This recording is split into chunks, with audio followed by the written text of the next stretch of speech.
Did she say what kind of animal it was that attacked her? So yeah, they're saying it's some type of animal attack. Statistically, there's been more animal attacks, mysterious deaths, people gone missing. In other news, local authorities remain perplexed by the animal attacks. What attacked her in the woods? An animal. What else could it have been? Welcome to It Was an Animal Attack, home of the supernatural drama series. I'm Fadzai. And I'm Sandile. And today's episode is brought to you by dust allergies that trigger worse illnesses. Do you have a body that is weakened by small bits of your own cells falling off into your room and mixing with tiny arachnids that feed off of it? Dust allergies. It'll make your voice nice and husky while making the rest of your body feel awful. And if that's not all, introducing our new brand next to our tried and tested, pollen allergies. Do you want for 3 months out of a year to be attacked by the plants that are stationary and several miles away from you? Pollen allergies. Now in a double pack with dust allergies. Find them at your local.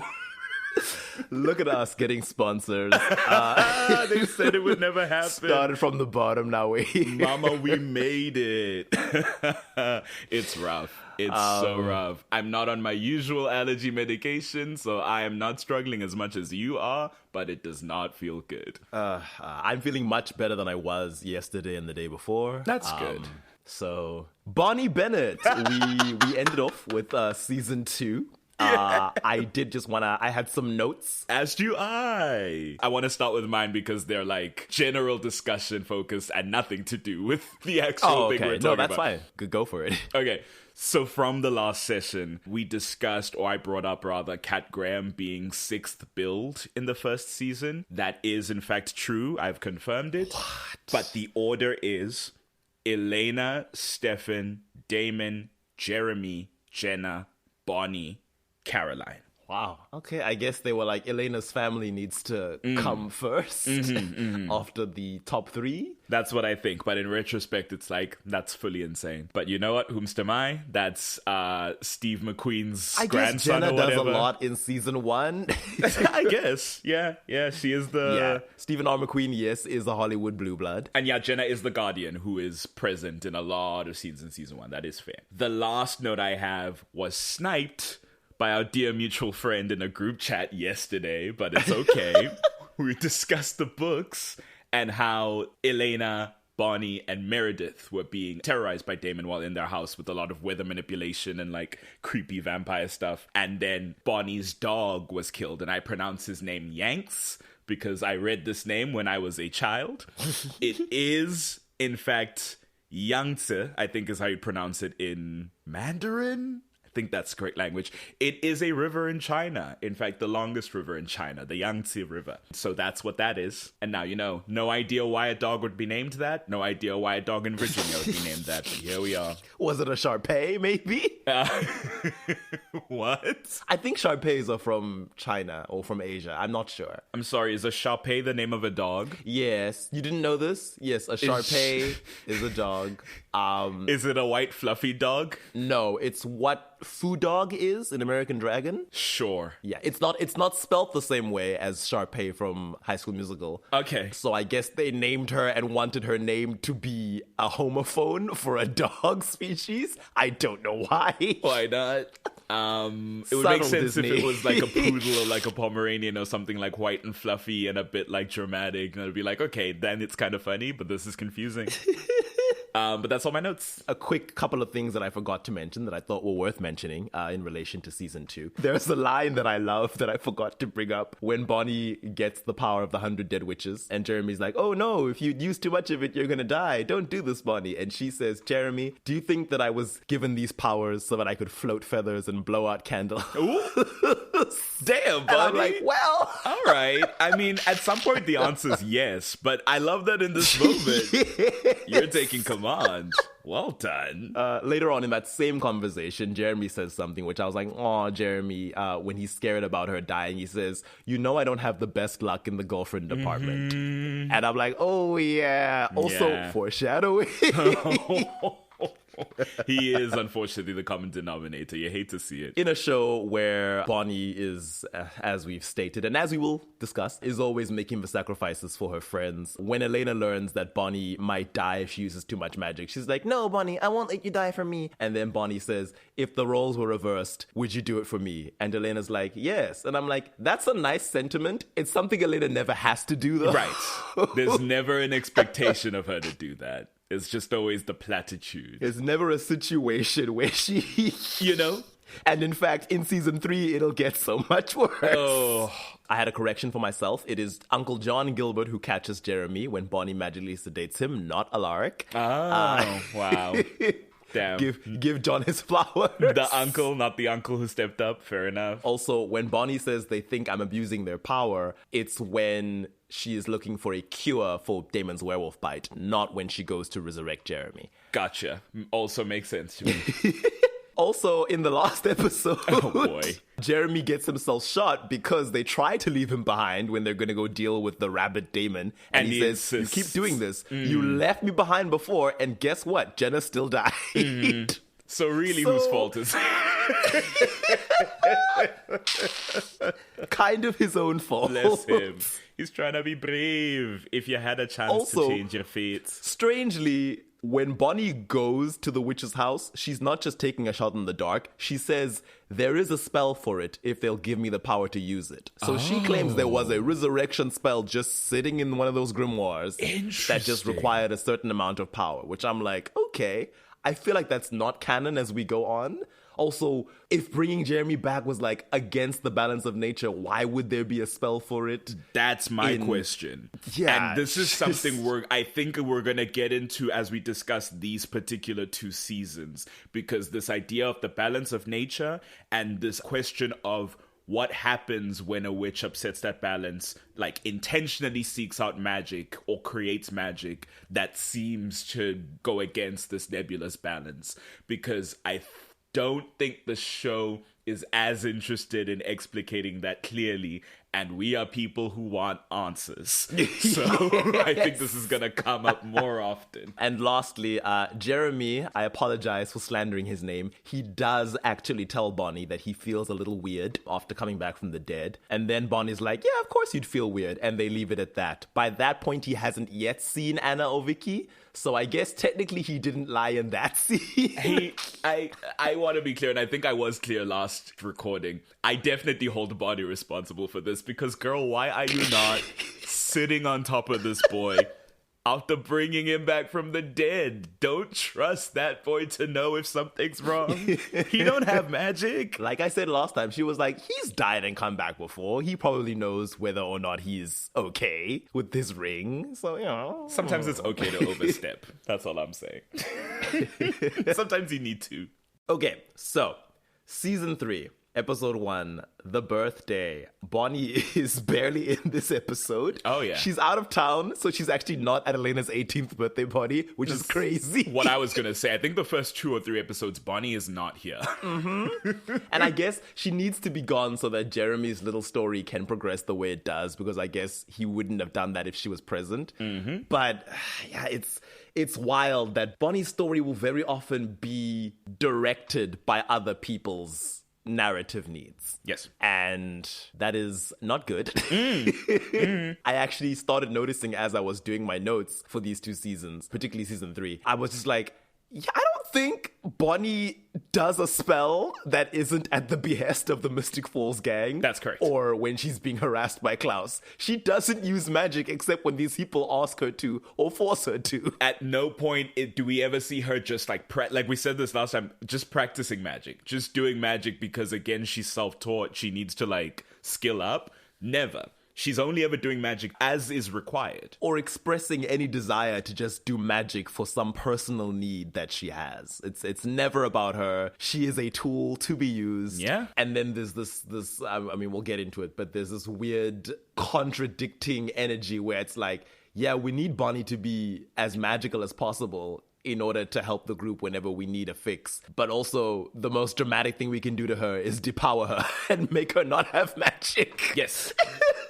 bizarre. So yeah, we see Jeremy's working at the grill. I guess he's gotten a job because Jenna is dead and whatever money he and Elena have inherited from John and Jenna, as well as their parents previously, isn't infinite. So he's like, yeah, let me work. I think it's crazy more of that a Elena's not structured working. thing. I think that's why I'm okay. like, if that was the case, I think Elena would also be working. I think it's that Jeremy needs the structure. And I can't remember exactly, but I feel like Elena and Matt have a conversation where she's kind of hoping Matt might like stick around him a little bit. I don't know, Elena, maybe you also need structure because you spent the summer obsessing over Stefan. Oh, she's struggling. But yeah, Jeremy's on the phone with Bonnie and he's like, come home, Mystic Falls is boring without you. And then she's like, you think you're bored? My dad's side of the family is like wet paint that never dries. I was like, okay. Feels rude. We still haven't met him. Can I see the wet paint dry, babe?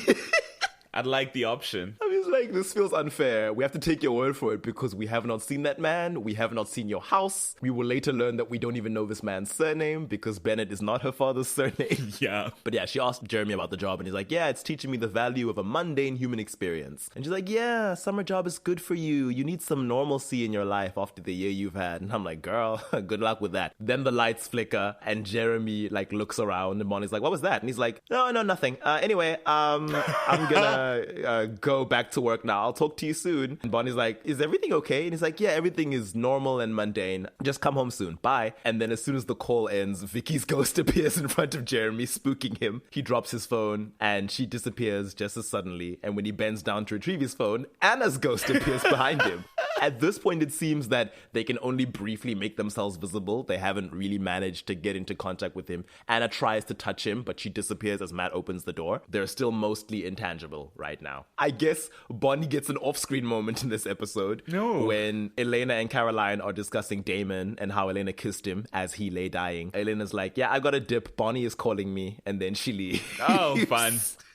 So now she's a Saved by the Bell of screen. Like... Okay. That's episode 1. Bonnie does not appear until episode 4. Disturbing behavior. Caroline comes over to Elena and she's like, hey, I come bearing gifts. Elena assumes she's bought food for whatever founders nonsense is happening today. But the surprise is actually Bonnie. Ooh. She's back. Why is it this huge surprise that she's back? She lives here. I guess Elena didn't know that she was coming back to town today. Oh. God. Bonnie comforts her because she's aware of all the Ripper Stefan drama and also Caroline being imprisoned and tortured by her father. And Bonnie's like, I leave town for the summer and everything goes to hell for both of you. And I'm like, yeah, because you're their helper who fixes everything, Bonnie. Without you, they fell apart. Then Jeremy comes downstairs and is of course happy to see his girlfriend back from vacation. They embrace and kiss. And as Jeremy holds Bonnie, he glimpses Anna's reflection in the mirror behind her. This is the most dark-sided storyline, maybe in the show, I think. Why? I'm sorry? No, I'm just wondering specifically, why is it the most dark-sided in this show? Just waves arms frantically in the air at the general space around us. I mean, a lot of stuff happens in this show, but I'm just like, is it Bonnie's treatment? Is it how Jeremy is written? Just keep going, I think. I think it'll become apparent in and of itself.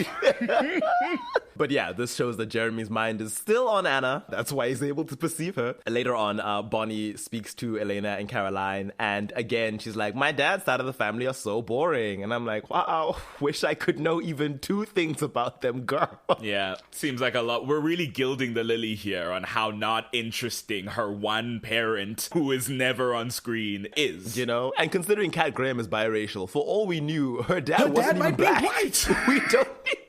Actually, now that you say that, we had no info on this dad's side of the family. No, if they were white, he would have been on screen, and that's the truth. So I guess we did know. How would that have colored things if her father? You can't say that. If her father was, they're gonna come after us. Tyler just released her latest song this week. Please, not colored the noun. I meant the verb. How would that have reframed things if her father was white and her grandmother was like, yeah, your father doesn't want to know about our side of the family and our witch business and this magical history that we're linked to? I think that would have been more interesting had it been written well. I don't think they would have written it well just based on everything else that they do race-wise in the show. But I think that would definitely make it more interesting in a sort of like Blackish kind of way where it's like, here's some race relations that's palatable for a white white audience to watch. I was like, yeah, let's really interrogate this feeling for you guys. But yeah, Caroline's like, I'd kill for a normal family after the last few days I've had. What a nightmare. Speaking of dads who live out of town. Wait, no, Bonnie's dad doesn't live out of town. He's just always out of town. He's just always out of town. His house is in this town. That is a homeowner of Mystic Falls. But Elena's necklace burns her because Gloria, the platinum blonde witch, is using Rebecca to do a locator spell. Bonnie's like, let me see the necklace. And when Elena tries to hand it to her, it sparks and shocks her. So Gloria tells the original siblings, I found the necklace. And she has seen Elena and her friends, but she doesn't seem to know who they are or where they are. So she dilly-dallies doing her magic to try and find them. Later on, Bonnie meets up with Caroline and Elena in public. I don't know why they didn't just stay at Elena's house or why she didn't go get her grimoire and go back to Elena's house. Well, where they have to were. go to the founders event. The founders event hadn't started yet. We can't be They're late just for in the public. They're like They're on just the in way. public and they sit down and Bonnie's like, yeah, I have an identification spell that's going to help me figure out what kind of magic has affected your necklace. Now look around and make sure no one's watching me do this magic. And I'm like, then why didn't you stay inside? They just wanted to be in the sun and the wind. They're girlies. They need to have a good time. There's this cute little exchange where Caroline's like, so Elena, you're not switching Salvatores, are you? And then Bonnie's like, Caroline. And then Caroline's like, focus on the spell. And turns back to Elena. Then the necklace starts to levitate, and Bonnie's like, yeah, I'm not doing this. This thing has its own magic. Jeremy, meanwhile, has a clandestine meeting with Anna, the friendly ghost. And he's like, yeah, sorry about acting weird earlier. I was with Bonnie. And then Anna's like, yeah, I understand, but why haven't you told her about me yet? And Jeremy's like, I'm still processing how any of this is possible. And Anna explains the mechanics of her pushing through from the one side and him pulling from the other side. She's like, yeah, but don't trust Vicky, because there's like darkness around her whenever I sense her presence. Apparently, somehow, Vicky keeps causing weird physical effects to take place in the world of the living whenever Anna tries to ward her off. The first hint that she's got someone backing her that Anna doesn't have. I truly was just like, listen, Vicky's a chaotic queen. This makes sense for me. Anna was a lot more chill. And that has transferred into their ghostly energies. But hopping back to that park scene for a second of just like, firstly, as you said, back in episode 4, the first thing that she's doing is casting a spell for these girls. Mm-hmm. Secondly... Back in episode 4 so that she can cast a spell for these girls. Right. Secondly, because you're describing the scene as this cutesy thing, the way the scene is framed, Elena and Caroline are in the front of frame because they're all sitting alongside a park bench, but it's being filmed from an angle where like there's the closest end of the bench and the furthest end of the bench. And Bonnie's all the way in the back, head in the grimoire, holding this necklace, while Elena and Caroline are up front in the scene discussing their teen drama. And it's like, Bonnie doesn't get to be up front in the teen drama talking about the ongoing shit. She has to be off in the back like, I'm trying to focus on my spell. Don't get me into this. And she's just doing magic in the back. I think I brought it up in the Caroline scene of something that stuck out to me of like, oh, this is like quintessential Bonnie shit, right? Of like, solve our problems while we deal with like the emotional and ongoing plot. It's like, oh damn. No. Okay. I just found Caroline's energy. No, you're absolutely right. Because of the way that she is. In a vacuum, it's very cute. In the context of all that comes before. On the little island with which I have to, on which I place all of Damon's good moments, and there aren't many, but the chain of islands. They banned me from the island, as you know, so I have no context for that. But yeah, Anna says, Jeremy, if you're not open to Vicky, then Vicky can't appear. And it's like, okay. And Anna laments being all alone on the other side, and she and Jeremy mimic touching each other's hands even though they can't feel each other at this point. Meanwhile, Gloria learns that the necklace is a talisman from the original witch. She tells Stefan she wants it for herself. Stefan refuses to help her, and when she threatens to rat him out, Stefan has to attack her. She overpowers him, knocks him out, tortures him, but Catherine comes and saves him by killing her. So that's the end of Gloria.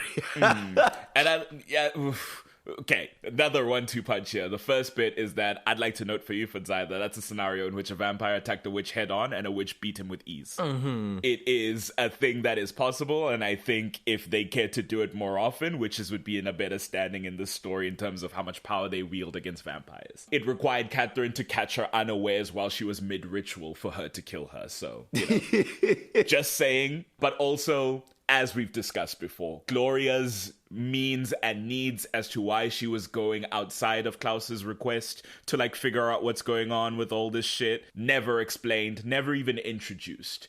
And truly, her decision to break rank and start torturing Stefan to find this necklace for her own purpose, for me, narratively is brought in just so that it's okay that Catherine comes in and kills her to save the day for Stefan. Yeah. Gloria is expendable in this scene. Because you would have been rooting for her knowing that she's not on Klaus's side. Yes. So, it's like, what's your goal? It's personal and it's selfish. And any witch who is not actively helping our protagonist and doing their own thing needs to die. Because we can't trust that. And it's like, yeah, it's Catherine killing her, who is, when we last saw her, an antagonist. But as it turns out in this season, she's here to help. So... Catherine, never a friend to black witches. Thank you. Except in her own mind. And the fact that Gloria and Bonnie, because they intercut between the two of them while Bonnie's trying to identify her magic and Gloria's sensing this and being like, there's a witch, she's fighting me. And on paper, this cool cross-continental witch fight is happening, and yet it has nothing to do with either of them, right? It's about this necklace and Elena and Klaus. And these are just their, like, attachés sort of advancing the battle on their behalf. It's a cool concept that is not about the witches at all. And I'm just like, God, there's something here that would be really cool. I will say, worth noting that Gloria, who we see in the flashbacks of the 1920s, looks like she's about 20-something. And in the modern era, 2010, she's like about 40-something. Stefan is like, what? And she's like, yeah, I can slow down my aging with spells and herbs. I'm not immortal, but that's a thing witches can do, which I guess retroactively establishes that witches can age slowly. So I guess it's fine that Bonnie's grandmother was played by an actress who was 40, even though she was barely using magic. And that's what we're going to say. I can tell you it's not something the show said. Yeah, it's not something the show said, but I'm like, I'll headcanon it, even though Grams was barely doing magic. I guess she was putting something in her tea or whatever. She just has to mix the herbs. She doesn't have to do active magic to slow it down, you know? That night, Bonnie gets Jeremy to be her little helper again as she pores over the grimoires and tries to figure out the exact nature of the necklace. This is when Jeremy is like, hey, why don't you ask the 100 dead witches if they have any info? And Bonnie's like, oh no, I don't have access to that power anymore because they cut me off after I resurrected you. I messed with the balance of nature and there were consequences. And then she's like, sorry I didn't tell you. I told Elena immediately, but I didn't want you to feel weird about, costing me my power. Yeah, I guess that makes sense. Ironic that Bonnie's like, yeah, Jeremy, I'm sorry I kept something from you. He's like, yeah, I feel bad that I didn't tell you this thing. And Jeremy's like, Jeremy's sweating. Also, for those of you keeping score, this is the third time Bonnie has had a power, what would you call it? Reduction. A power down? Yeah, power she's been reduction. powered down by the story. Yeah. Happens at least once a season. Bonnie's like, hey, Elena told me that you've been having kind of a hard time since you were brought back. And I'm like, oh, okay. Interesting that Elena has told you this. I didn't know Elena had noticed, but okay. But also, aren't y'all in conversation? Why isn't this coming up? I guess Jeremy because has been lying to her face. Yeah, Jeremy's been and obfuscating. saying, I'm okay. Jeremy's like, no, I'm fine. I'm a little out of it, but I'm fine. To his surprise, he sees Anna appear behind Bonnie. Yeah. And Anna's like, the darkness that I told you about that was like around Vicky, it's in the room with us now. Is the darkness in the room with us now? Just then, the grimoires in front of Bonnie burst into flames. She's able to put them out with magic, though. But it's like, wow, okay, something spooky's going on with this necklace. Later on, when Jeremy's cleaning up, I guess, whatever soot got on him when the grimoire started burning, Anna appears to him in the bathroom. And he's like, okay, I'm feeling a bit uncomfortable. You can't keep popping up when I'm with Bonnie. And Anna's like, no, I was just trying to warn you. And also, this connection is a two-way street. Yep. I can't appear if you're not thinking about me. And then she's like, oh, that's why you haven't told Bonnie you've been seeing my ghost, because you don't want Bonnie to know you still care about me. And I'm like, Anna, I think that's kind of obvious. I think that's kind of the central conflict. I would hope your boyfriend at the time you died, you wouldn't hold this over his head as like a neener when he's in emotional distress. Very weird. Neener. When you match this audio for the TikToks and whatnot, you can put Nina Dobrev there 3 times. And Nina. We just have Elena, Catherine, and Amara.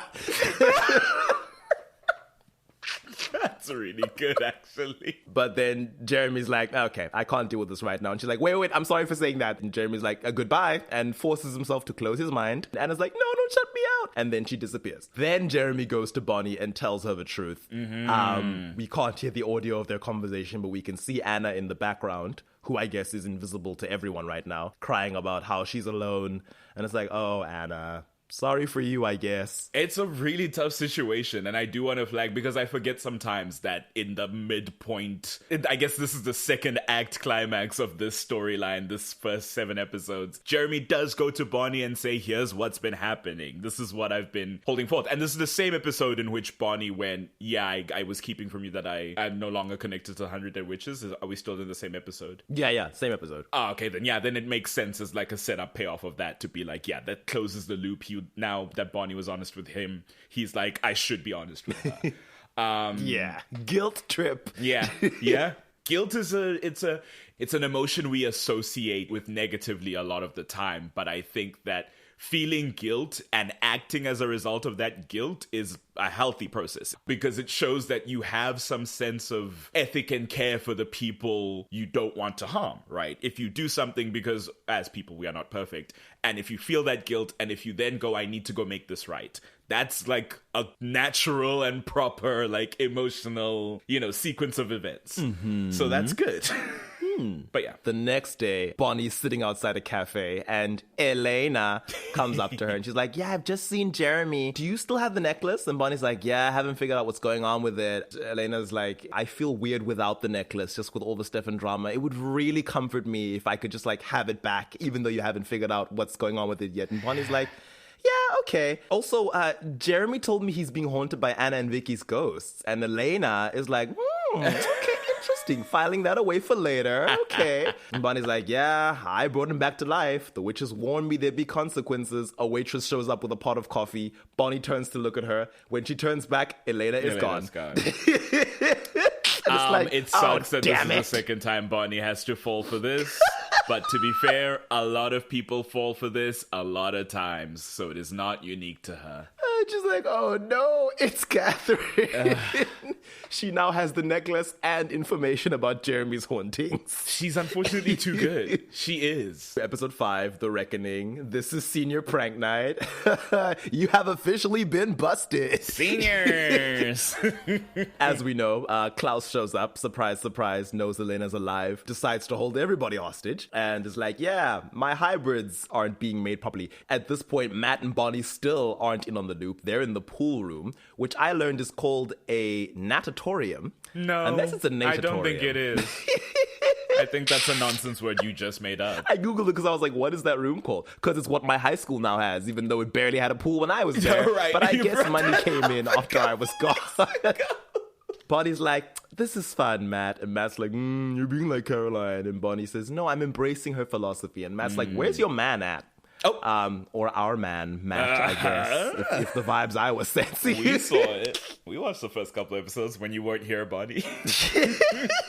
Bonnie's like, no, me and Jeremy are in a weird space, so I haven't talked to him all day. And it's like, yeah, that's why you don't know that Catherine and Damon have kidnapped him.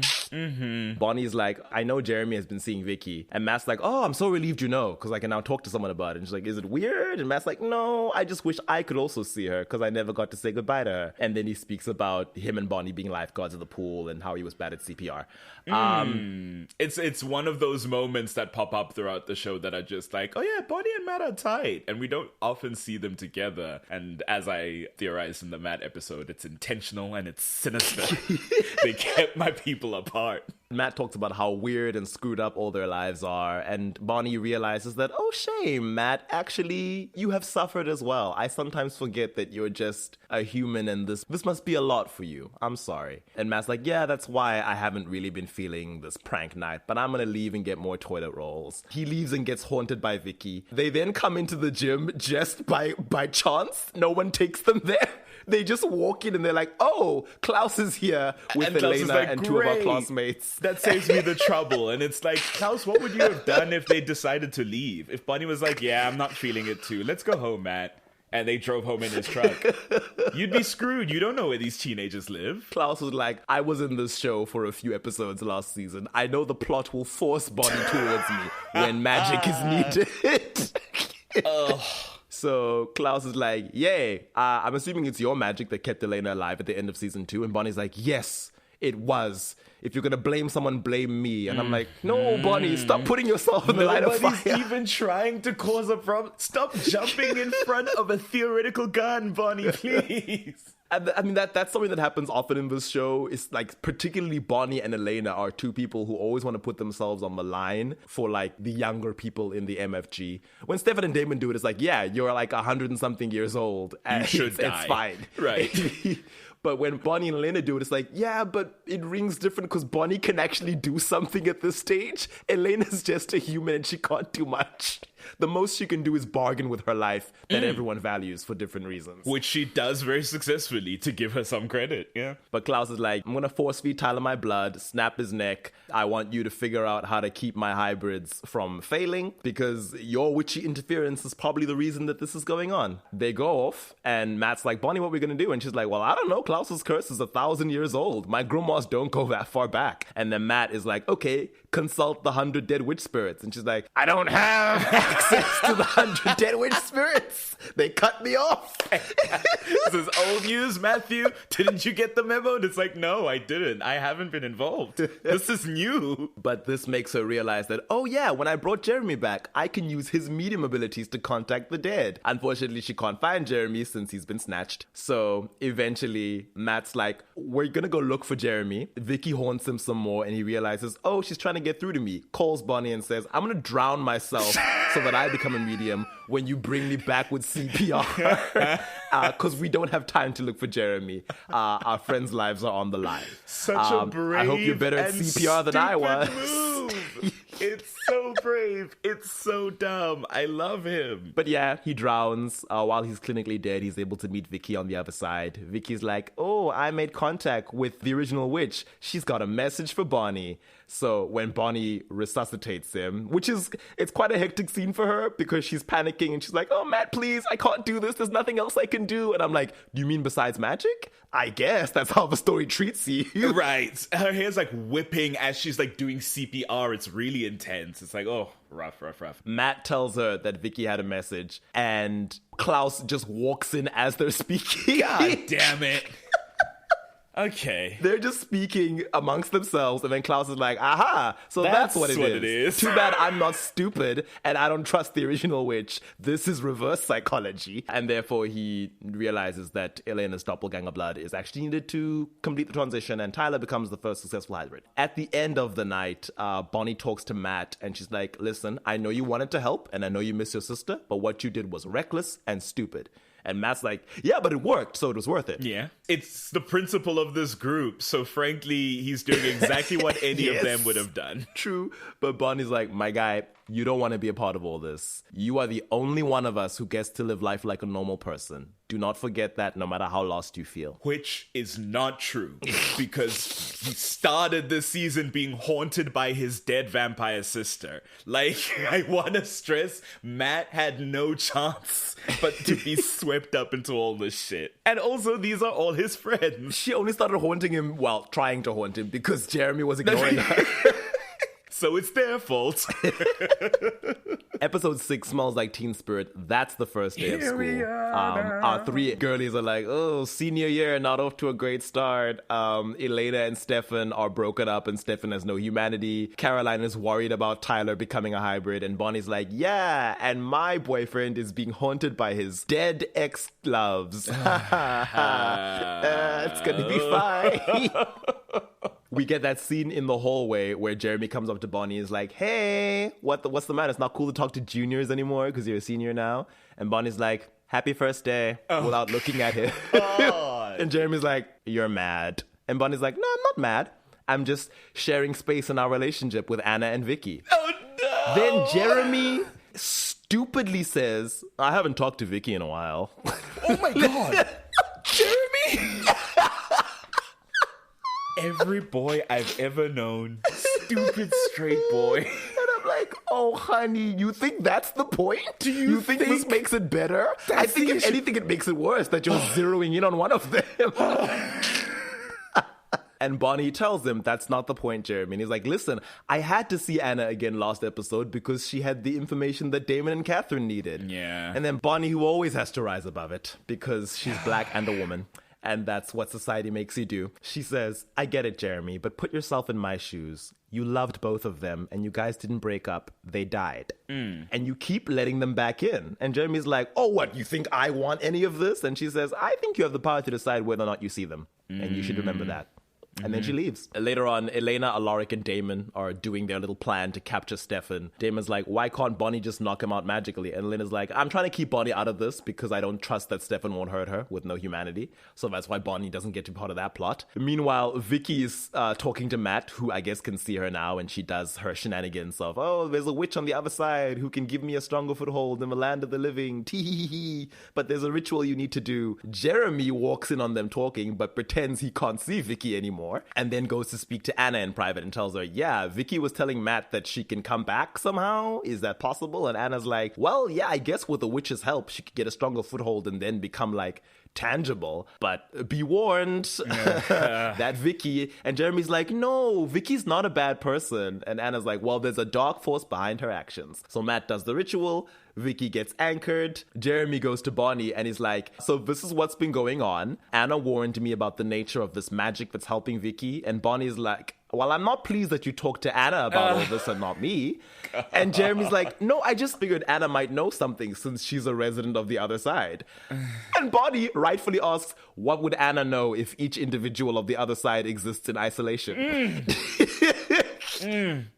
Which is fair. I'm like, if she's all alone there, then what would she have learned? This is so... I feel just a heat in my bones as this unfolds. I'm just... And Jeremy's like, well, anyway, Vicky is somehow in cahoots with a powerful witch on the other side. And then Bonnie becomes even more offended because she's like, oh, so this involved witchcraft. The one thing this show will let me do, and you still went to Anna before you came to me. Right, the one thing that is my expertise. Then Anna, who can't read the room, appears next to Jeremy and is like, tell Bonnie not to be upset. I was just trying to help. And Jeremy's like, go away, not now, Anna.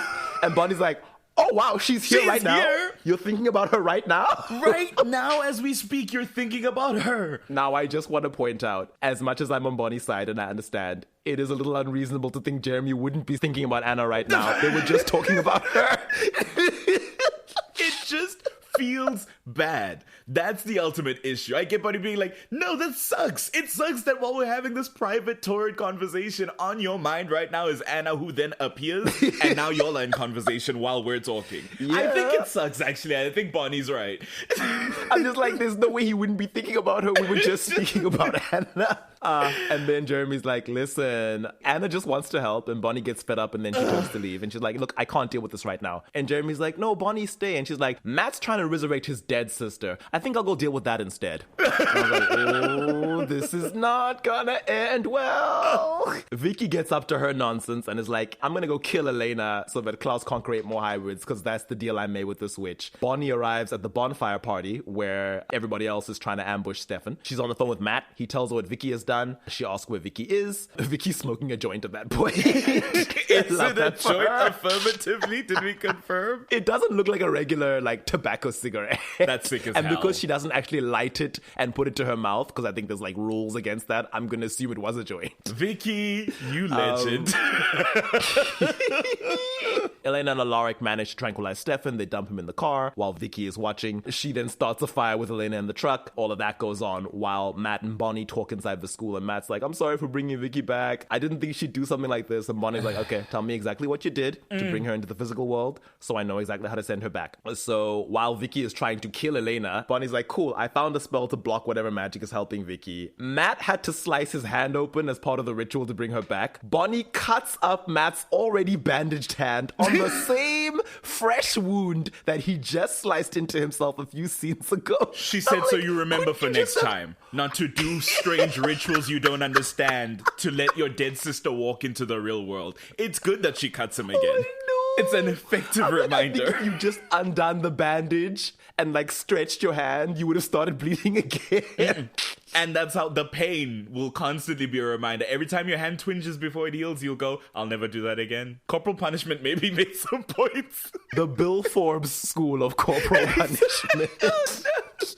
So Bonnie does her incantation, and even though Vicky is trying to like keep Elena in the car, she gets yanked away and suddenly reappears in the room where Bonnie and Matt are. Matt can see her, Bonnie can't. Vicky's like, what's Bonnie doing? And Matt's like, yeah, she's fixing my mistake. And Vicky's like, no, make her stop. And Matt says, Bonnie, hurry up. And Bonnie's like, oh, the spell is working. Vicky's only still here because of you. And she's speaking to Jeremy in this moment too. So even though Vicky begs not to be sent away, Matt's like, girl, I gotta do it. It's wrong for you to be here. And also I need to say goodbye. He bids her farewell and closes his mind to her, and she fades away. And Matt's like, yeah, Bonnie, she's gone. In the final scene, Jeremy phones Bonnie, who's not answering his calls, and Anna suddenly materializes in his room. This is the issue. Is that the moment things aren't going perfectly well with Bonnie, he immediately thinks of Anna. Jeremy! Maybe there's something to be said about him idealizing their relationship because Anna is dead and they didn't really get a chance to get going in season 1. Certainly, and as you said, Bonnie has perfectly clocked the situation as she must do in this goddamn show. Because they didn't break up. Anna died. He and Vicky didn't break up, even though they weren't like together, but they were definitely, a thing. She died. And his mind was compelled away of that because he was there when she died. And though everyone, like, in the come up afterwards acts like, oh, it's this beautiful thing that, like, all the pain is gone. It's like, no, there's no catharsis here. There was never catharsis, which is why when he meets Anna as a vampire, the first thing he wants to do is he's trying to get Anna to give him her blood so he can turn into a vampire and go after Vicky. These are relationships that were cut short by death. This kid is traumatized. That is all well and true. This poor grade 11. This grade 11 kid. Why does my girl Bonnie have to go through this? Who in that room said, and her boyfriend is gonna cheat on her with his 2 dead ex-girlfriend ghosts? Whose idea was it to put Bonnie through this almost farcical nonsense? I don't understand. Who hated her that much? We'll get to it in the next episode. Because it's not over yet. Because it's Ghost World. The next one is Ghost World. But at the end of this one, Anna's like, I shouldn't be here. Why are you thinking about me when you're with Bonnie? And Jeremy's like, well, I didn't think I was thinking about you. I don't know what I'm doing. And then he's like, I don't think I can stop thinking about you, Anna. And Anna's like, I can't stop thinking about you either. And I'm like, well, of course. He's like your one tether to anything. You don't see anybody else, babe. They try to do their mimicked hand touching again, and they find to their astonishment that they can now physically interact. And in the final scene, Mason Lockwood's ghost shows up at the Salvatore home and attacks Damon. Nothing to do with this, but great to note. Which sends us into episode 7, Ghost World. It's where all the ghosts are starting to just leak out of the other side. It's the night of illumination. Jeremy is fully just like talking to Anna now, even when he's standing next to Elena and Alaric. Well, he's not talking to her, he's reacting to her. She's like making silly comments jokes about the founders and their lives. Yeah. And Jeremy's like, he. Her jokes aren't even that funny. But I'm like, Jeremy, do you want to be subtle? Elena and Alaric are going to think you're back on drugs if you're just giggling to yourself. You're high as a kite at this town festival, please. Nearby, Bonnie and Caroline are hanging up some decoracies, or lights or something. Caroline's like, so, did the spell that you used to send Vicky away get rid of Anna too? And Bonnie's like, ugh, I wish. All I did was block the magic, allowing Vicky to get a physical foothold. Jeremy still has a direct line to the other side, and as long as he wants to see Anna, and she wants to see him, Anna's still there. And then Caroline is like, okay, there's no way you think that I can resist commenting on that. And Bonnie's like, there, you commented. Now that's cute. That I like. And again, Bonnie continues to blame herself in this arc for this because she keeps saying, it's my fault. I upset the balance of nature. I brought Jeremy back to life. I'm paying the price. And I'm like, I don't think the witches specifically brought back your boyfriend's dead former lovers to teach you a lesson. I think that's more universal. That's more karmic. I don't think the balance of nature is making your boyfriend. She was like, Emily, please, I know you can hear me. I love him. So Emily was like, oh, okay, I'm going to bring him back. And I'm going to show you this boy is not worth the trouble. And Caroline's like, listen, I just want you to admit you're not okay with it. And Bonnie says, I'm 1,000 times not okay with it. I just don't know what to do about it. Damon then shows up and is like, I'm being haunted by Mason. You've done something and there's ghostly results. Fix it, whatever it is. And I'm like, okay. Caroline's like, oh, if Mason's attacking Damon, that means he's interacting with the physical, which I thought ghosts couldn't do. And Bonnie's like, yeah, they shouldn't be able to. Vicky had to do a whole ritual to do that. Let's go ask Matt. They go and ask Matt and he's like, hey, I have not seen Vicky since I sent her away. If she was still around, I would know it. She's like, then something has gone horribly wrong. And Matt's like, cool, I'm leaving. And then Caroline is like, I feel sorry for Matt. It must have taken a lot for him to send his sister away. So much strength in a man. Caroline. And then Bonnie is like, I've got to deal with this ghost problem, so save the Jeremy lecture for later. While Bonnie and Caroline are speaking, Bonnie's bag falls on the floor and her grimoire pops out and lands open on a page for the exact spell that she needs. A spell revealing veiled matter, i.e., ghosts. So she goes to the 100 Dead Witches house with Caroline and she's like, sorry for the creepy venue. I needed a private space to do the spell. And I'm like, I don't know who might have inherited your grandmother's house when she passed away, but surely you could just go home? Surely you have a bedroom? Surely you've got the keys, you know? And it would be a somewhat safe space, magically speaking, because we must assume she did magic in her home at some point, so... Yeah. I'm like, and her dad, it's not like he doesn't know she's a witch. She's not keeping this a secret. He's just like not into it. Weird. Like, just go home. It's not like he's there. And Caroline is freaked out by the place, and Bonnie's like, no, it's okay. The witches are gone, and they made it clear they were never coming back. And I'm like, well...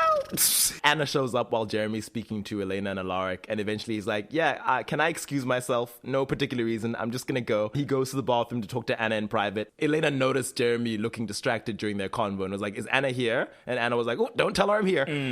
So when Jeremy speaks to her in private, he's like, why'd you tell me to lie? And she's like, she's Bonnie's bestie. She wouldn't like it if she knew what was going on between us. And Jeremy's like, what is going on between us? Why can we touch? And Anna's like, listen, I have no idea. I promise that whatever witchy stuff was happening with Vicky, I'm not a part of that. I'm not a danger to you or anyone. And Jeremy's like, oh no, you shouldn't be here. I shouldn't be talking to you. And then Anna's like, okay, send me away. You can send me away whenever you want. It's that easy. And then Jeremy's like, I don't know why this is happening or when it's going to stop, but before it's done, I need to do something. And then he kisses her. So now it's officially just cheating and not an emotional affair. I mean, it was emotional cheating to begin with. We've just transitioned into physical now. It's... Oh, God. And then, because this is while the spell to reveal veiled matter is being cast. Then Elena walks in and is like, how? That's where all the ghosts appear. On Bonnie's end, Sheila appears in front of her. And it's like, oh, Grams, oh my gosh. Finally. Even Caroline is like, hi, Miss Sheila. And Bonnie gets to have her little tearful reunion with her grandmother. And grandmother's like, hey, stop crying. We don't have time for that. No. I have a limited time in this show. You know they don't want me here. You know they do not want me. She admonishes Bonnie for bringing Jeremy back to life, even though the witches told her the big consequences. Bonnie's like, I didn't have a choice. I love him and I couldn't let him go. And Gina's like, okay, well, you cracked open the door to the other side. There's an old witch here, who we will later learn is the original witch. And she took advantage of that crack and took advantage of you, Bonnie. And when you did your spell to send Vicky back, she wedged the door wide open so that every ghost with unfinished business could roam free. Bonnie's like, hey, how do you know all this? And Sheila says, witches talk, even on the other side. Who do you think makes all the rules? And I was like, oh, okay. Expanding the lore a little bit, I guess. Interesting. Bonnie does question what exactly is going on with this witch, and Sheila's like, no, that's original vampire business. That's not your concern. I don't want you getting involved in that. We're gonna set this right and do a spell and close this door. So Caroline tells Elena what's been going on. Elena's like, I think that's a good idea because I just caught Jeremy kissing Anna. Unfortunately, once she learns that Lexi's there, she's like, wait, Lexi can help Stefan. Elena does ask Caroline to ask Bonnie to hold off on sending the ghosts back because Lexi's helping Stefan. Caroline's like, okay, let's just find your necklace first before we choose between ghost boyfriend dramas. Oh, Caroline! Unfortunately, Bonnie hears this and is like, what are you talking about, Caroline? Dramas After she hangs up. And she's like, no, I was just talking about Lexi helping Stefan and Elena wants her to be. And she's like, no, you said boyfriend dramas. Plural. And then Caroline's like, Elena told me I saw Jeremy kissing Anna Chew. And Bonnie is understandably shocked and hurt. She's like, he kissed her? And I was like, oh, Bonnie, my baby, I'm so sorry. And Caroline's like, hey, Anna has a stronger foothold, so she probably thinks she's here to stay, but we're going to find that necklace and send her away. The tomb vampires appear and start causing nonsense. Jeremy phones Bonnie, but Caroline picks up and she's like, what do you want, Jeremy? And he's like, oh, have you found the necklace? So insane. And Caroline's like, we're still looking. And Jeremy says, well, the tomb vampires are out and about. They killed Tobias Fell, a character who's definitely existed all this time and didn't just get introduced this episode. We knew him. He's so old. He babysat someone, I'm sure. Caroline, who's been looking for the necklace where Damon told her that he left it in his house, she's like, well, it's not where it's supposed to be. I guess someone took it. And Jeremy's like, who? And Caroline's like, oh, who do you think, Jeremy? And Anna's like, wasn't me. And Jeremy says, well, Anna says she didn't take it. And Caroline's like, oh, you believe her. And then Anna's like, it wasn't me, Jeremy, I didn't take it. And Jeremy's like, yes, I do believe her. So then Caroline's like, yeah, you're an idiot. Wake up before you lose everything. Eventually, Elena speaks to Jeremy and Anna is present, I guess. Yeah, she can see her. And he has that conversation where she's like, dude, you gotta let her go. She's a ghost. She's dead. Move on, which then inspires Anna to be honest and be like, okay, I did have the necklace. Yeah. Here it is. I'm sorry. I thought I might see my mom. I like that it was about her mom and not about staying with Jeremy because I was like, this would be incredibly silly. Anna, though she liked that boy, she would not do something that insane. Anna was very smart. Elena's like, cool, the necklace is here. Jeremy, you are going to call Bonnie and tell her that you found it. I'm going to go back to Lexi and Stefan. Bonnie and Caroline drive through town. Caroline sees Mayor Lockwood getting attacked and is like, okay, I'm going to get out and save my boyfriend's mom who doesn't even like me. You go and you do the spell and send all the ghosts away. Jeremy, when I catch you, Jeremy, your worst error, honestly. Truly. Jeremy tells Anna, it's okay. Bonnie's spell is just going to break your foothold on the physical plane. I'll still be able to see you and talk to you. This doesn't have to be goodbye. And Anna's like, no, it should be goodbye. Elena's right. I'm holding you back. So Jeremy finds Bonnie in the dead witch's house and he's like, here's the necklace. She just glares at him and throws it into the fireplace and does her spell to destroy it. Sheila then appears beside her, holding her hand and chanting with her. Aww. And as all around town the ghosts disappear, Sheila's parting words to Bonnie are, you are stronger than all of this. I'm so proud of you. And I'm like, that's nice, but why does she need to Why does she need to be put through the ringer and come out of this so much stronger? We already know Bonnie is strong. Her one parent who exists in this show, her one parental figure, died in the beginning of season 1. Right. She's a self-taught witch. She's always helping this group. She was willing to die to kill Klaus. And then Klaus and Elijah in the last scene of the second last episode. We know she's strong. It's like, she doesn't need to suffer. And if for whatever reason you have to have her suffer, then she can break down. I think she can be vulnerable a bit. I think she can be affected by the crazy shit that's going on around her. Who hated her so much that they said this is gonna be a storyline for this first arc? I don't understand. Bonnie goes through a lot. I will say, I think this is the one season that acknowledges that Bonnie goes through a lot. So someone who likes her slipped into the writer's room. I was like, this shit is crazy, and guys. Managed to do a little bit. To be like, why is it always her? Tell me why. It's so distressing. And this is something, because from Jeremy's point of view, as you say, Fadzai, we've said many a time, it's not an unreasonable response that Jeremy's having. It is not a good response, and it is a hurtful response. It hurts Bonnie in many a way, but you can track the through line of why Jeremy is doing the thing that he does. But it feels so dialed up to 11, the general shittery of the situation, because everybody's going through relationship turmoil in this moment, but this one feels so excessively bad, and the relationship doesn't survive this, right? Unlike the other two relationships that are struggling right now, which is Caroline and Tyler because of the sire bond, because of the hybrid nature of Tyler, and in this era now the sire bond that is developing, and for Stefan and Elena because of Stefan's humanity, which was forcibly switched off by Klaus, and thereafter his revenge path that's going to fracture their relationship. those two relationships reach a low and then swing up again. For whatever reason, Bonnie's not allowed to have that happen, right? Because this is not that much worse, though this is insane. It is not that much worse in a tangible way as compared to what the other relationships do and what the other boys in the relationship specifically do that messes up the relationship. So why must Bonnie suffer, and then it's like Bonnie is stronger than all of this, and then the relationship collapses and we don't ever really come back She's so to strong, she doesn't need a man. Sure. Okay. Ha, ha, ha. Okay. Cool. And Jeremy has the audacity to try to speak to Bonnie after all of this. Anna is gone now. Anna managed to find Pearl and find peace. So that was sweet. But Jeremy's like, hey, Hey, how y'all doing? And Bonnie's like, just go away. And he's like, hey, I owe you an explanation. And then Bonnie tells him that Matt was able to let go of his sister before Jeremy was able to let go of Anna. What you owe me is the respect of not making me listen to you explain yourself. And then she's like, you need to leave. And Jeremy's like, I'm sorry. And she's like, just go, Jeremy. And that's that. And that's the end of their relationship. It's episode 7, and this relationship that began on like the back end of season 2. No, around this time in season 2, because this is episode 7. Masquerade was episode 7. Yeah, I guess Masquerade was where the spark started to fly. But in terms of them being like official, when Bonnie went to Elena and was like, I'm asking for your blessing. I'm coming to you as a woman. Around like episode 15 or something. Yeah. And I was like, that was quick. Yeah. Jeez, this is just over? When I was watching it the first time, I was so disappointed. I was like, wow. Okay. And I had not seen the Anna and Vicky relationships at that point because I hadn't watched season 1. So I was just like, who is this girl?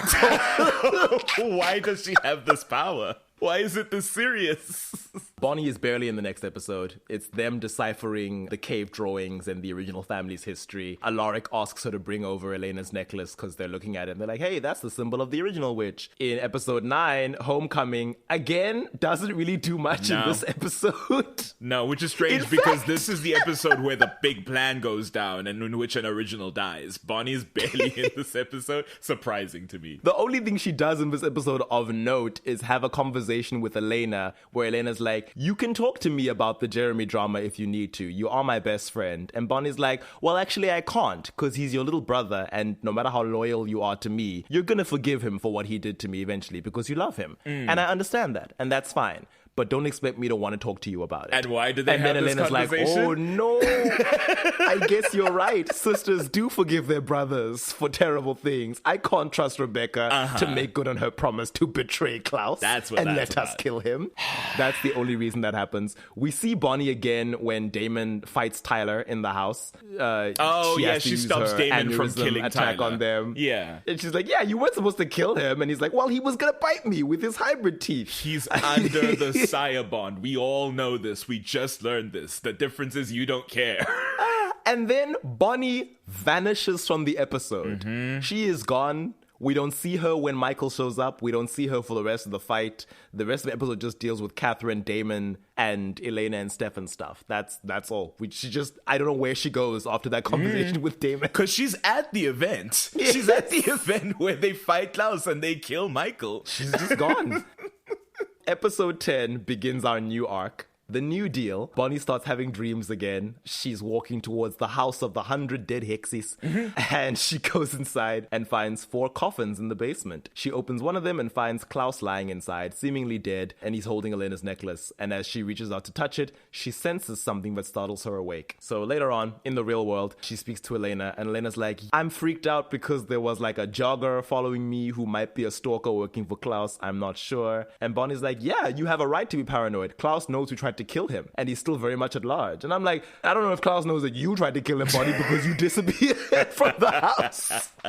I think you might be safe, actually. Yeah, Elena's like, I'm spiraling into insanity, and Bonnie's like, join the club. I also have a plot going on, Elena. I keep having this nightmare every time I close my eyes. And then Elena's like, well, maybe it's a witch dream and not a regular dream. Which is insane. Because why is it Elena who figures this out? Are we really saying that Bonnie didn't realize that this was a prophetic dream until Elena told her. After Bonnie the witch. 2 seasons of having prophetic dreams, she doesn't know how to clock that shit? Okay. Insane. Cool. I guess denial is a river in Egypt because Bonnie says, no, it's just stress. I'll figure it out. In Egypt, where she's on holiday right now.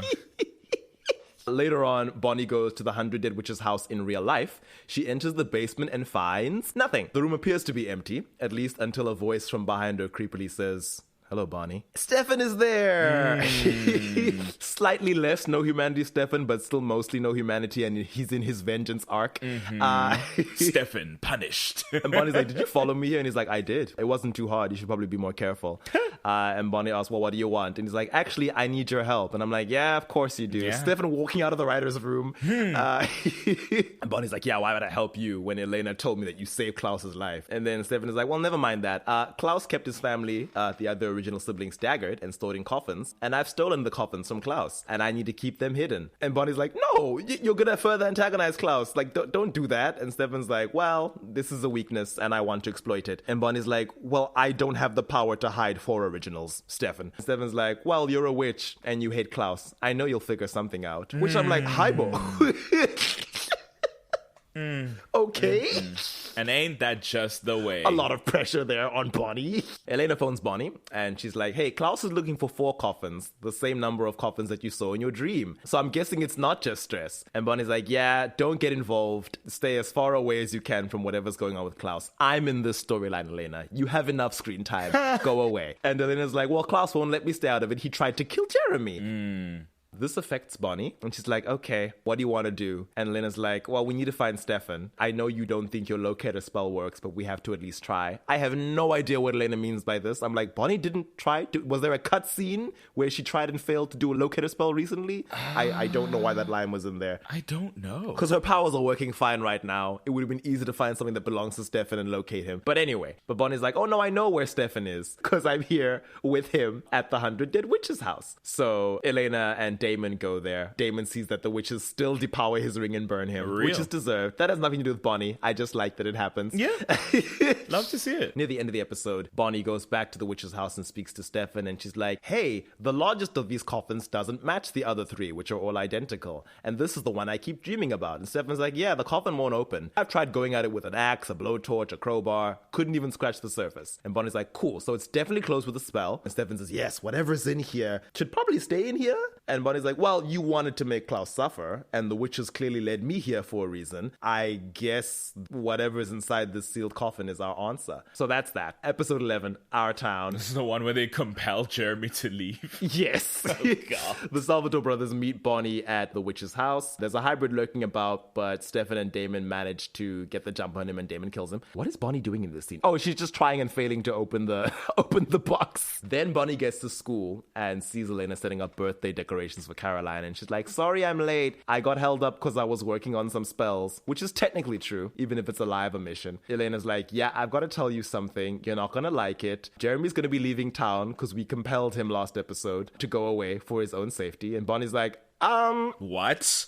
And I was like, yeah, I know, morally dubious, but, Mystic Falls is not safe for him. And I'm just telling you because I know that you haven't really worked through your stuff, and I thought you might want to say goodbye. And it's like in these 6 hours that I have before the bus goes? Thanks. They're technically broken up. So Bonnie goes up to Jeremy in the hallway, and she's like, were you going to say goodbye before you left to Denver? And Jeremy's like, oh, I wasn't sure you cared. And Bonnie's like, I was hurt by what happened with you and Anna, but I didn't want you to leave town. God. And Jeremy's like, no, I think this will be good for me. At least until the Klaus drama is over. I could have a better life in Denver. And Bonnie's like, yeah, that's exactly what Elena said. Don't do that. This is the compulsion talking. And Jeremy's like, what do you mean? And she's like, no, it's Nothing. fine. I'm not going to rat Elena out. I'm sorry you have to go. Loyal to a fault, Bonnie Bennett. Yeah. So later on, she goes off with Elena and Matt to celebrate Caroline's birthday. Caroline's not really in a celebratory mood because they're like, oh, you weren't at school, so we came home to do it for you at home, but you also don't want to have a party at all, so we're going to have a funeral. Cool. During the funeral, Bonnie starts to get very shady. Yep. It's implied the alcohol is loosening her tongue. Firstly, they make some nice toasts to Caroline, and Bonnie calls her a friend, a daughter, and an overachiever, and she lights the birthday candles with her pyrokinesis. Later on, Elena spies Caroline texting Tyler, who's not present, because they're technically broken up right now because of all the hybrid stuff, and she chastises Caroline for this, and Bonnie's like, give her a break. You can't control what everyone does all the time. And I, because clock and it, the lady buddy. is like, wow. And Matt is like, ouch, Bon. No, she's right. I get that Jeremy is, I guess, 5 years younger than everybody else and needs to be kept protected. But I want to be clear that the episode before this, Jeremy shot a hybrid in the back, walked up to the kitchen, grabbed a cleaver, and chopped that dude's head off. I think he might be useful in this crew. Elena says, childhood innocence deserves to be protected. Oh my I will God. not turn my brother into a child soldier. like, My okay. brother who is 1 year younger than me. Bonnie's like, I'm sorry for dampening the mood at Caroline's party. I just think it's really wrong that you compel Jeremy to leave town. And Elena maintains that she's doing it to protect him because he deserves a chance at a halfway normal life. And Bonnie's like, well, Jeremy should be able to choose how he wants to live his life. Exactly And you're right. taking Jeremy's choices away. Yeah. Elena's like, Bonnie, you can't tell Jeremy the truth. And Bonnie's like, oh, why? You're going to compel me not to? Well, you can't. Matt is like, okay, let me diffuse the situation. Okay, girls, put the claws away. And Bonnie's like, I'm sorry. I'm going to go home and sleep it off. Excuse me. And she bids Caroline happy birthday and leaves. And I'm like, well, Bonnie, you're not wrong. Why do you have to apologize? Right. This is your new least favorite trope when the person who's not wrong says Because sorry. she's not incorrect. She's saying a true thing. And Elena's touched. Like, I get that it's Jeremy's, but jurisdiction is more in Elena's case, but that's messed up. And it's maybe the third time that you're doing this to Jeremy. Like, I think somebody's got to say something. After all the other drama in the episode happens, the next morning, Elena hugs Jeremy goodbye before he has to leave for Denver. And as he heads for the door, Bonnie runs up to the house. She runs to the airport. Bless, she truly runs to the airport. She sees Jeremy and she's like, good, you haven't left yet. And Jeremy's like, oh, what are you doing here? He's in a very bright mood because of the compulsion. It's weird. Just like season 1, it's weird. And Bonnie looks at Elena and then she seems to make a decision and she's like, I came to say goodbye. And she hugs Jeremy and he walks out the door and Bonnie has tears in her eyes and Jeremy looks at Bonnie and Elena one last time and then he leaves. So again, Bonnie rising above it. She has to. Being the bigger person. Truly, Maya Angelou and Still I Rise, and it's like, okay. I don't think this was the context that was required. Not a huge deal, but for what it's worth, this episode establishes that Caroline has turned 18. The first episode of the season was Elena's 18th birthday. Bonnie doesn't get a birthday episday. When is her birthday? When does she reach the age of majority? We don't know. The story doesn't care. She doesn't have a birthday. I do know when she first has a birthday in the show, actually. Oh, is it in the post-high school years? Yes, definitely. Oh, no. I have a feeling I know who it's with. Episode 12, The Ties That Bind. Bonnie has another dream. This time she's back in the woods and she sees the sealed coffin sitting in a graveyard. She approaches it and suddenly Klaus appears behind her. And he's like, I figured out how to open it. Can you? And then he vamp speeds at her and bites her. Then she screams and the dream changes and she finds herself waking up inside the coffin itself. And she's trapped inside and she's like, let me out. She tries to cast a spell, doesn't work. Then she hears someone moving outside and she's like, help me please, I'm in here. And the lid of the coffin lifts up and light pours in from outside and she sees that her savior is a woman whose face we can't quite make out. Ooh, I like that. In the next scene, Bonnie is awake and back at the 100 Dead Witch's house and she's brought Elena to see the coffins and she's like, yeah, I've been having these recurring dreams about the sealed coffin. I think the witches are trying to send me a message. Oh, also, I guess it was established because I think someone at some point does raise the question of when did the 100 Dead Witches come back? I thought you said they were gone. And Bonnie's just like, I guess they hate Klaus more than they're angry at me, so they're back now. How convenient timing, I'd say. They're just Bonnie. back because the story needs magic. Witches aren't characters. They're tools They're that the story will tools. use when it needs them. Except Esther, I guess, who gets a surprising amount of agency. And can make Esther, decisions. our white witch. And has selfish desires and very singular personal desires that she's free to pursue.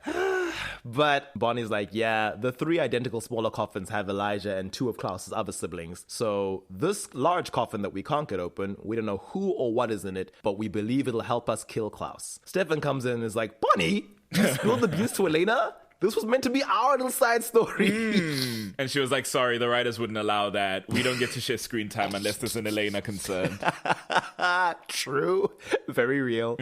Elena's like, oh, Stefan, are you going to kidnap me so I won't tell anyone? And Stefan's like, don't tempt me. Bonnie says, listen, guys, I think I know who can help me open this coffin, but I need Elena's help to find this person, which is why I've roped her in. Stefan has no idea who she's talking about. And she's like, I couldn't place the woman's face at first, but then I realized. And she pulls out a photograph and shows Elena. There's a woman in the picture who was with a young girl, a young Bonnie. And Stefan's like, okay, who's this? And Bonnie's like, it's my mom.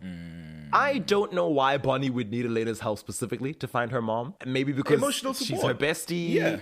I guess. Yeah, that's not crazy, I don't think. Yeah, and I guess Caroline wasn't as close to her when they were younger. Exactly, yeah. She just made it sound like Elena was going to do something that nobody else could do. Like, her detective skills. You would hope. No, it's because that's my best friend, and I'm in no way, shape, or form ready to face my mother. That's fair. My emotional support doppelganger. Exactly so. Bonnie and Elena pull up some files on all the various Abby Bennetts, because that's her name, in the county. Elena says she asked the sheriff's office to get this for her. I don't know if Liz was like, why? Or she just said, okay, I guess I always knew one day Bonnie would want to find her mom, who I knew, so sure. And I became ready, yeah. Bonnie's like, thanks, Elena, for helping. I know things have been a bit weird since the Jeremy stuff, and you're dealing with a lot of other things. And Elena's like, no, nothing is more important than this, Bonnie. And Bonnie's like, that's kind of surreal having to track down this woman who bailed on me as a kid. So Elena's like, hey, we don't have to do this if you don't want to. Stefan can obsess over opening the coffin, but it doesn't have to fall on you. And Bonnie, speaking as though one of the writers possessed her, is like, well, Elena, the coffin is spelled shut, which makes this a witch problem. Which means that it does fall on me. Then Damon comes in and is like, hi, I found your mother. She's in North Carolina. Because everyone who we need to find who's out of town or out of state is just in the South. So we never have to travel too far. Why Damon? What does Damon have to do with this? He said he used compulsion to speed up the invitation, to speed up the investigation. So he, I guess, asked around and forced people to spill the beans. When you're playing a game with your friends and your sibling shows up and your parents make you involve them, truly, like, what was he? He's not in the storyline. He's the more reliable Salvatore right now, I guess, because Stefan is a wild card. And Damon's like, she goes by Abby Bennett Wilson. She's in North Carolina. And he's like, road trip. And Lena's like, oh no, you are not coming. Thank you. And he's like, but I found her. And Lena's like, Bonnie has not seen her mother in over 15 years. I do not need your snarky commentary narrating the experience. Right. Very real. Bonnie notes that there's some tension between Elena and Damon. And Damon's like, we kissed and now it's weird. Okay, have a good trip, Elena. Bye. And I'm like, you intentionally put Elena in an awkward situation and then left her to deal with it on her own. Yes. You're so mean. Indeed. While Bonnie and Elena are on said road trip, Bonnie's like, yeah, I can't believe I'm going to go see her. And Elena's like, oh, you never really talk about her. And I'm like, yeah, Elena, that's because the writers decided she didn't matter until now. Until now, when we need a witchy solution to something. And Bonnie's like, yeah, there's not much to say. She left and never contacted me again, even after my Grams died. Then she's like, okay, so what's going on with Elena? And Elena's like, I don't want to talk about that. And I'm like, good. I'm glad you don't want to, because I don't care. Need it. Yeah. Bonnie's phone rings and she's like, ugh, it's Stefan. Elena's like, no, ignore it. We don't need Stefan like adding pressure to this situation. And then Bonnie's like, well, he's gonna keep calling until we pick up. So Elena picks up and is like, hi, Stefan. And Stefan's like, where are you? And Elena's like, no, we're just gonna spend the night at my family's lake house while we wait for Sheriff Forbes to give us some new addresses to look over. And Stefan's like, are you kidding me? And Elena's like, no, we need a night off from all your insanity, Stefan. And Stefan's like, okay, well, Klaus is getting restless because he knows I'm stalling. You need to move faster. And Elena says, we will, if you stop calling us every 5 minutes. Bye. And then Stefan is revealed to be in their house looking at all the papers I guess they just left on Elena's kitchen table. Out in full view. Catching her in a lie. For the vampires who are invited into their homes. You know. God. And it also has the paper that Damon found, which has Abby's current driver's license record and her North Carolina address on it. Insane. So Stefan knows exactly where they're going. Bonnie and Elena show up at Abby's home. They ring the doorbell. They're met by a young man, Jamie. And me at the time, I was like, Arnez from One on One? Okay. Welcome back, sir. How you been? I knew him from Cousin Skeeter. I've never seen it, but I'm familiar. Not the son of Damien Dark, as internet trolls would have you believe. That's really funny. Every now and then a picture will resurface and be like, bet you didn't know that this actor was this actor's son. And I'm I was like, he's no. really not though. No, I mean, I see why you would say that. They have the I exact see it, same but it's eye not color true. and very similar face shapes. But please no. They're like, we're looking for Abby Wilson. He's like, well, she's not home. And Bonnie's like, cool, we'll go. And then it's like, no, let's stay. And the guy's like, hey, you look very familiar. And Bonnie's like, I'm her daughter. Surprise. And he's like, cool, I'm Jamie, come in. And then Elena gives Bonnie this look as Jamie walks past. Which is Elena, We'll get into it. dissect that. So we'll get into it. So once they're inside, Bonnie's like, hey, are we related? Because of course she's like, is this my half brother? Did my mother have another child later on? Because this is my mother's home. And Jamie's like, no, Abby's not my mom. And then Elena says, oh, good, and gives Bonnie another look. What? So this ship is actually Elena's fault. Elena? Much like Matt becoming a cop, this is another it was me, Barry. This is what you were talking about. Yes. This is another it was me, Barry. I started the ship where Bonnie gets involved in a relationship with her foster sibling. I'm stunned and speechless. I'm gobsmacked and flummoxed. Elena Gilbert, you menace. What is this Carrie Fairchild energy?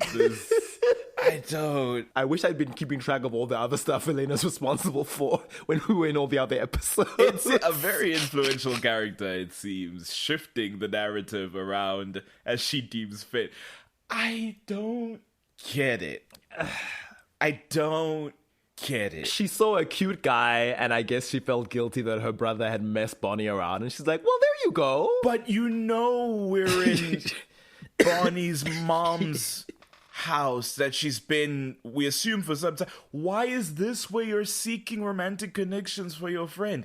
Why would this be a moment, even like context wise, and like in this moment of the story where we have all this turmoil about Bonnie's deadbeat mom? Is it like, ooh, cute boy? It's like, is this the time or the place? Elena said, you thought that I read the Twilight books, but I actually read the Mortal Instruments. It's just what I'm saying. Surprise. Like, this Clary Fairchild, like, Chase Wayland energy is not something I'm... okay, they're not related. He still clearly lives here and is, I assume, young enough that y'all were like, maybe she had a child after Bonnie. Because he would have to be max 15, in fact, 14, because she left 15 years ago and pregnancy takes some time, as you would know. So this 14-year-old giant, because this man is like 6'2". I mean, he is actually established as older than Bonnie because he's a high school graduate. So how would... Oh, he's an adult. Even better. He's at least 18, 19 because he mentions, he's like, my dad used to date Bonnie's mom. Okay. I guess birds of a feather because his dad was also a deadbeat. Oh, good. When he left, Bonnie's mom took him in and put him through high school and was a supportive and understanding guardian, even forgiving him when he totaled her car twice. And later on, we see a picture of him in like a cap and gown at some graduation ceremony with Abby. So I'm like, okay, so he's like 19. Okay. Maybe Bonnie thought my mother's love child from an affair she had before I was born. I don't know. Sure. But then I'm like, because the foster sibling whatever is like, this is the like Nightcrawler Amanda Sefton issue, right? Where it's like, yes, we share a mother, but not biologically speaking, right? Because Amanda Sefton is Margali Sardosh's biological daughter. I guess Amanda grew up with Nightcrawler. So that's what makes that weird, is that they grew up together. But it's like these two didn't grow up together. They just had the same guardian at different points in their lives. And so it's technically not weird. Why is Bonnie only worth a technically not weird romance in a CW show? Right? That's my question, I think, ultimately. It's like, for as much as we can get to a this is technically not weird, why is that the threshold for this character? perfectly viable boyfriend who They I guess said, had... we gave you a black love interest, but also all black people are related, so this is what you get. And all black people are deadbeats, I guess, because... Anyway, we can see how it affects Bonnie being told how supportive and present her mother has been for somebody else. Yeah. And then, speak of the devil, Abby comes in. And Bonnie's like, hi, I'm Bonnie. And Abby's like, oh. Once again, I was like Persia White from Girlfriends. All my like late 90s, early 2000s black stars were rocking up, and I was very pleased. So Abby makes them some food, and she's like, I hope you girls are hungry. I use food as an icebreaker. And Elena tries to be polite. She's like, you have a lovely home. And then Abby's like, oh, you're sweet, just like your mother, Miranda. And then it's like, you knew my mom? And she's like, oh yeah, she was my best friend. Wild. And then Bonnie goes, huh, so you had a daughter and a best friend and you still left. Get her. Get her, buddy. Abby's like, no, wait, that's not the truth, Ellen. My best friend is the reason that I left. And then she's like, yeah, 15 years ago, a vampire came to Mystic Falls looking for the Petrova doppelganger, which I guess people could tell even when Elena was a child. Right. When she was 2. That girl's gonna that she grow looked like up Catherine to look Pierce. like Catherine Pierce. No, I figured she like read the bones and saw prophetically in the way that Bonnie often does. I guess. That like, oh, this is the doppelganger. I guess Michael was working with witches who told him that the Petrova doppelganger was there. Why not? If Klaus can do it. Sure. I mean, Michael's like, listen, I married a witch, so... I'm familiar with the old ways. But Abby's like, yeah, no one could kill the vampire, so eventually I lured him out of town all the way to Charlotte, and I cast a spell to desiccate him and stuck him in a crypt. So And then cool. it's like, oh, that was Michael. Yeah, we've dealt with him. He's dead. She's like, yeah, it took all my power to defeat him, and it almost killed me. And although I recovered, my magic never did. My powers didn't come back. And Bonnie's like, yeah, and neither did you. Ooh. It is wild that they retcon this law and are like, I didn't abandon you for nothing. I abandoned you because I lost my magic. And it's like, okay, I guess. To be fair, Bonnie doesn't let her get away with it because Abby's like, no, it wasn't that simple. And Bonnie's like, it wasn't? You cast a spell to put Michael down and then what? You had to teach Jamie how to drive? She is so spicy about this Jamie thing. And I'm like, fair. Love it. Right. And then Elena's like, okay, Bonnie. And Bonnie's like, no, actually, this was a mistake. Since Abby has no magic, she can't help us, so let's go. And then Abby's like, wait, no, please, just talk to me. And Elena's like, okay, I'm gonna excuse myself from this scene. I'm gonna go wait outside. And there she finds Stefan, who's like, hi, Elena, nice lake house. Stefan, please. We've got enough problems. Abby tries to make some small talk and she's like, you've grown into a beautiful young woman. And Bonnie's like, stop with the food and the compliments, okay? I just want to know the truth. Why didn't you come home? And Abby says, well, I had no magic. I was in a new city and I had the chance to become somebody else. And I chose to be Abby Wilson, the woman, not Abby Bennett, the witch. I'm not proud of what I did because I ran away. But, you had your father and Grams. And, your Grams is so much better at all this stuff than me.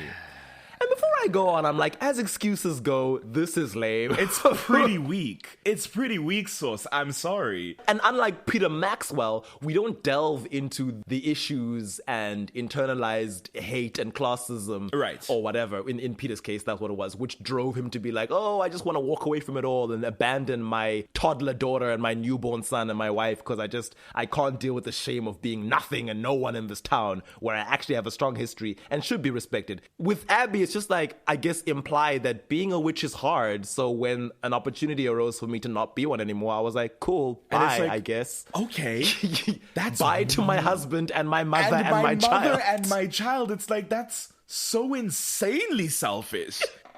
And it's like, they make a point that, like, this threat of Michael was so external, and as we learn through the course of the show, that like Mystic Falls was in a almost like in the terms of like a kingdom, an ancient kingdom. Like we were in a time of peace. Mm-hmm. We were not in a time of war. There were no vampires in Mystic Falls. There's nothing going on. We're in the like late 90s.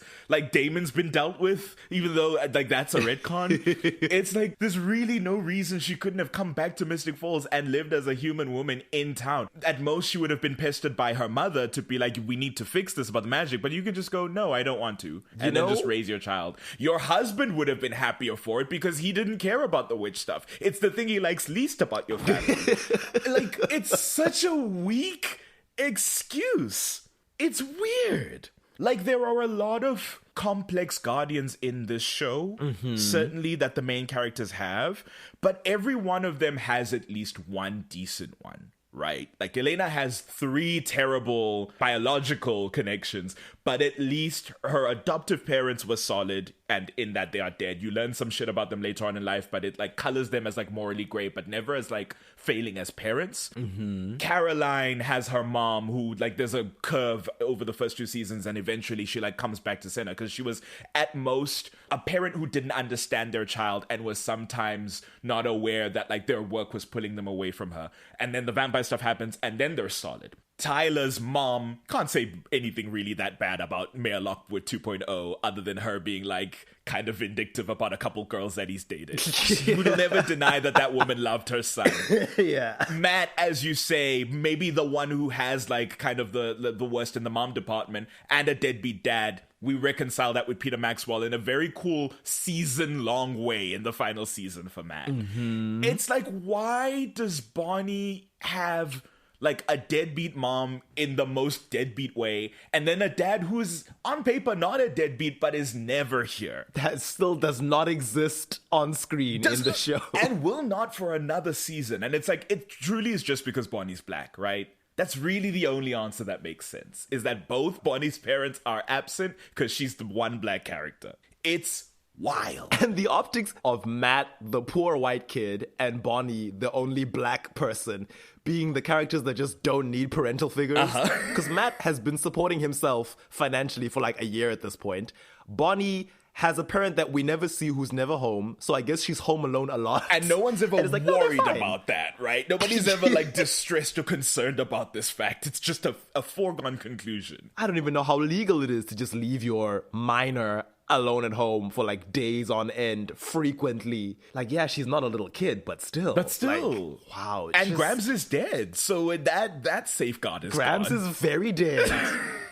It's so crazy. So bizarre. But yeah, it'll get so much worse as we go on. So then Bonnie realizes that, oh, Abby doesn't even know that Sheila is dead. And she tearfully informs her that Grams died when the two of them did a rough spell and it exhausted her strength. And Sheila cries as well. And she's like, oh no. My mom. Like, well, she raised you right. She would be proud of you. And I'm like, yeah, maybe if you hadn't left town, you could have seen your mother before she died. It feels so crazy. She's like, well, you know my whole story, which I'm like, I feel like I don't. I feel like okay. I really don't, girl. She's like, you know my whole story. What's brought you here? And Bonnie's like, cool, I was led to you by a dream. I thought you could help me, but you have no magic, so you can't help. And Abby's like, I can't do spells, but I still have, like, you know, my herbology skills. Like, you know, the plants, the mystic herbs. And also I can advise you, even if I can't do magic, I know magic, like, in my brain. Like, I know incantations, I know rituals, like, I still have that in me. Those who can't do, teach. Outside, Stefan and Elena have their nonsense with Jamie, who is compelled and ends up shooting Stefan in the back. Yeah. Or the front. I don't know. No, he shoots him in the front. Yeah. Shoots him in the front and ties up Elena. Bonnie hears the gunshot and is like, what was that? Abby knocks her out with some magical herbs. Truly drugs and kidnaps her own estranged daughter. Kidnaps her own child. So Jamie, I guess, helps her put Bonnie in the car and then stays behind while Abby drives off to meet Daniel, Klaus's current deputy, his head hybrid. Because Tony died brutally. Again, Jeremy beheaded him. And Mindy got decapitated when Stefan was beginning his vengeance era. Dropping like flies, these hybrids. So Abby's like, hey, Bonnie didn't tell me the locations of the coffins. And you're like, oh, okay, so you're in cahoots with Team Klaus. And then she's like, also that vampire Stefan showed up. Daniel's like, did Jamie take care of him like I compelled him to? And Abby's like, yeah, he did, but Bonnie's not going to talk to me now. And then Daniel's like, well, try again. So Abby's like, Bonnie, don't try to do any magic. The plants that I used are not just a sedative, they also mute your magic. Is this the plant, the fabled plant of season 7? Maybe it is. Brilliant. Bonnie's like, where's Elena? And Abby's like, no, she's fine. I need your help. Where are the coffins? Because Daniel's compelled Jamie to kill himself if I don't help you. And Bonnie's like, oh, okay. Jamie, the child who you love. well, I can't do it. This goes beyond us. So then Abby slips out her phone and types a message without Daniel seeing and then shows it to Bonnie. And she's like, warn your friends. So I guess off screen, Bonnie tells her where the coffins are because Damon arrives at the house of burned Brujas and it looks as though he's rushed over after Bonnie warned him. But Klaus is like, tee-hee, I'm already here because Daniel got the location and told me. The witches attack him and inflict pain on him and Damon's like, yeah, don't insult the witches. I made that mistake when I first got you. And Klaus is like, well, I'm not you. I will kill all the descendants of these witches if they don't do what I say. And I guess the witches are like, oh no, our one Achilles heel. And they immediately fold and show Klaus the coffins, which had been cloaked previously. Except there's only 3 of them. And Damon's like, surprise, Bonnie actually called me sooner than this scene implied. So I managed to get one of them out. I chose the big one that couldn't be opened. Honestly, good choice. On Elena's end, she manages to outsmart Jamie, knock him out, and save Stefan from the buckshot. So good for them. After that, Daniel, I guess, just leaves. And Bonnie tells Abby, cool, Elena's on her way. Jamie's a little banged up, but he's safe. And Abby's like, do you think Daniel will come back? And Bonnie's like, no, you kept your end of the bargain. And Klaus usually keeps his. And I'm like, wild That's not that true you would at say all, that. Bonnie. That man is not true at all. Incredible. It's a 50-50 shot. Betrayed his own brother after seeing him for the first time in hundreds of years. I don't think you can trust that. And Bonnie's like, wow, you were willing to do all of this for Jamie, even though he's not your family. And Bonnie's like, well, actually, Jamie is my family. I know that must be difficult for you to hear, but it's true. But that doesn't mean I don't care about you. I want to help you. And Bonnie's like, well, you can't help me because of no magic. Also, I don't trust you, after everything that's happened today. And then Abby says, my magic actually drifted away gradually after I put Michael down. The longer I was away from you, the weaker my powers got, as though nature was punishing me for leaving you. Maybe you can help me get it back. And Bonnie's like, oh, I thought you didn't want it anymore. And Abby's like, well, I don't want it, but if it's what you want, I will do it for you. Wow. So I guess To be a that parent. one thing. Episode 13, Bringing Out the Dead, is the one where Bonnie and Abby spend the day trying to open the coffin. Bonnie's being so impatient with Abby. She's like, come on, you're not even trying. It's so tough. The prior episode is so cold, and in this one, she's just not even giving her an inch, which fair enough, but it just sucks so bad. It's just we've got this reunion of mother and child, and it is not going well. They find the magical seal that represents, what is it? A blood knot. A blood knot. That represents a family line. And they're like, oh, it'll take the 2 of us working together. 2 generations. To unseal the spell. And I'm like, yeah, that's kind of what you were already doing. But sure, I guess you weren't using the exact right spell. So fine, whatever. Yeah, they weren't specifically focusing on the connection between them, the blood connection between them in order to undo the spell. And I do think the wording of what they were saying changes and starts to involve the sanguinem filio, When Abby continues to fail, she's like, the spirits are angry at me for abandoning you. That's why my powers don't want to work. They don't want me to have powers. And Bonnie's like, hey, I had those dreams about you for a reason. So the spirits wanted you here. If there's You're a the problem, it's not you. The spirits, because you don't want to open... Yes! She's like, you don't want to open yourself up to the magic. And then Bonnie's like, you know that my dad and my grandma never talked about you? I used to pretend you were dead because that was easier than wondering why you never came back for me. And I was like, oh. Imagine being like, my mom is probably alive, but I'm just going to pretend she died because that's just easier to make peace with. Yeah. And then Abby's like, oh, boo-hoo, there's no way I can tell you how sorry I am for what I did. And Bonnie's like, no, there is a way. You can help me and open this coffin. So they do the spell, the candles flare up, the cave rumbles, and they're like, oh my gosh, I think, I heard the lid, shift. I think we almost did it. I'm gonna call Damon and tell him we almost got it open. So Bonnie leaves, and when she does, then the lid pops open.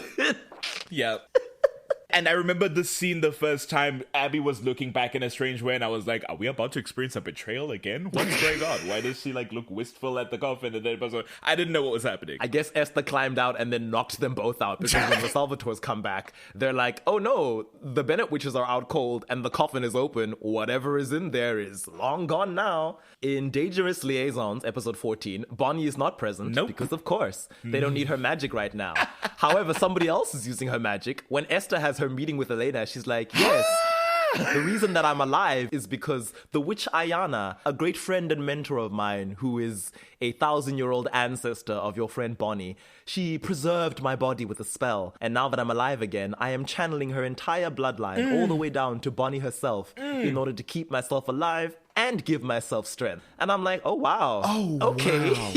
They found a way. Because this is the thing, right? This is the conflict, is that we need Bonnie's magic, but we don't want her on screen.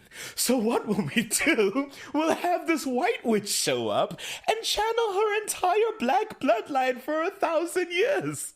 And so now we've got the Bennett magic in the story, and we don't need her here. And that basically becomes where Bonnie sits in the story until the last 3 episodes. As a the magical last 2 battery. episodes. She is linked to Esther channeling her. Even when Esther gets cut off, Bonnie's actions are still being dictated by witches on the other side who are her own family, but are working for Esther or working with Esther And for it's some like, reason. for what? And you know what's crazy? To Is kill that Klaus. in the first arc, when you mentioned Sheila said there's a witch on this side whose actions are in motion that we are not happy with. We're trying to help you close this door that she's trying to take advantage of. And it's like, when did that change? It's insane. And the other thing is that we know Ayana, right? We had been introduced to Ayana in episode 8 when we got flashbacks of the originals and 1,000 years ago when they came to the New World in the States. So we know there's a black witch named Ayana who was Esther's bestie / mentor / mammy. But truly in this moment to go, oh, and that's a Bennett ancestor, actually. So all these black women who you're channeling are all one family, connected, perfectly aligned for you, Esther, the original witch, the one on high, to channel for your schemes. Insane. I mean, fitting that this white woman doesn't have enough power to fix her own mess that she's desperately trying to fix, so she needs to use black people. Ooh. It's so crazy when you say it out loud, and it makes so much sense. And maybe if they'd made Esther black, like all the other witches, sans Maddox, Listen. and, let Klaus be half native, then they could have just said Esther is part of the Bennett bloodline, and it would make a lot more sense. Because really, Ayana is only in the story so that we can explain why Esther is channeling this family. Right. She does nothing. She's there to be like, I was Esther's teacher, Esther asked me for help, and I said no. I'm not going to help you make vampires. That's it. Then suddenly I'm channeling her bloodline because she sees I'm trying to undo my mistake. That's all Ayana is as a character. It's so crazy to me that, because if Ayana is a Bennett ancestor and is assumedly the only through line where the magic comes from, right? Because she's specifically which ancestor? Ayana came with the Michelsons from the old world, from Nordic country to the States. So she's not even from the transatlantic enslavement of black people from Africa. She's from some pre-old world black population, we must assume, that made it to Nordic country and came this way. So that's where the magic comes from. So it's so explicitly not the magical root of voodoo, hoodoo, spiritualism, Afrocentric magic came this way. There's no doubt about it now that none of that plays into Bonnie's magic, which sucks, frankly. Yeah. But episode 15, All My Children, this is the one where Esther finally decides to enact her plan after she's linked all her kids together and is like, tee-hee, I'm gonna kill them by, I guess, undoing the vampirism on Finn, which will then ripple through the rest of them, and then killing Finn, which will kill the rest of them. In this episode, Bonnie tries to do the sage spell, the burning sage spell, to block vampire hearing in Elena's room. She can't get it right. She then tells Elena that Esther actually came to speak to me and Abby, off screen, we never see this. Off screen. Came to speak to me and Abby and introduce herself. I guess because she's channeling our bloodline, she figured it was polite. Imagine and I'm like, yeah, it's the that. least she could do, I guess. Coming up to these women and saying, hi, we haven't formally been introduced, but I am actively drawing magic from you two right now to be alive here. How are you doing? I'm Esther. Elena's like, I don't really know if I want Esther to kill Elijah, because I guess we were super close last season. Is there a way to stop Esther from channeling you? And Bonnie's like, even if there was, why would I want that? Yeah, fair. And Bonnie's like, hey, Elena, this is happening. It's out of your hands. Later that day, we do get to see Abby and Bonnie meeting Esther and Finn at the 100 Dead Witches' house. That's where Esther is like, you are the descendants of the witch Ayana, who I'm channeling. Have we not had this conversation as yet? You are the bloodline made manifest. she's having it with them now after she's had it with Elena. Okay. Because I guess Elena had to hear it first. Sure. Interesting. And she's like, it's difficult for me to maintain the connection, which is why I needed you here in the physical world as the manifestation of the bloodline. And she says, I can think of no better allies to help me than the witch who put Michael down and the girl who fought Klaus so bravely. I assume she means last year. And I'm like, these sound like compliments, Esther, but you are using these people. Yeah. And it rubs me the wrong way because you aren't really concerned about their well-being. It's petty praise when it's like, we don't really have a choice in this matter, right? You just kind of did it. And now we're here. It's not like we showed up and said we are interested in the cause and we lend our hand. It's like, no, you started taking our magic. No choice. Bonnie makes it clear that she doesn't think she can stop Esther channeling even if she wants to. And once Elena gets snatched and the Salvatores are like, cool, we have to make this a dead battery so Esther can't draw power from it, they're like, we're gonna go and I guess kill Bonnie because Damon is homicidal and Stefan's still kind mostly no of humanity. baddish. So they show up at the 100 Dead Witches house. At this point, Bonnie and Abby have gone inside because Cole, Finn, and Elijah showed up, and Esther was like, no, it's too soon. Quick, go inside. Stefan finds Bonnie and is like, hey, Elena is in danger, and you know what that means.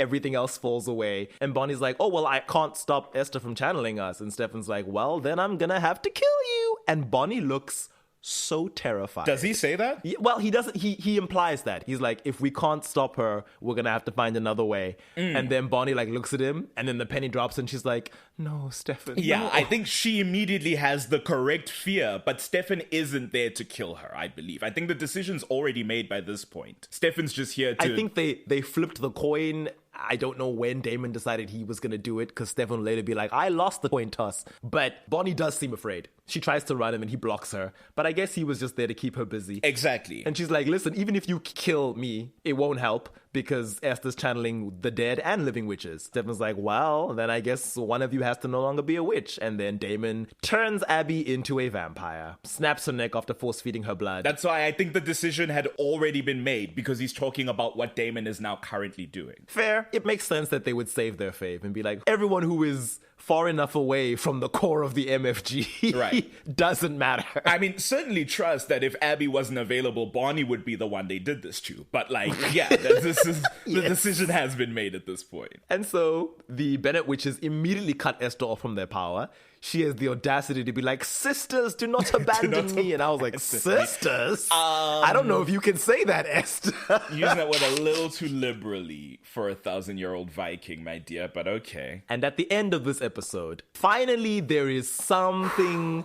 There is some acknowledgement giving to Bonnie and what she goes through because Elena goes to the Forbes residence where Bonnie is with Caroline. Caroline answers the door and she's like, Bonnie doesn't want to see you right now. And then it's like, no, please, let me go speak to Bonnie. And Caroline's like, listen, Abby's in transition and the next few days are going to be really hard. If Bonnie needs time to deal with that, then I think you should give it to her. And Elena's like, no, but Bonnie's always been there for me. Please just let me be there for her now. And Caroline's like, I'm sorry, Elena. I know that you want to help, but put yourself in her shoes. Everything that happened tonight was to save you. And that's okay because she loves you so much. But somehow she's always the one who gets hurt. And I was like, I don't know which guest writer managed to get into the room. I'm holding in my heart that was, it had to be a black woman. At the very least, a person of color got in there and said, this is wild, y'all. I think maybe y'all are missing this.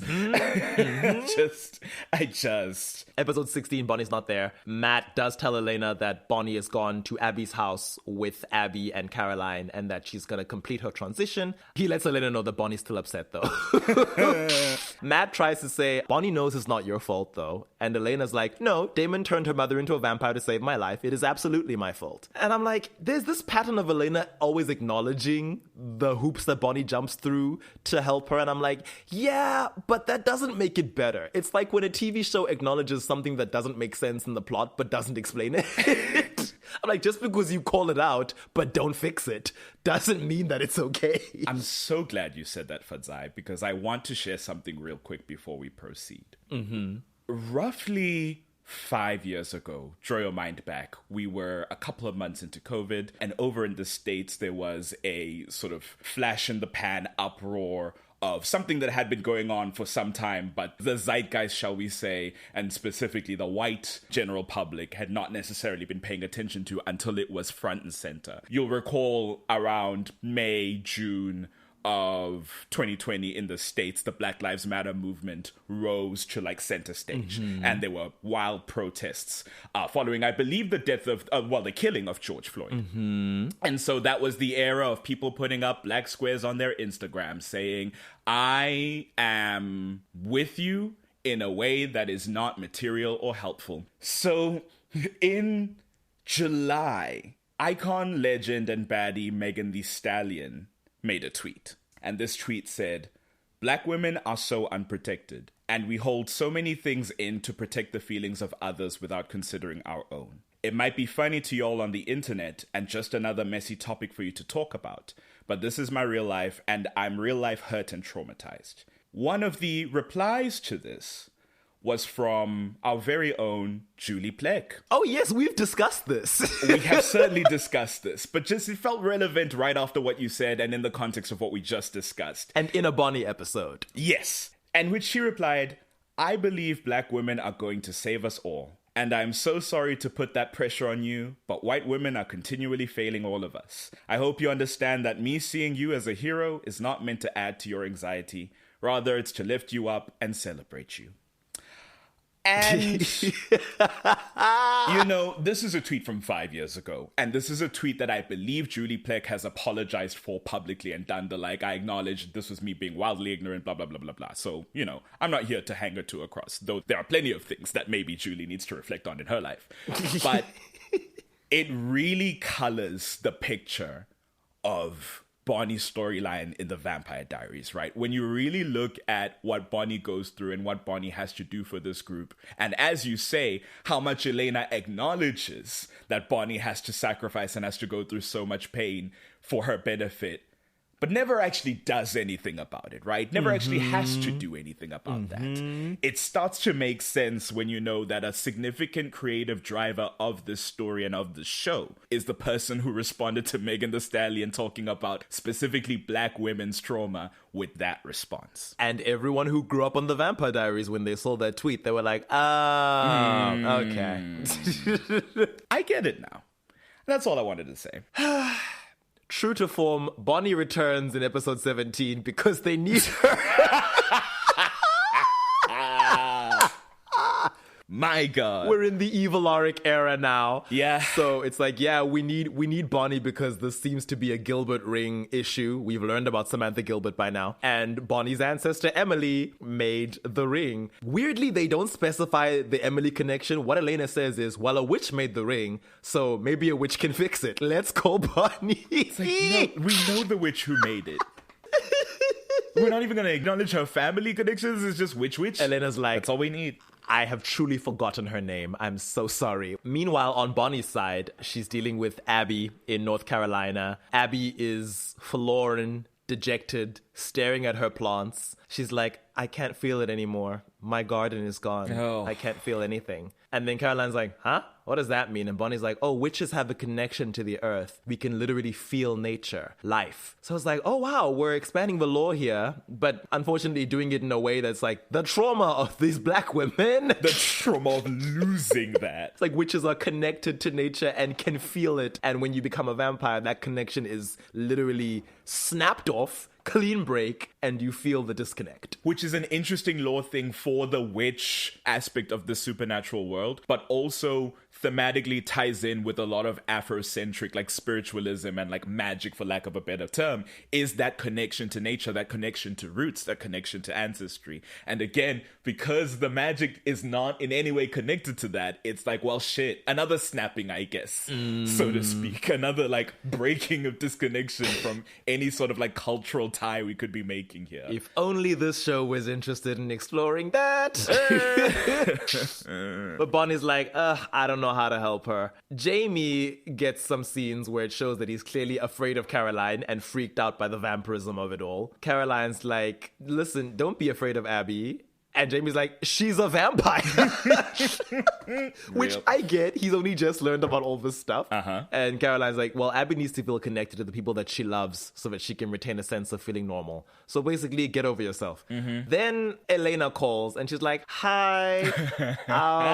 Bonnie's not answering. And Caroline's like, yeah, Bonnie's still mad at you. Would you believe the transition has been tough. Elena's like, yeah, I know, but something really terrible is happening to Alaric and we need Bonnie's help. Oh my god. Once Jamie comes inside and shows to Bonnie that he's like, I'm trying to like meet Abby halfway, Bonnie makes this joke where she's like, oh, hi, do I know you? Because I guess she hasn't seen him in a while. He's like, yeah, I'm the guy who lives out back. You know, the one you're not related to. And I was like, why did we have to... I hate this so much. But yeah, Abby herself comes in. Jamie's like, I'm sorry. He hugs her. She hugs him back. Her bloodlust gets triggered and she tries to eat him. She bites into his neck. Bonnie has to aneurysm her. And Jamie looks scared again. And Abby's like, oh no, what if I die? Bless her. So later on, Bonnie goes up to her and she's like, hey, have a blood bag. It'll help. And Abby's like, no, I think I should just go before I hurt Jamie again. Or you. And Bonnie's like, the only way you're going to hurt me is if you leave. Don't give up on this. Not again. Then Caroline's like, I healed Jamie with my blood. He's fine. I need a favor for our white friend. Eventually, Elena and co get the message that Abby thinks that all the dying and coming back to life has affected Alaric's psyche and allowed the darkness to come in. It's supposedly reversible. Bonnie can do a spell to reverse the damage. It's something that happens to witches who become obsessed with dark magic. They lose control and start acting out their darkest impulses. And it's like, oh, Abby has some experience with this. I wish the show had used this to explore maybe why she was afraid of witchcraft or reluctant to be a witch and immerse herself in that culture. If they'd been like, oh, Abby has a history with maybe she was addicted to dark magic. The story will even go so far as to say in the penultimate episode the particular that the spell Abby used to put Michael down was a dark spell. Yes. You could have been like, yeah, maybe she got into dark magic and was like, I have to stay away from Bonnie to protect her. And after a while, she was like, well, now I can't come back. It's been too long or I'm too broken. Right. But nope. She was like, no, I just wanted to be someone new and I left. And it's like, okay. Cool. Bonnie then asks for the phone, and she's like, hey, Elena, the spell will require some personal effect of Alaric's from before he started wearing the ring. And Elena's like, cool, I'll get it. Also, I'm sorry for everything that's happened, and thank you for helping. And Bonnie's like, yeah, be ready to do the spell as soon as I get there. We have to work fast. And I'm like, oh, she's still not into this. And it's like, yeah. But then almost, because Bonnie must always rise above it, almost as if noticing her tone and regretting it, she's like, I'll see you soon. Insane. And I was like, oh, okay, I guess she's over it. I must stress this is a repeat of when her Grams died to save those goddamn Salvatores, and she disappeared for 5 episodes. And when she came back, she had to act like everything was perfectly fine because they needed help. At least she was angry at the Salvatores for a few episodes at that point. You know? Now she has to be like, I can't be mad at Elena because it wasn't her fault. And Caroline has to vocalize her emotional state for her. I guess Caroline, on her own redemption tour, she's like, I haven't had the best history with black characters either in this show. I'm making amends. Caroline in her allyship moment, saying, I'm doing the work. I guess Bonnie goes all the way back to town. Yep. I guess. Yeah. And she mixes a jar of magical herbs and she's like, hey, this is the binding element of the spell. We don't see her casting the spell because I guess we don't need to see that. But she's like, yeah, Alaric needs to take this twice a day to keep him from becoming Vampalaric. Elena's like, how's Abby doing? And Bonnie's like, well, I'm going to go back to North Carolina and stay with her for a while. We're going to work on her garden and work through things. And Elena's like, I'm so sorry. I didn't want this. I wish there was something I could do. And Bonnie hugs her and she's like, I know. And Lena's like, please tell me you forgive me. And Bonnie's like, of course I do. Why? So well and truly... What? Why is that the priority of the scene? Why does it end here so quickly? I hate Truly, we are done. We are done with that era. It's over. Elena had 2 episodes of feeling guilty, one of which Bonnie isn't even in.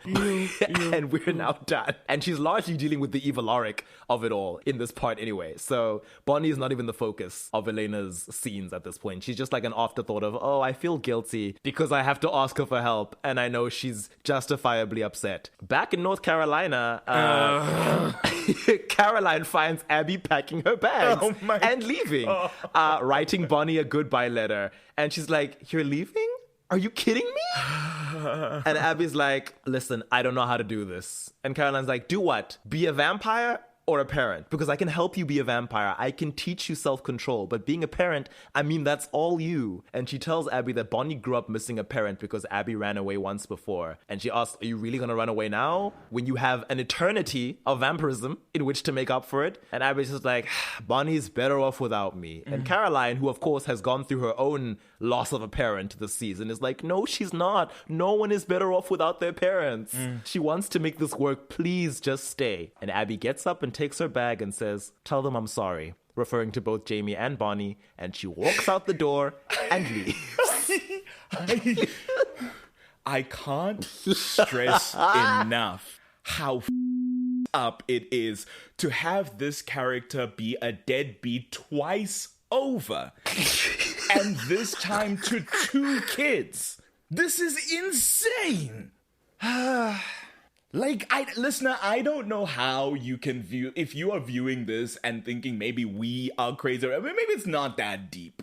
Maybe something's wrong with you, that you do not in your heart feel a great wrongness with everything that has transpired regarding this character. This is insane. Also, narratively, it's not lost on me that narratively, Abby walks out of the story as soon as we no longer need her. Thank you. Because Esther has been released. She is no longer channeling the Bennetts. We fired our Chekhov's gun that Rebecca set up earlier on when she said you can't be both witch and vampire. And I was like, yeah, we're not going to pay Persia White to hang around and show us how difficult it is to be a vampire. We've seen that already with Caroline. Right. It's like... And I'll go one step further, and maybe this is too woke of me, but this scene is about Caroline, right? Because she just lost her dad. This scene is about Caroline having a moment to tell somebody, I know what the situation's about. You need to do A, B, and C. Because we focus on Caroline getting emotional and tearing up about her dead dad. So I would love to say they're splitting the difference, but we don't get to see Bonnie's immediate reaction to her mother leaving. No, because we don't. We go straight into the next episode, 18, The Murder of One. Bonnie is missing for most of the episode. Elena is calling her, can't get through to her. Caroline's like, well, Bonnie's mom bailed on her again, so we should probably leave her out of today's plan to kill an original and wipe them all out because they're still linked. However, we eventually find that Bonnie has actually been snatched by Klaus and has been held hostage at his manor all day. He's like, yeah, I'm going to get you to unlink me from my siblings. Coincidentally, I've decided to do this on the same day that your friends, unbeknownst to me, are trying to kill us all. Bonnie's like, I'm still studying the spell. It's not easy to do, especially under duress. And Klaus is like, if you're stalling or looking for a way to send help, I guess he knows about that burned letter that she sent to Elena last season. He's like, I will kill anyone who comes to rescue you. And I'm like, well, that's not true, because if Stefan came here, Klaus, you wouldn't kill him. You wouldn't kill your baby boy, your beloved. And Bonnie's like, I don't know if I'm strong enough to perform the spell. And Klaus is like, oh, have a little more faith in yourself. Your energy helped my mother link me and my siblings in the first place. And I'm like, yeah, but that was her whole bloodline. Klaus, you don't know what you're talking about. How is this her fault? And he's like, I don't think you're trying very hard. Let's incentivize you. Whips out his phone and calls Cole, who is in Denver, Colorado, and asks him, could you send me some live video footage of Jeremy Gilbert playing in the park with his new puppy dog? He's like, look, Bonnie, weren't you sweet on this boy? So my brother's like a few feet away from him and has vamp speed. He could kill him. Elsewhere in the episode, Damon has been snatched by Rebecca, who's torturing him because of the honeypot threesome that he did. Bonnie hears Damon cry out from another room, and she's like, what was that? And Klaus is like, don't let it bother you. And she's like, well, it does bother me. You bother me. The way you use people to get what you want, it's not right. And then Klaus is like, you're being emotional. I understand things have been rough for you. You know, with your mother leaving again. I was like, wow. You son of a bitch. Klaus is such a bitchy gay. If only they would let him If be. they would let him be full power. He has all the energy of Lestat. Yes. They truly could have just made him evil and bi. Yes. It's the only thing that makes sense, because what is this otherwise? And then he's like, it's very sad. I can help you find her if you want. I have people who can find people who can bring her back to you. Or if you choose, I can bring parts of her back. Oh, and Bonnie looks disgusted. And then Klaus is like, well, I'm going to keep hurting people until you do what I say. So just do it. So he gives her some bottles of blood that I guess Finn was forced to give, but Rebecca, Elijah, and Cole gave willingly, and then bites into his hand and bleeds out some of his own blood. And Bonnie does the spell because he's like, our blood was linked, so use our blood to unlink us. And she does the spell just as Stefan, Matt, and Elena are ambushing Finn. And Matt gets the killing blow and manages to kill Finn as Bonnie has unlinked. Yeah. The least dangerous of all the originals. Truly just a waste all across. The one who was not a threat to anybody. Because he'd been dead for 900 years. A waste of our limited white oak wood. Like, what a nightmare scenario. Klaus leads her into the foyer, and then Rebecca comes out and she's like, oh, leaving so soon? And Klaus is like, be nice. And Rebecca's like, thank you, Bonnie. See you in physics class. And I was like, Rebecca! Rebecca. It's not cool and fun that you're in high school, Rebecca. I don't know if that works. Yes. It's odd. Then Bonnie spots Damon through a doorway being tortured, and she looks horrified. And Damon calls out weakly to her, and Klaus is like, go on, help him. Save the man who turned your mother into a vampire. So Bonnie gives Damon one last look and says, just get me out of here. And I was like, yeah, real, fair. Justified. However, because she's a good person, I guess, she does phone Elena and tell her that Klaus has Damon, which reveals to Elena, Stefan, and Caroline that, wait, Klaus is alive? We thought we just killed him through Finn. Yeah. And Bonnie's like, I just unlinked them, unfortunately. He's very much alive. And Lena's like, okay, where's Damon? And then she's like, he's at the mansion. It's bad, Elena. I guess she's talking about Damon's condition is bad. And then she segues to explain that Klaus threatened Jeremy and my mom. And her voice starts to crack and she gets choked up. And Lena's like, are you okay? And Bonnie's like, I don't know. And then she says, I'm sorry. And she hangs up and she slides down the side of her car and breaks down sobbing. And I'm like, this girl has been through so much. This season alone, I'm not even harkening back to the Sheila stuff and the Martin witches and how it must have felt to have the spirits of 100 dead witches, you know, be channeled through you and then cut you off because they didn't approve of you. I'm just saying this season alone with the ghost arc and finding her long lost mom and her mom leaving again and the fact that she clearly still cares about Jeremy but didn't really get a chance to end things properly, and now Klaus is out here threatening him, and she must always rise above it and help everyone else because magic is the solution to everything in this show and she's the only witch in the cast. And it's like, yeah. Again, that one writer managed to break into the room and alter the script and say, yeah, my girl's been through it. She's gotta reflect it somehow. She has to break down. This is too much for one person to handle. And then she's not in the next episode because I guess they don't need magic. Episode 20 is the Decade Dance, which she attends with Jamie. He doesn't even go here. I guess he's visiting her. He's like, yeah, our deadbeat, not quite mom in my case. Jeremy is back in town, so he bumps into them. Esther is up to her old tricks, snatches Elena, brings her along to create Vampalaric. All the vampires at the school, except Caroline and Tyler, who I guess are always in their own B-plot that exists independently of everyone else, even though they're at the school. Klaus, the Salvatores, Bonnie, Matt, Jeremy, they're all together being like, yeah, let's work on this. Let's try and break the salt barrier that's keeping all the vampires here and also find out where Esther has taken Elena. Klaus becomes impatient, I guess because he doesn't know that magic takes time, and threatens to kill Jamie. And then it's Stefan who has to say that, come on, Klaus, Bonnie doesn't give a damn about us. The only reason she's helping right now is to save Caroline and Tyler, because by now they know that, you know, if you kill an original, everyone in their bloodline dies. And he says if you start killing the people she cares about, she'll tell us all to go to hell. Which works. I like that it's Stefan who manages to get through to Klaus. He's like, listen, I'm the one who cares about Bonnie, but I also understand Klaus. I know how to speak to my man. It's a good move. It's like an olive branch after the nightmare of them turning her mom into a vampire to be like,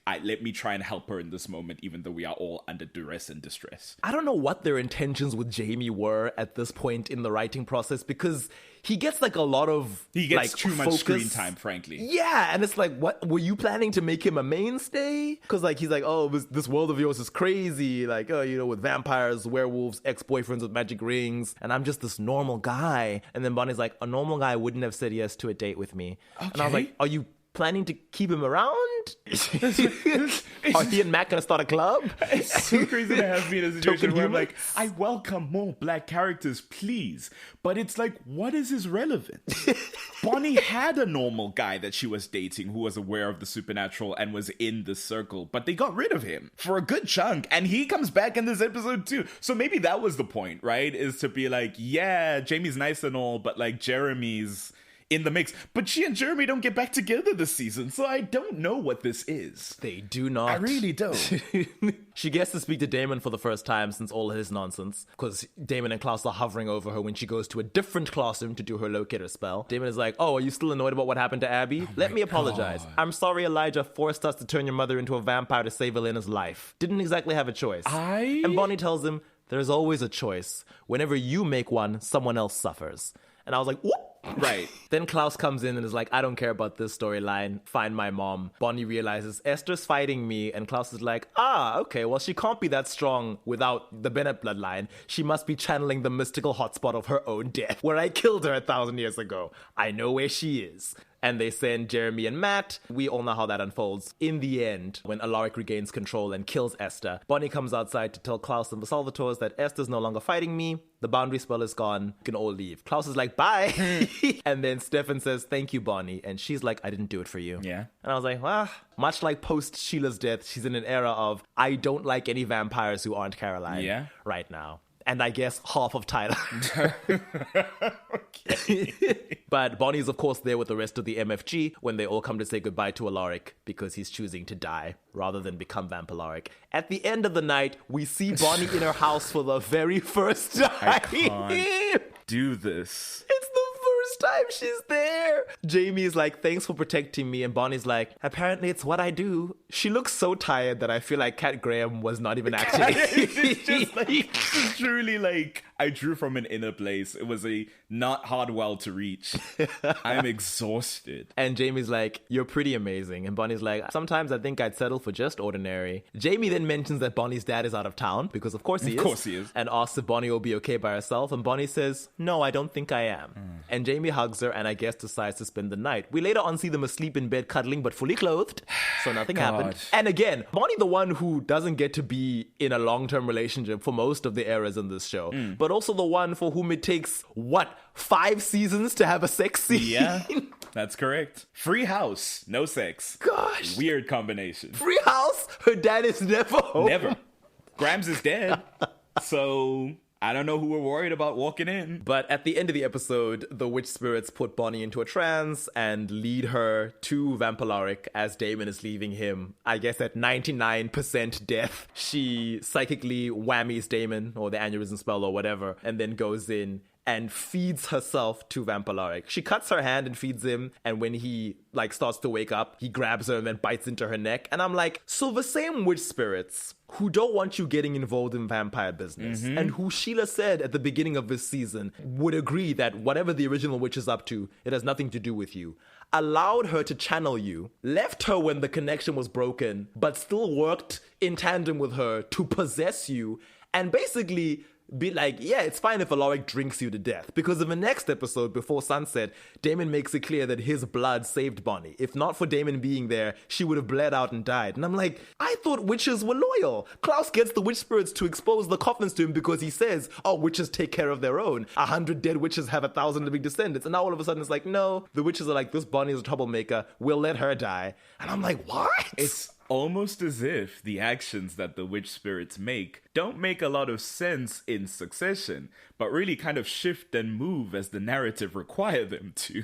As the white people in the narrative require them to. Because these witches are not people, they are tools. Because, again, like I've said of Emily and Bonnie and Lucy in the last recording, the last session, it would be interesting to interrogate them as complex figures in the decisions that they make, where sometimes they kind of do a thing that's like, well, damn, that kind of screws over the regular people, and the witches is in the favor of the vampires. It's like, why would you? And Greta as well. It's like, why would you make this choice? And the story goes, what? Choice? What are you talking about? They just did it. because I wrote down that they did it. In the penultimate episode, we're dealing with Vampaloric. The Salvatores get into an alliance with Klaus, and Bonnie's like, I could desiccate him like my mother did to Michael because he seems to be otherwise invincible. I'm going to call Abby and ask for her help. And I'm like, you have Abby's number? When she Didn't she ditched you again, abandon she didn't... you? Why would she leave a contact number if her goal was to leave and never come back? Jamie has also left town. I don't know when, because this is the very next day after the dance. And Bonnie presumably left in the middle of the night, got chowed on by Vampaloric, and was immediately brought to the Gilbert house the next morning. And I guess Jamie woke up, saw Bonnie was gone, and was like, I'm okay, out. back to North Carolina with me. Maybe Jamie was like, you're right, this is too weird. This is really weird. Abby comes back physically, right? I seem to remember them having a She conversation. comes back physically. Yes, she does. Why? She does show up. Bonnie's a bit restless, and Damon's like, she's not going to show up. She doesn't have exactly the best track record. She abandoned you twice. And Bonnie's like, no, she's going to come. And then she does show up. And she's like, hey, I didn't think you'd ever want to see me again. And Bonnie's like, well, like Jamie told you, it's urgent. So I guess Bonnie asked Jamie to call her. Okay. And Jamie had her number. And Jamie was like, yeah, I'll just call her up. I also am in contact with her, even though she abandoned me. What are we doing here? Yeah. Then Abby's like, in order to stop a vampire's heart, you have to find balance among the living and stop a human heart.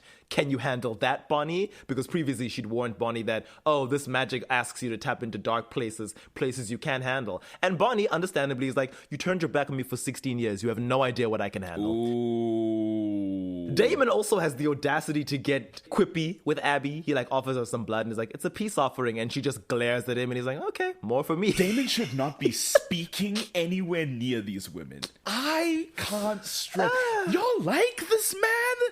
I don't get it. Whatever. It's not his episode. Bonnie gives her blood to Klaus and the Salvatores, tells them to make a connection with Vampaloric's bloodstream, and then she'll be able to do the spell. She's going to use Jeremy as the human being. Damon, I guess in a rare moment of care, is like, wait, Jeremy, I don't think you should use your ring because you might, end up the next alter ego killer, a vampire hunter person.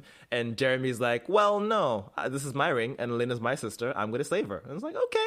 Well, hopefully Bonnie can restart your heart so that you don't die a supernatural death and the ring has to bring you back. Bonnie does her spell. It almost works, but Vampaloric is too strong and manages to break the connection. Later on, surprise, she does the spell on Klaus. I guess they called her off screen and told them there was a change in plans because when Damon, Tyler, and Stefan attack Klaus, Stefan gets his hand into Klaus's heart and then Bonnie's like, the connection is made. Does her spell.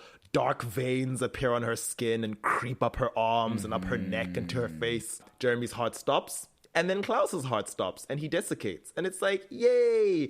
Bonnie ends the spell and then briefly struggles to restart Jeremy's heart. Yeah. She does some magic and nothing happens. And she's like, wait, Jeremy, wake up! Then she pounds on his chest and then he wakes up. And it's like, okay, good. It's like, wow, magic works like an old cassette player. You just have to hit it a few times for it to work properly. Interesting. Good to know, good to know. 90s magic. You know?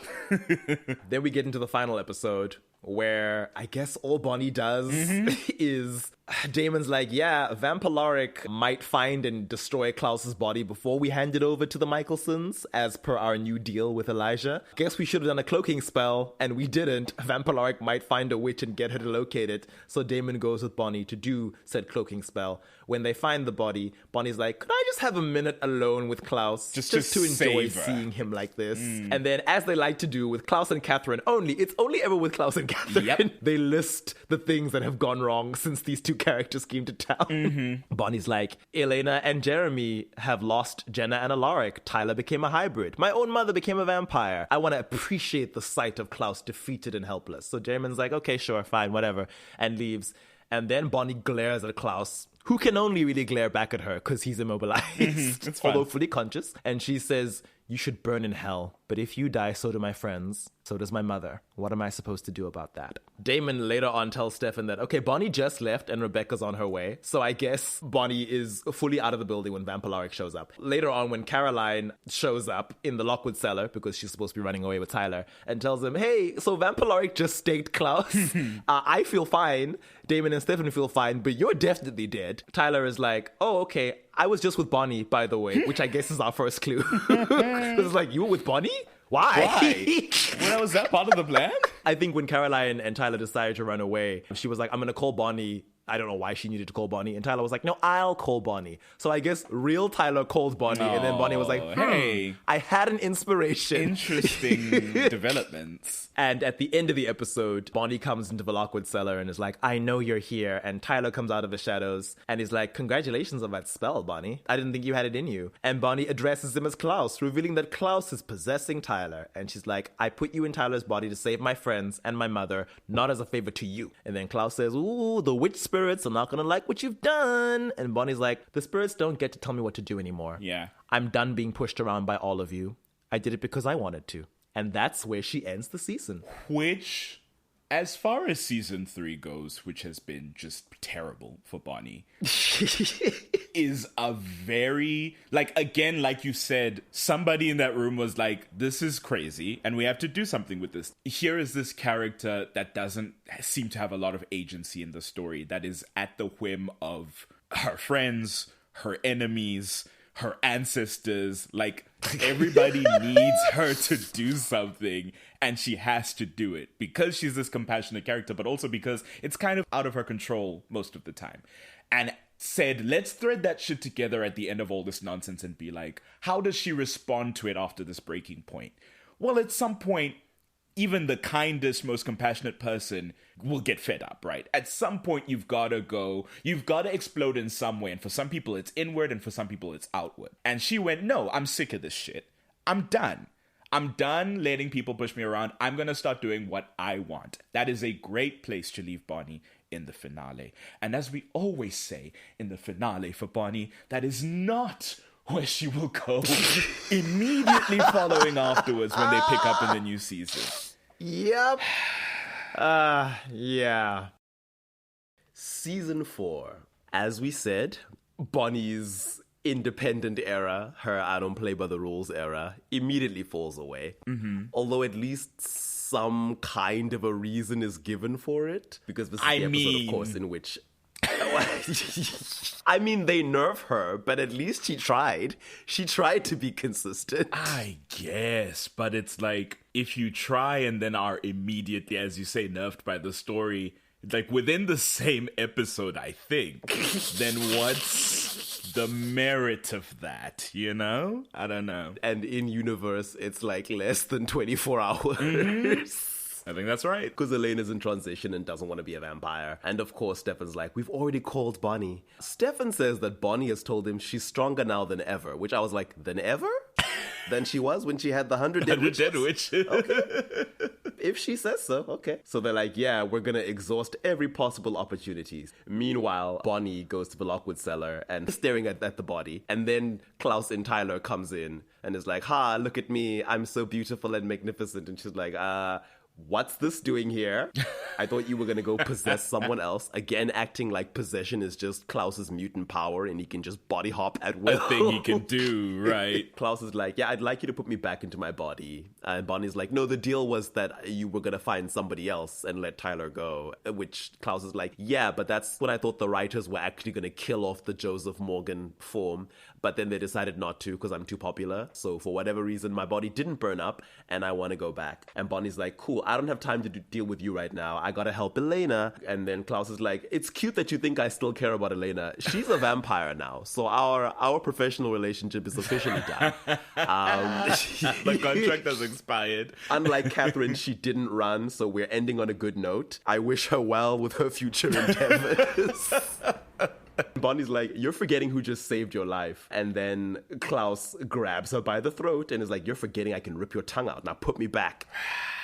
He's a little uneasy in Tyler's body because he's like, Tyler's on a hit list thanks to Vampaloric outing him to the council, so I don't want to be in this body. And Bonnie has to be like, wait, if I can keep Elena human, you'll have living doppelganger blood to make more hybrids. And he's like, okay, good point. You do that. But remember, this whole thing is very discreet. Don't tell anyone that I am inside Tyler. And yes, I did phrase it that way on purpose. Okay. And then, Bonnie... I have one question. If Bonnie is more powerful than she has ever been, why is Klaus in the body of a hybrid that's about half a year old a threat to her when she could just aneurysm spell him at the lowest setting and throw him back? That's what I want to know. Either Bonnie exaggerated to Stefan, either Stefan exaggerated to Elena. Bonnie is saying, by virtue of me controlling this power and it not being something that can be unplugged by someone else at any point, I am therefore more powerful than I've ever been. Sure. See how that's a lot of legwork you had to do? That's how I stay watching this show. I have to do all the legwork. Oh yeah, that's very fair. So Bonnie goes to the witch house. She does some chanting, trying to connect with the spirits, but they don't want to cooperate. And I'm like, now you've gone back to the spirits when you need to help Elena? I thought you were boasting about the dark magic and how you don't need them anymore. I'm confused. Don't ask me these questions. I don't know if you're phrasing it as a question, but I don't have answers for you. We're all over the show in this episode. I'm asking Bonnie to explain herself, and she can't. Right. And then Jeremy's like, okay, if the spirits aren't listening, is there anything else you can do? And Bonnie's like, oh, I have an idea. Without even knowing what it is, he's like, do it. And Bonnie's like, okay, cool. So if the witches won't help me save Elena, I can try go to the other side and bring Elena back to life. And Jeremy's like, the other side is for dead people. I don't need to remind you, we went through that whole arc together. And Bonnie's like, no. My theory is, since Elena is in transition, neither fully alive nor truly dead, her spirit might exist both in the world of the living and on the other side. Which I'm like, now Bonnie. Even when a vampire is fully a vampire, they're still not on the other side. So already, that's a big hole in your theory. During the process of vampirization, is the soul on the other side? Because that's new to me. Does that mean that as a person being turned into a vampire, you do a round trip, you do a little... It's not a one-way flight, it's a return flight through the other side as you are awakened by the blood? And does that happen before or after you take the drink of human blood? Because that's technically when you become a vampire. I guess it's as you die, right? You die, you go into the other side, you come back into your body, and then you're in transition. But Elena's already in transition. So that doesn't even work. Exactly. I'm like, Bonnie, it kind of feels like you're making stuff up. This sounds like Tylenol causes autism. And it's like, no, I don't think it does. I feel like you had a conclusion you wanted to reach, and then you worked backwards and jumped through hoops to make it make sense to yourself. That's going to date this episode hard.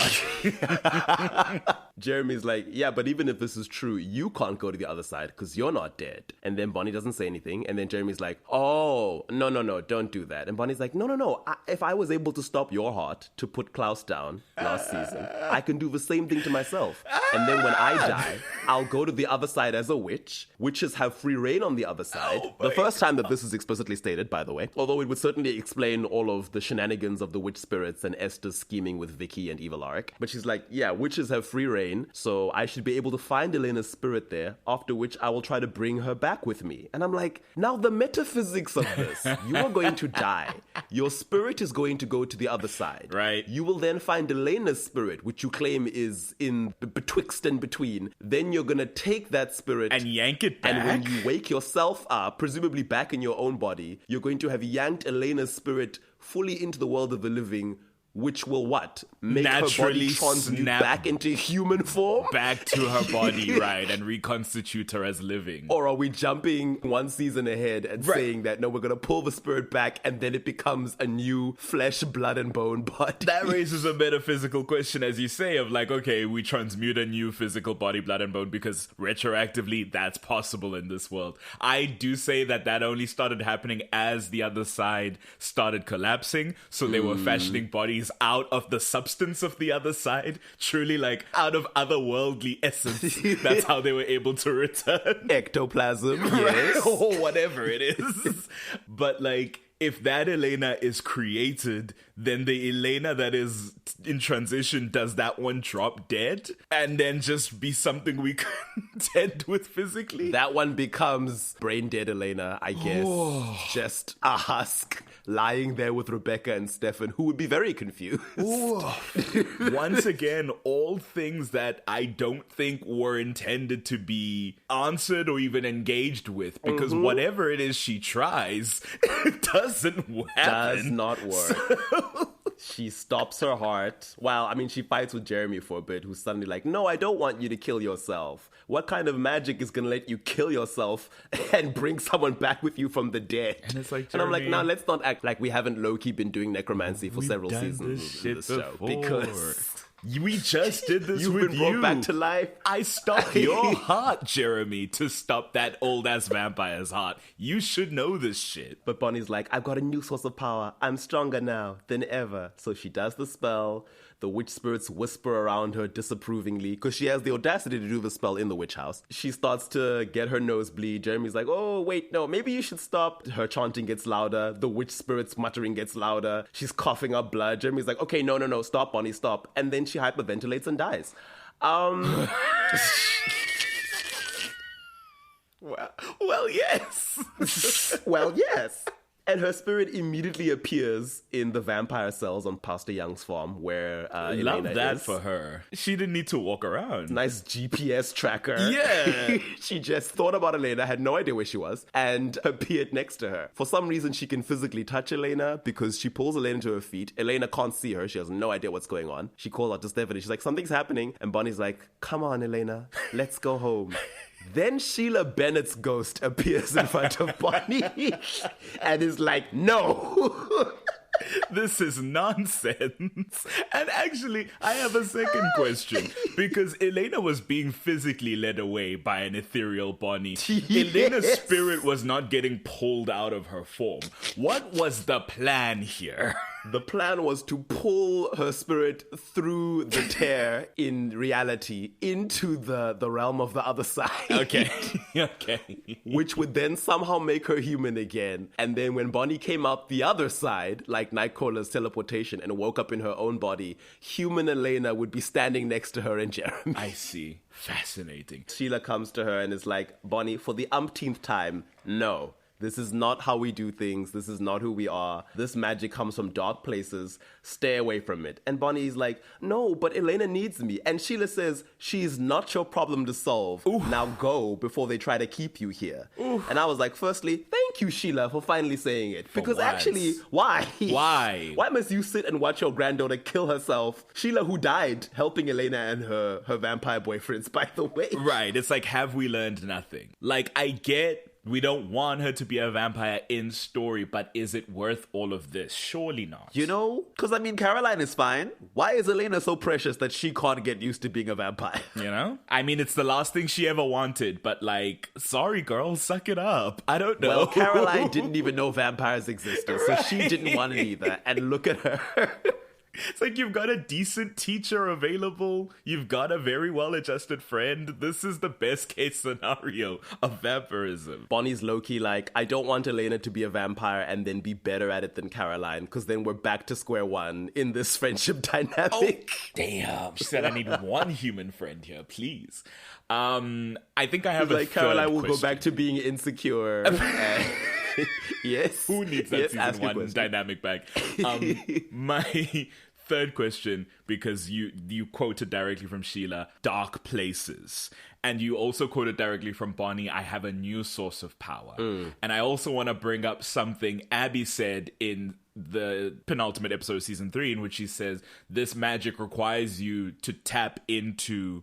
I think she also said dark places. Mm-hmm. We discussed this briefly in the Gilbert Journal about witches. The explication of like magic and how it works in this world really starts to muddy in this era in terms of what does it mean to be a witch, to draw power and to do magic, and in differentiating the different kinds of magic, because they're getting into a space of, quote, dark magic, but they very broadly describe dark places. And when Abby says it, you wouldn't be faulted to believe that it's like dark places, poetically speaking. It's like the worst part of yourself, those ugly emotions that you'd like to keep hidden, right? Where it's like, in order to do something so foul, to stop a human heart as a steward of nature, in order to achieve your goal, it must come from somewhere dark within you. But as we get to this season, it seems like this dark place is metaphysical, maybe somewhere, though we'll never get an answer of where.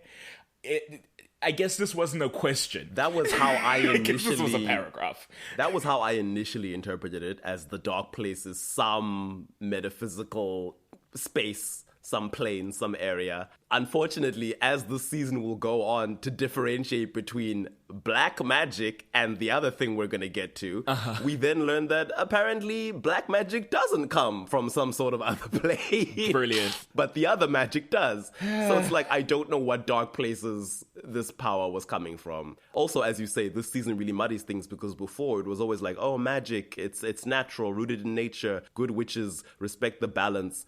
And then it's like, yes, the spirits and nature, they are like at one with nature. Then suddenly it starts to be like, no, the spirits are distinct from nature. They're like a booster for your natural magic. And by the time we get to season 5, it's like, actually, no, spirit magic is this whole separate thing that evolved after natural magic. And it's like, what?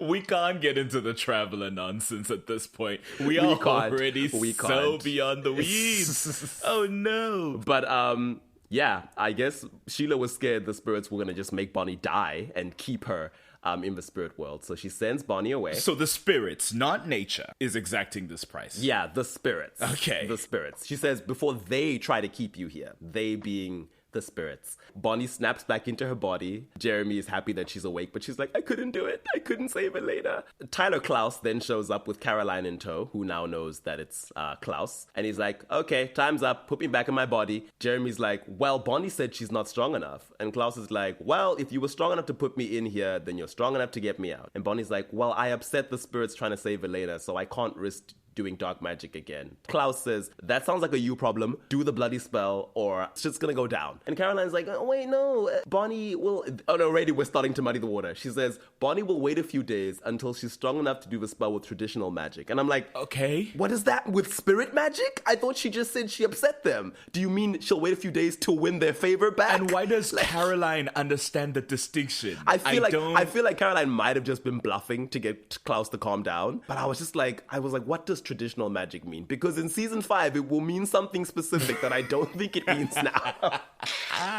Klaus loses patience and is like, I'm going to rip Tyler's heart out of his body that I'm possessing if you don't do this. And Jeremy's like, oh, you're bluffing. You need a witch to jump to a new body. And I'm like, oh, so we've remembered that that's what needs to happen. And Klaus is like, well, maybe I have one. Maybe I have several. And I'm like, why but if you are had you several, here, then then? you'd get them to put you back. This is a stupid lie. This is a really stupid situation, generally speaking. Why haven't we aneurysm spelled him? I don't know. He would go down.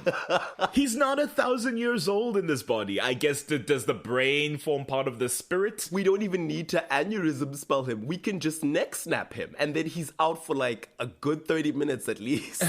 We tie him up in chains. This innate desire to keep Klaus around just like really causes problems. As always, right? Because it was Damon before that causes this like ripple effect through Bonnie's story. Because we want to keep Damon around, Bonnie needs to shift around that. Now we want to keep Klaus around because he's so popular. Bonnie needs to shift around that now. Now for some reason, she couldn't possibly deal with the threat of him in Tyler Lockwood's body. So under duress, Bonnie's like, fine, I'll do it. Does the spell to return Klaus to his real self. Tyler wakes up, I guess. I guess Klaus is still chained up. Truly, they could have just left him there. Just putting him back in his body, undesiccate him?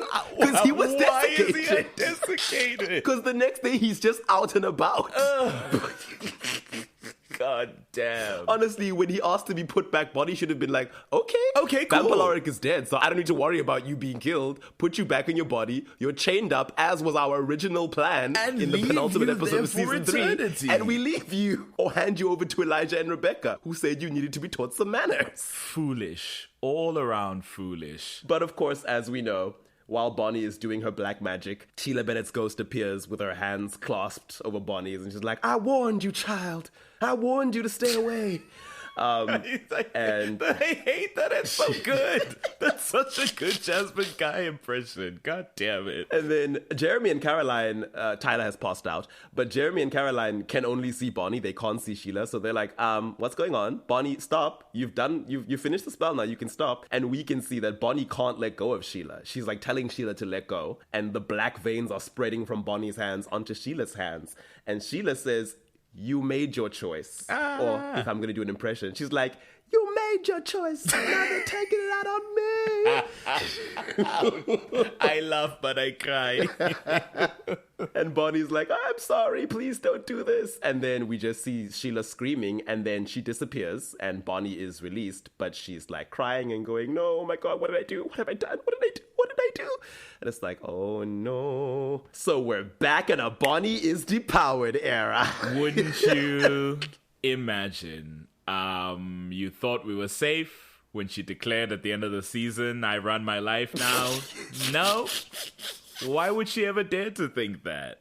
Insane. But I will say, at least in this season, it leads somewhere interesting. It's annoying that it has to happen. Yeah. That she has to be like absolutely powerless, but it does lead somewhere interesting. In the second episode, she's home alone, you know, sulking through her trauma. And of course, Stefan shows up because he needs help. He does take time to listen to her talk about what she's going through and how apparently every time she does magic, she either sees her grandmother being tortured or just has PTSD flashbacks to it. It's awful. And so she can't do her magic anymore. I do like this moment because Stefan seems to be unaware for whatever reason. I don't know why these people don't bloody talk, but he seems to be unaware that all this went down because he shows up being like, hey, we've got a new hunter. And the moment she opens the door, he sees she is distraught and is like, whoa, what's wrong?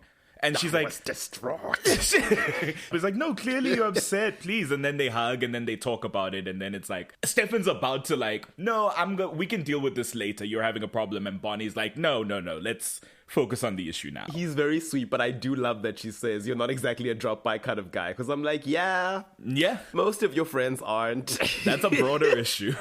But yeah, he shows her the wooden bullets that Connor Jordan shot into Tyler. And he's like, yeah, they burn to the touch. Is it vervain? Is it magic? They've got these etchings on them. And Bonnie's like, girl, I don't know. The etchings aren't magical, though. And Stefan's like, well, we've got a new vampire hunter in town. And Bonnie's like, well, that's bad timing because my bestie's a newbie vamp. I guess because she's sulking, she's the only one who's not at the memorial for Pastor Young and the other 11 people blown up. Yeah, wow, I did not realize she didn't attend. But also perfectly valid. She's Your not there. grandmother's getting tortured in what's meant to be her witch heaven. So, you know, I think you can Witch heaven? you can mark her absent for that, I think. But at the end of the episode, when they're doing their little lantern lighting ceremony, Bonnie lights a lantern for her grams. And I'm like, oh, that's nice. Yeah. Yes. She didn't light one for Abby, I guess, because Abby's still alive. Abby is kicking. Also, Abby, I guess, came to give some advice at the end of season 3 and then I guess just walked back out of town. Yeah.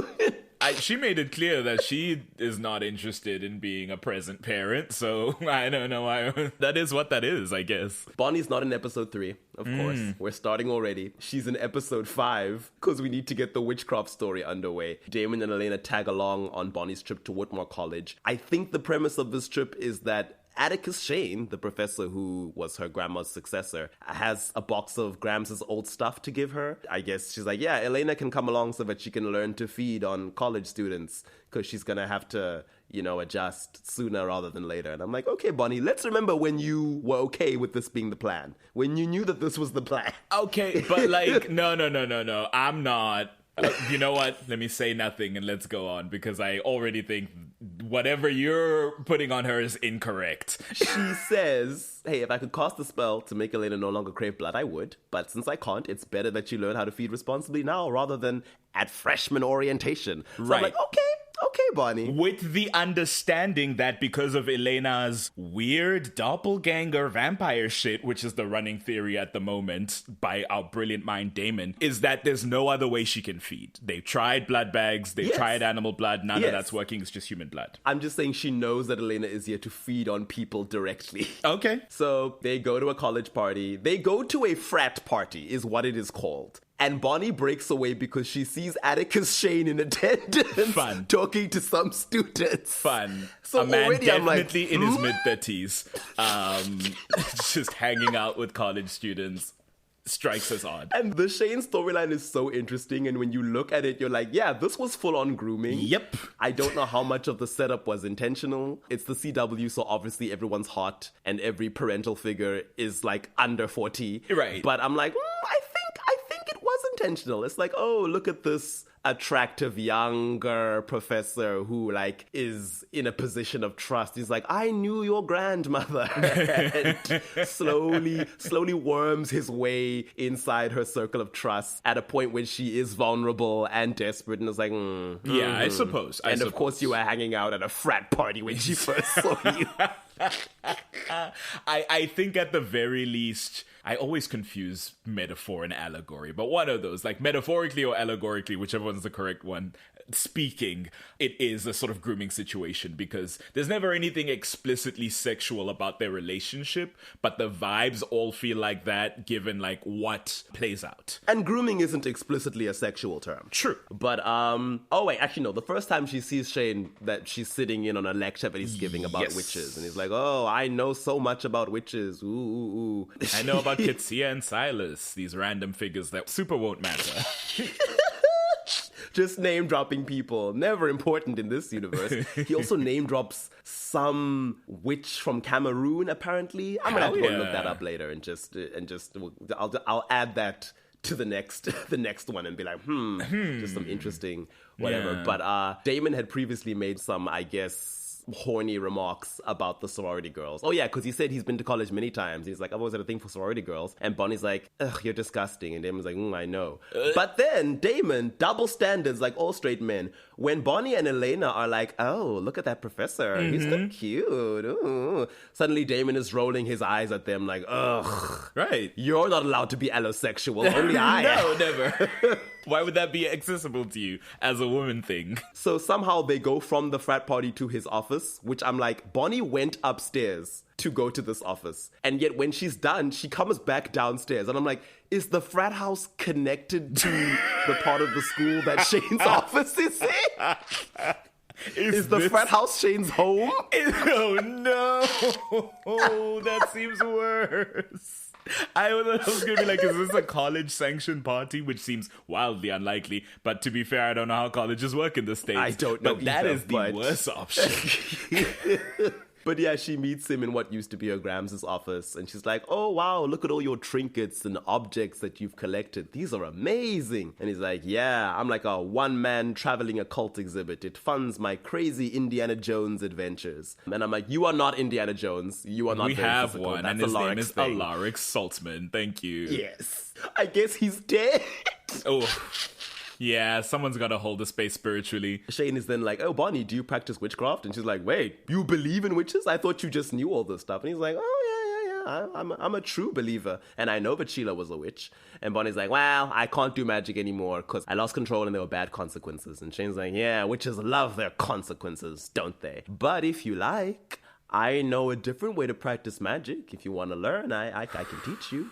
And then Bonnie's like, OMG, are you a witch? And he's like, no, I'm not. I'm not a witch. I'm just an open-minded guy who's seen a lot of things. And I'm like, when a college professor brings a high school senior into his office and says, I'm an open-minded guy who's seen a lot of things. Let me teach you. Bonnie comes back to the party down these stairs just in time to see Elena in this bloodlust haze, dancing with Damon and feeding on people. And she looks so shocked and concerned. And I'm like, but you knew Elena was coming here to feed. So what is I'd like to be very clear. Damon and Elena are covered in blood because at a point in this episode, they go from feeding to absolute frenzy. It's a very distinct point where Elena feeds from a gross frat guy who she selected because she was like, that guy just roofied someone at this party. That's someone I feel comfortable feeding on. Feeds off him, gets a blood high, starts dancing with Damon, leans into his ear and goes, I want more. And Damon is not someone with a compunction of how many people we feed on at this college party. So they have been feeding on people and are now covered in blood in the way that you are covered in food when you pig out at a buffet, right? So that's the issue, and that's the reaction Bonnie is having. Not just that she was feeding full stop. The prosecution rests, Your Honor. Perfectly fine. But yeah, Elena sees Bonnie and snaps back to herself and she's like, oh, I gotta get out of here. And later on, she's ashamed of how she acted and she speaks to Bonnie and she's like, I'm losing myself. And Bonnie's like, no, it's because you listen to Damon and Damon makes everything he wants sound like a good idea. And Elena's like, no, I should be with Stefan. Stefan should be teaching me all of this stuff. And then Damon's like, hi guys. He joins them outside and Bonnie's like, hey, you were supposed to be helping her and you let her get completely out of control. And then Damon is like, Elena was just having fun. And then they have a little argument about that. And Damon goes on his usual spiel about vampires are predators and humans are our food. We live for the hunt, blah, blah, blah. Yeah. And Bonnie's just like, oh, is that what you want? For her to be like you? Which I'm like, Yeah. truly. Honestly, that is what he wants. That's the ultimate drugs. In episode 5, Bonnie is already starting her studies with Shane. Shane is like, oh, here, have some of this tea that definitely isn't a drug. I mean, you can smoke it, but I'm going to give it to you in tea form because I want to be a good influence. And I'm like, that's like saying to someone, hey, you can smoke weed, but I'm going to give it to you in an edible because I don't want to be a bad I'm going to give you some influence. CBD tea because if it's a joint, it's too crazy. And it's like, I think it's still drugs, good sir. I think you're still drugging this minor. Also, he said he got it from an indigenous Australian spirit guide, and I'm like, Don't okay, put it Jimmy on them. Peckinpah. Don't you Okay. Shane is like, what I have in mind is a little unorthodox, and I'm like, red flags, red flags. Here's a metronome. We're gonna do some hypnosis, and Bonnie's like, ha, hypnosis won't work. Like, that's crazy. And Shane is like, oh, you're skeptical about hypnotism, but you practice witchcraft. You're afraid to do magic because the witch spirits convinced you that doing magic is wrong by threatening your grams. And I'm like, well, no, they made her think doing black magic was wrong. Let's not make vague statements now, Shane. But he's like, if you confront your fear and your guilt and remove it, you'll be able to push past this block and do your magic. And Bonnie says, hypnosis probably won't be effective because witches are naturally immune to any sort of manipulation. Not only is that proven untrue this season, but I'm like, Bonnie, I think you took the we can't be compelled thing and then just snowballed it into something else. Yeah, to be fair to Bonnie, she's not aware that there are other forms of manipulation. She is learning that this season. Certainly she didn't know about the big bad of the season. She didn't know about Atticus and his Bill Forbes-esque techniques. Bonnie has been led to sleepwalk by dreams from her ancestor. What does she mean she's You know what? immune to any sort of manipulation? So right and true. Bold, Bonnie. And in fact, last season, she was led in a trance to go feed herself to Vampiloric. Yeah. So what is she talking about? Yeah. It's not her fault. It's the writing. Bonnie's like, I don't think it's going to work. And Shane is like, we've already done it. I made you remove your earring without you realizing. And she's like, Ew. what? Wow. Ew. Everything feels so gross now. It really is so apparent in the moment of talking about it, of like, this girl, again, like 17, 18, apparently now just periodically coming to this college to speak with this college professor who claims to have known her grandmother, but we have no proof of that, other than he has some of her things. Other than that, he was able to contact Bonnie, I guess. Found her cell number among Sheila's It's like, she was a keepsakes. lecturer, I'm a lecturer, I have access to some level of information, and apparently I can hypnotize people, so what? I just hypnotized the dean of college.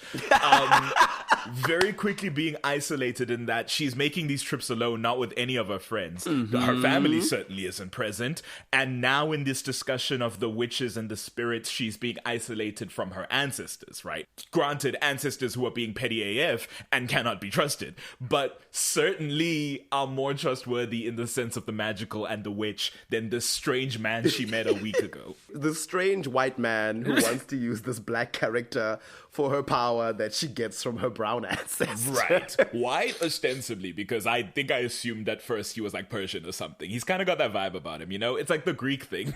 It's like, you look white, but like, I don't think you are. But, you know, I don't know that actor's life, so I shouldn't assume. Atticus Shane? Like, No, in the story, he's probably white, but you know how this show works. Yes. But yeah, at the end of the episode, Bonnie seems to be getting restless during her little hypnotherapy session. It's like, it's not working. I just can't get into it. And then Shane is like, what do you think we've been doing for the last several hours? And Bonnie's like, oh my gosh, I didn't even notice the passage of time. She literally says, wow, that's crazy. God. And then Shane is like, trust me, I'm good at this. Now, I will prove my effectiveness by telling you to light a candle. And Bonnie's like, no, I can't do it. And Shane is like, if you can't, it's only because you're afraid of what the spirits might do to your grams. But you are stronger than the spirits. You have a power of your own that you haven't even approached yet. And you don't have to be afraid of anyone. And I'm like, not you empowering her. Right, right. I'm the one who gives you empowerment. I'm the one who tells you you can be strong. No one else knows you like I do. And I guess because of how this show has treated Bonnie in the past, it's not our fault that we didn't realize that this time this actually is meant to be a manipulation storyline. Here's what I'll say. Yes, I didn't realize that. I thought this was weird from jump. Oh, I okay. was very uneasy about everything that was going on the first time I saw this. Largely from the magical side of things, because I was like, there's gotta be a catch. There's gotta be a kicker. That makes sense. Like, I don't like this. I mean, in TVD, you learn not to trust anybody because everyone who shows up has an agenda. There you go. She tries, and then she's like, it didn't work. The candle didn't light. And then Shane is like, didn't it? And she sees every other candle in the room has lit. And it's like, almost like a callback to that time in the Lockwood house in season 1. Very cool. In episode 6, we all go a little mad sometimes. This is the one where Elena is wigging out because of the hunter's curse. I think all she does there is that they contact her as per usual to ask for help. And she's like, I'll ask Shane because I guess he knows everything. He's having an exhibit at the school. I don't know when college exhibits just started showing up at random small town high schools, but whatever. I don't know.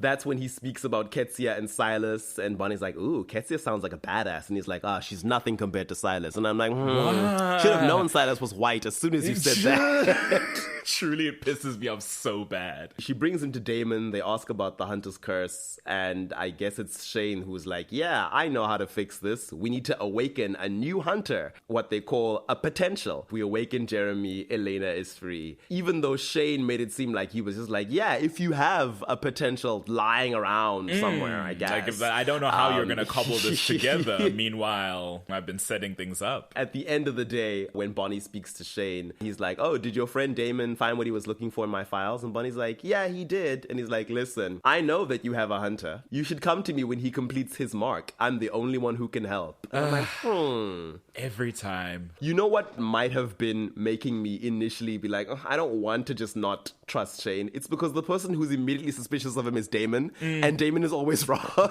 Yeah. I get that. I fully get that. A rare moment in which he is actually correct on suspicion, and well done to him. Well done, Damon. Because he really out of nowhere is just like, I don't like this Shane guy. Why does he know things? He knows everything about everything. In episode 7, My Brother's Keeper, Bonnie's not there. Caroline says she's not helping out with the pageant because Shane has her obsessed with practicing magic. And I'm like, I mean, this is like her whole thing, Caroline. I don't know why you're calling it an obsession. Right. It's like the main thing that you'll want from her. So it's weird that you're phrasing it that way. I would think you'd be excited. Shane does appear in the episode, and he tells Damon that a Bennett witch is needed to unseal the prize at the end of the map that's on the hunter's mark.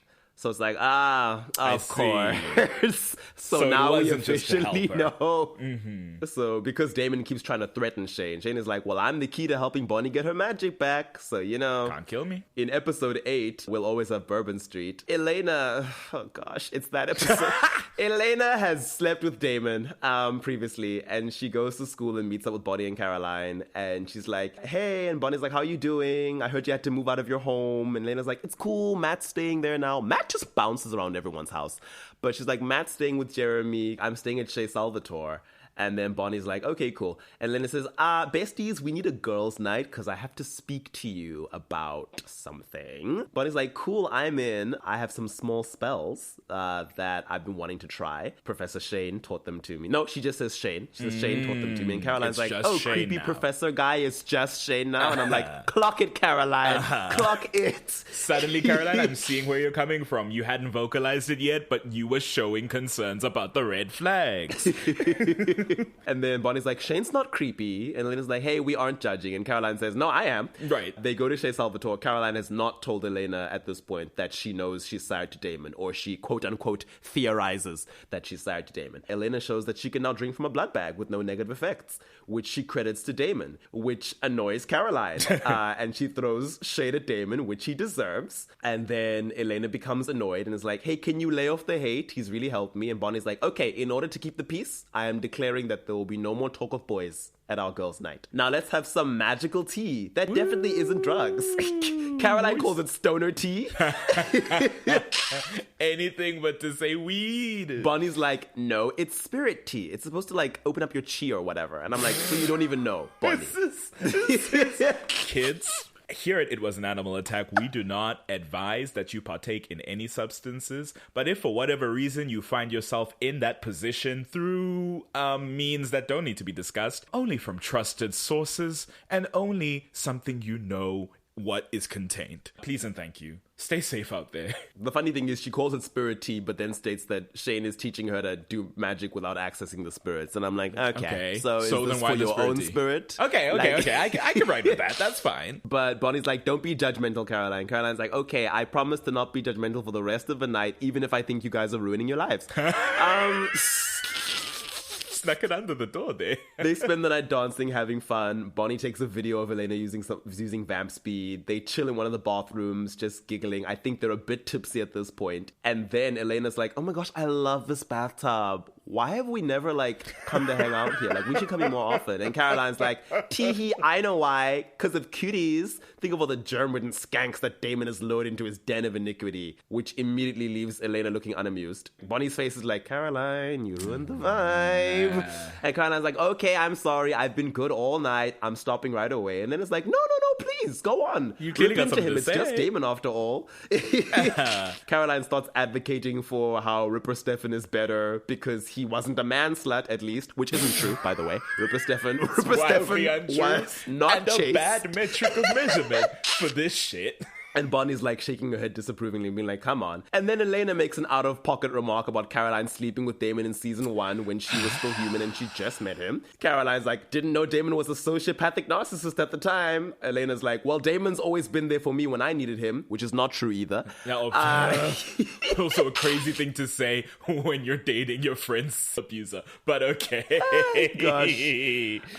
Caroline's like, Damon is only helping you because he hopes that you'll sleep with him one day. And Elena's like, well, maybe I already did. Cue both her friends being like, what? And Bonnie the silent. Bonnie's like, high as hell monk goes, Elena, you didn't.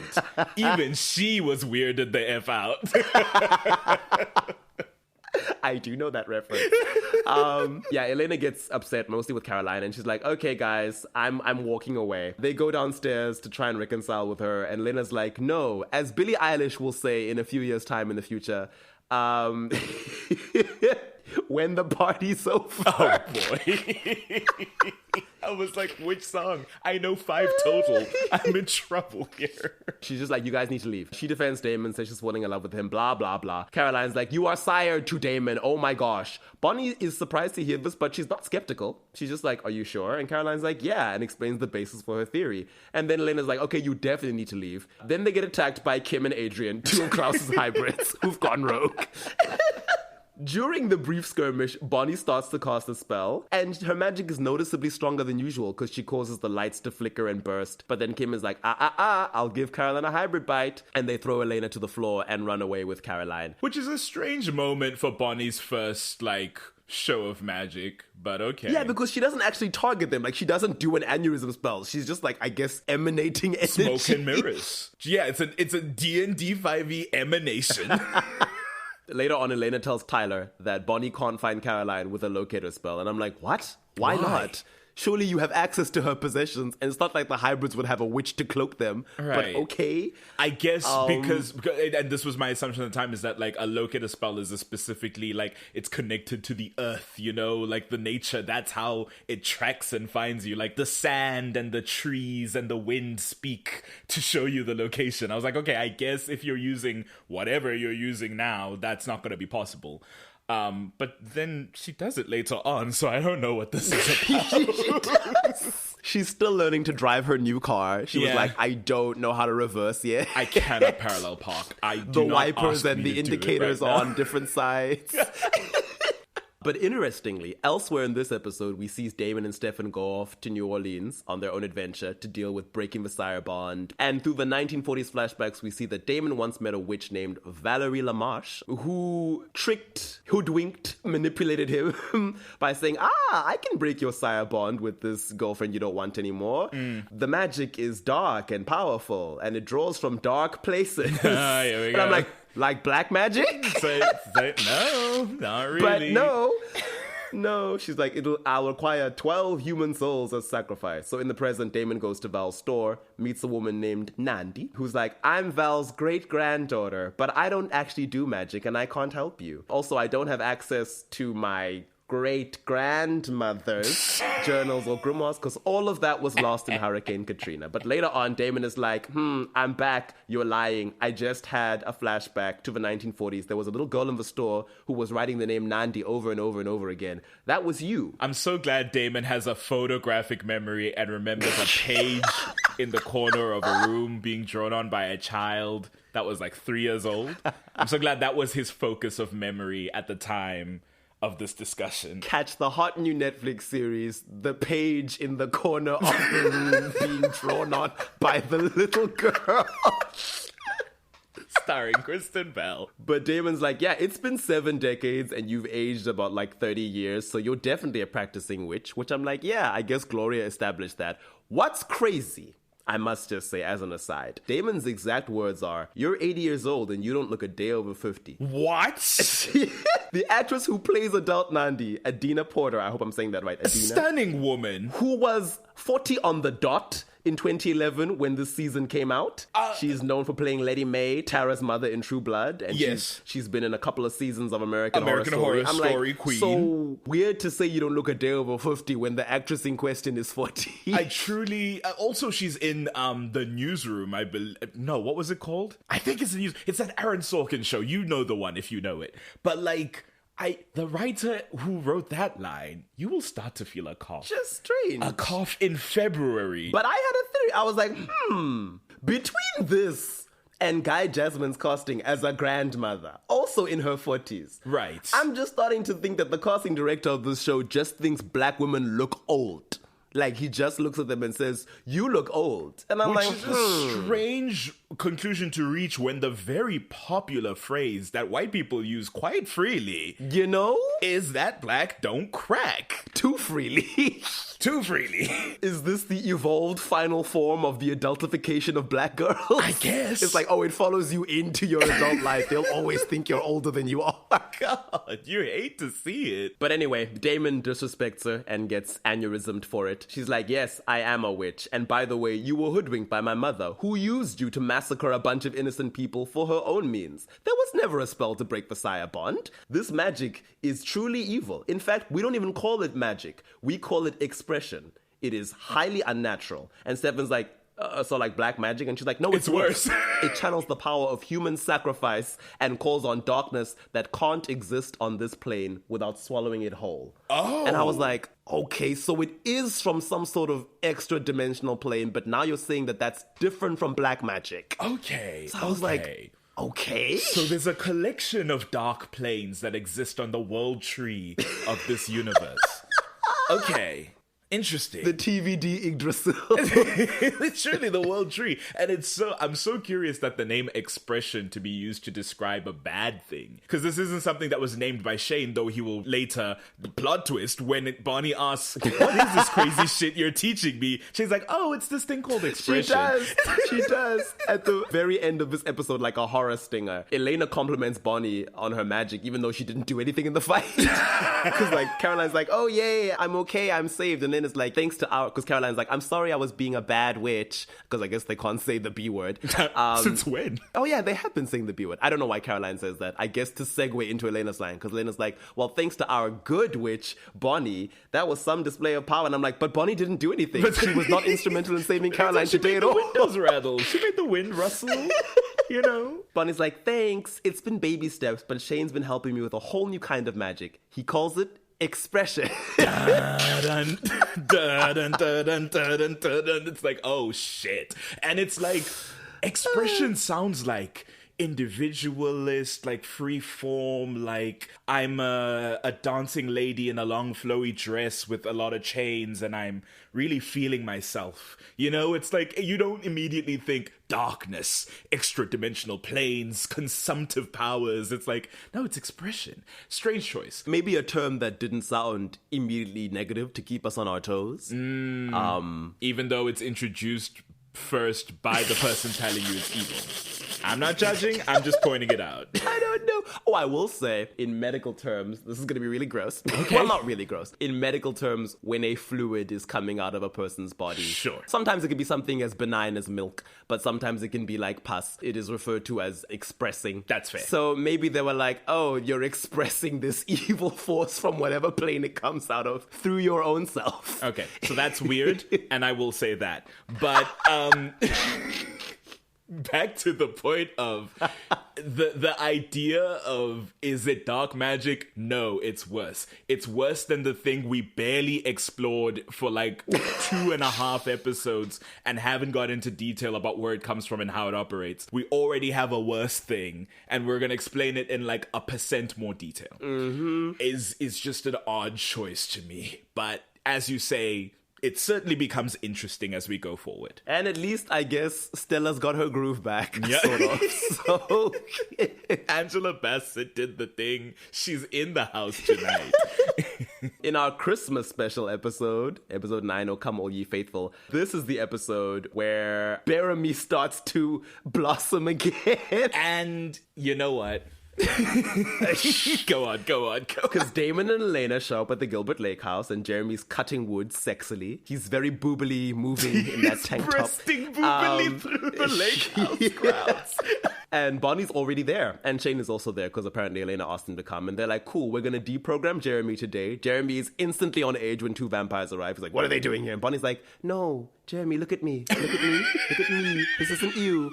Calm down. Give me the axe. Give me the axe. It's okay. Everything's okay. So they try to deprogram him by anchoring him in his love for Elena and being like, your subconscious needs to be redirected away from the urge to kill vampires. Focus on the warm, fuzzy feelings you have for your sister. That is an epic failure. He almost immediately tries to stake Elena. And later on, when Bonnie's like, okay, Jeremy, we're going to try again, it's Damon, for some reason, who's like, that's not gonna work. Shane is silly. We can't curb someone's vampire slaying instincts by rooting them in the feelings they have for their vampire sister. He needs to focus his warm and fuzzy feelings on someone else. Gee, I wonder who that could be, stares at Bonnie. I guess Damon needed a couple wins this season so they could set up that finale, but odd that he would know that and not Shane, the expert on hypnotism. And then Jeremy's like, you, Bonnie, I feel that way about you. And then Bonnie's like, oh, okay, smile. And then Jeremy like grins sheepishly. And then Damon's like, this is awkward. I'm going to go be anywhere else. Thank you. And wildly, a Damon fan was in the writing room today because Shane says to Elena, what a stroke of brilliance on Damon's part. What? That he realized that Jeremy should be focused on Bonnie. I was half joking, but now I'm like... That's not a direct quote. I can't remember what exactly he says. But a direct quote is, Damon is very intuitive. And I was like, okay. Let's pack it up. We're doing too much now. But I will say, I think it's been long enough at this point since the ghost cheating. It's a full season, which I think by the maths of season 3 time and season 4 time is a year.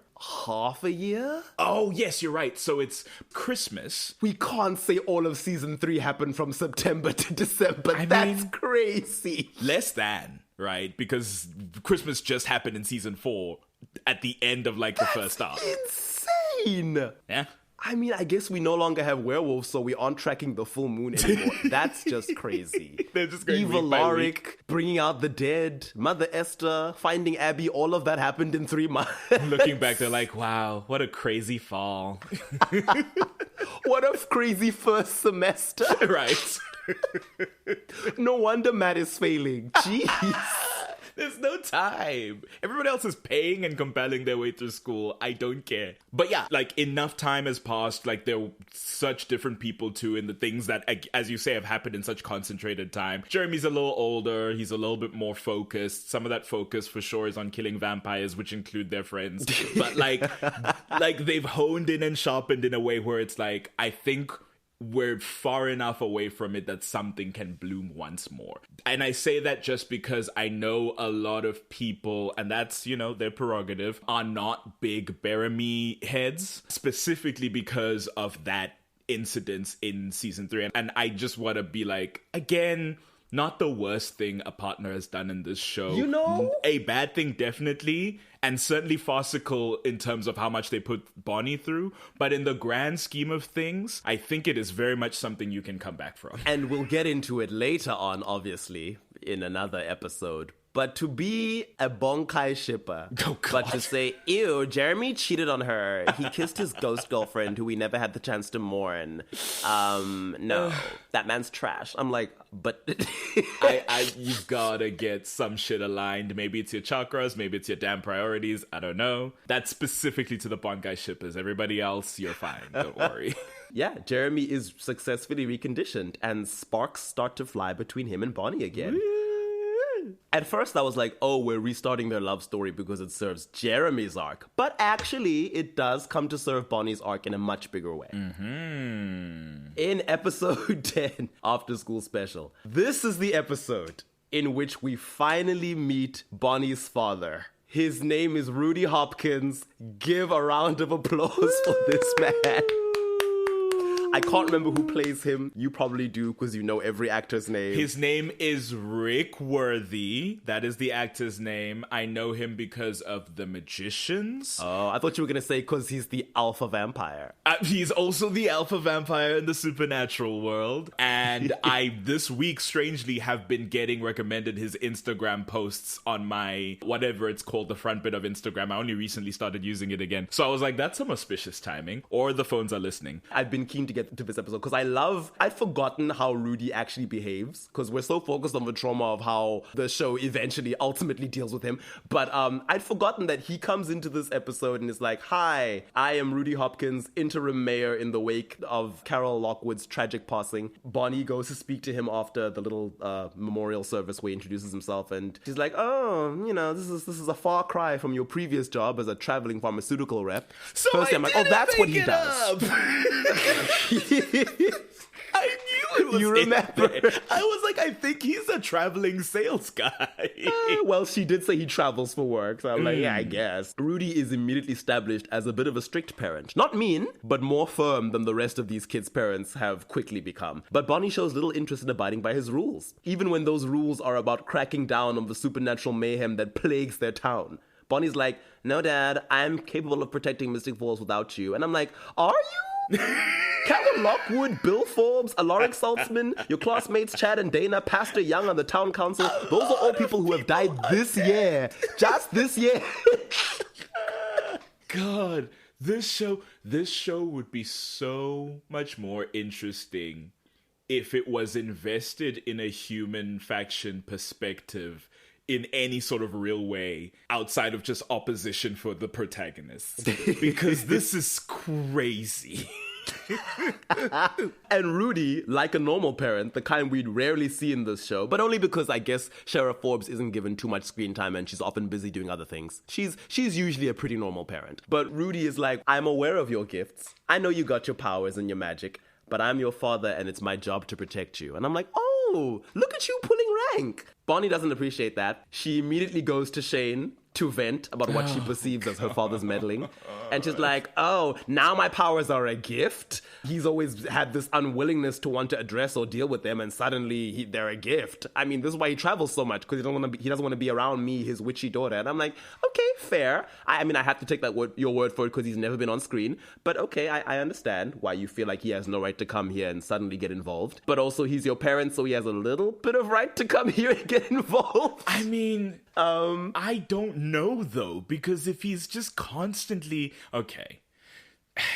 But I'm from a far more conservative in the literal sense, not in the political sense, background and family than Bonnie even is. And I had parents who were largely absent until I was maybe 12 because of work. It's the exact same scenario. It's like my parents worked really far away and they had to travel. Rather than travel back and forth every day, which would be untenable money-wise, they would travel for great lengths and then return. They would come back on weekends often, and then sometimes that wouldn't be able to swing. But I still largely respected my parents and listened to what they said, because I think even at a young age I understood. She's been hanging with white kids. That's the problem. Her grandma's been dead for a year. She's lost her manner. That's the problem. Because I, for as much as I'm sure as a child I was a little bit bummed that like my parents were constantly away, like I understood innately that it was for the good of, you know, all of us, because I'm not out there making money. But in the CW TV show Of My Life, that context is clear. We don't know this man. So it could very well be Bonnie is right, as you say, and he just stays away because he doesn't want to deal with her shit. And that's something that would then make this energy quite righteous. So, I don't know. But she doesn't want to deal with that right now. So she's like, Shane, distract me with another magic lesson. And I'm like, oh, is that what they're calling it now? And Shane tells her that, actually, Bonnie, I've got nothing left to teach you. You're done. You've graduated. And I have a gift for you. Yeah, he's giving gifts to his student. I have a gift for you. A 2,000-year-old necklace made of human bone that belonged to the witch Ketsia. Ketsia drew on it for strength. And Bonnie, your magic is exactly where it needs to be. And I was like, And then Shane sends her off. And as she's walking down the hallway, who does she pass but Cole Michelson, who's come back into the story. I forgot. She recognizes him a few beats too late. And she's like, oh no, Cole. Runs back to Shane's office, but he's already been snatched and Cole is gone along with him. Bonnie shows up at the high school later and runs into April Young, who's getting supplies for Rebecca's insanely petty after-school special. Yeah. And April's like, oh, Bonnie, how did you know everyone was here? Because at this point, Caroline, Stefan, Elena, and Tyler are being held captive by Bex. And Bonnie's like, I didn't know anyone else was here. I'm here to find Shane. April reveals that she knows Bonnie's a witch, and Rebecca has compelled Bonnie's friends to tell the truth for a change. And Bonnie's like, what? For some reason, Bonnie, again, doesn't focus on her friends. She's like, well, Shane can't be compelled. Rebecca is going to just torture him because she can't force the truth out of him with mind control. God. And I'm like, Bonnie, your focus seems It's all a little him. askew. She's been isolated. She's been spending a lot of time with this man. And then she casts that infamous protection spell on Shane that inadvertently links his life to April and seems to draw on her, I guess, because as Cole is drowning Shane in another room, April starts to choke and cough up water. And then when Cole impales Shane, the injury is reflected on April. And then Bonnie's like, what have I done? What's happening? Thankfully, at that point, Stefan and Elena show up. They're running from Tyler, who's in wolf form. Stefan's like, what's going on? Bonnie's like, I tried to cast a protection spell, but somehow it linked Shane to April. And Elena's like, how did you not have control over that? And Bonnie's like, I didn't know I was doing it. Usually I feel like pain or start to bleed when I go overboard. But this time, I just felt more power. And it's like, oh no. Stefan is able to save April with his blood. And then he and Elena are like, okay, Bonnie, you need to get April out of here. We're compelled to stay. We'll deal with it. Bonnie goes. Later on, she finds Shane, who has survived his encounter with the original siblings. And she's like, my magic almost killed someone. I am very upset. And Shane's like, no, it's just because you didn't know the full extent of your abilities.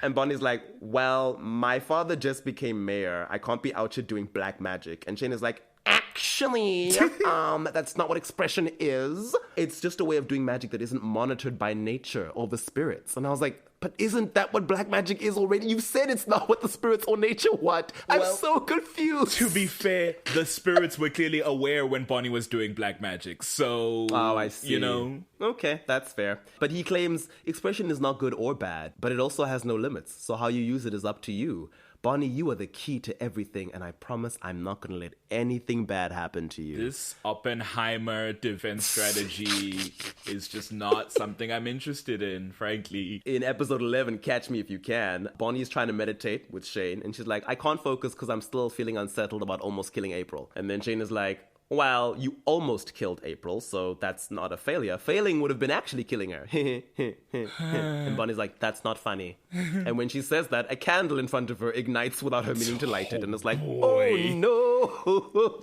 Oh boy. I didn't want to say it, but in the episode where she's complaining to Shane about her father, it does feel like there's a rising action of like this kind of frenetic energy within Bonnie that I think spills over into this episode. And she's like, listen, I have all this power now, and I'm worried I won't be able to control it. And then Shane uses hypnotherapy to calm her down. He's like, look at me, Bonnie. Look at me. I'm the captain now. You are fine and in control. And then she's like, I'm fine and in control. Then Sheriff Forbes comes in and arrests Professor Shane. There's a metaphor in here somewhere.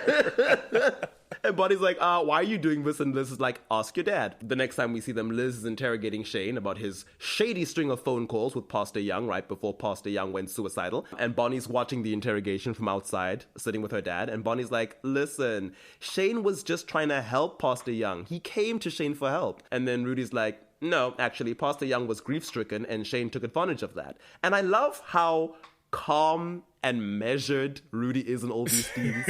He is stern but fair. He doesn't raise his voice or get angry even when he's like, no, my daughter is naive and wrong in this moment. That's true. It's a good skill to have as a parent. A fair parent. And I'm like, where have you been all this show?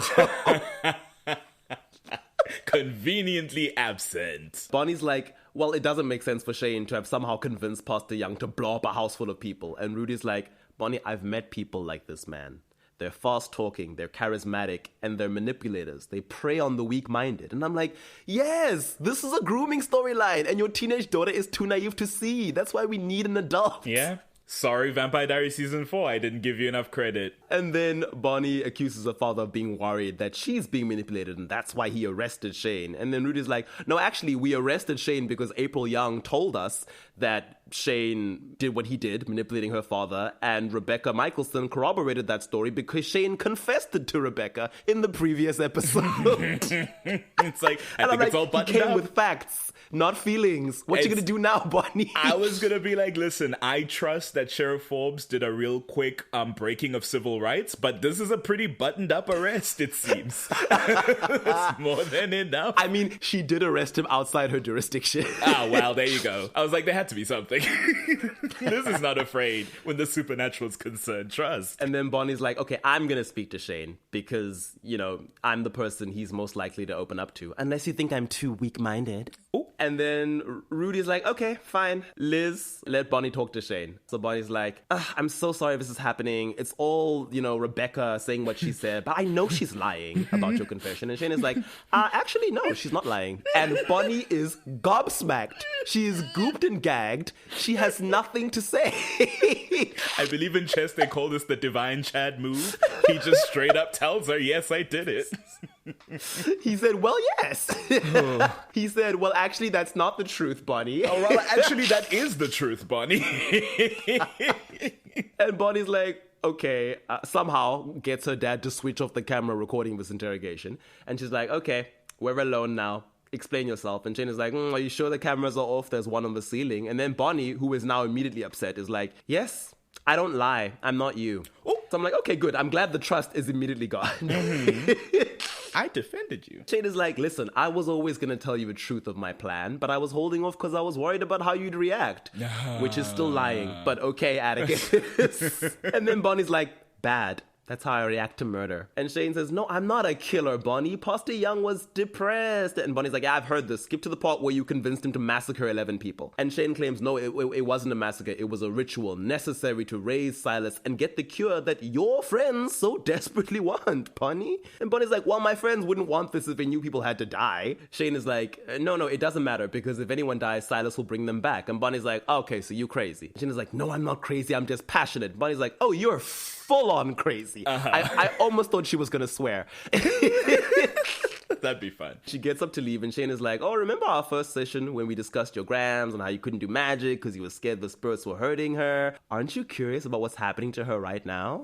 Would you like to see her again? And I'm like, oh, was the premise that she is still being tortured actively on the other side? I thought it was just if you did any magic. I assumed it was ongoing. Yours makes more sense. But no. I just felt like, okay, and now this is her eternal punishment for daring to do something we didn't like as the spirits, which I was like, yeah, this makes sense. The spirits kind of suck. But we don't get that information, to be fair. But Shane, master manipulator, heavily implies it. And Bonnie gets agitated and she's like, okay, if I help you, Silas is somehow going to bring my grams back. And Shane's like, yes, remember, it was your reckless use of magic that, caused Sheila's suffering on the other side in the first place. And I'm like, twisting. Oh, wow. Okay.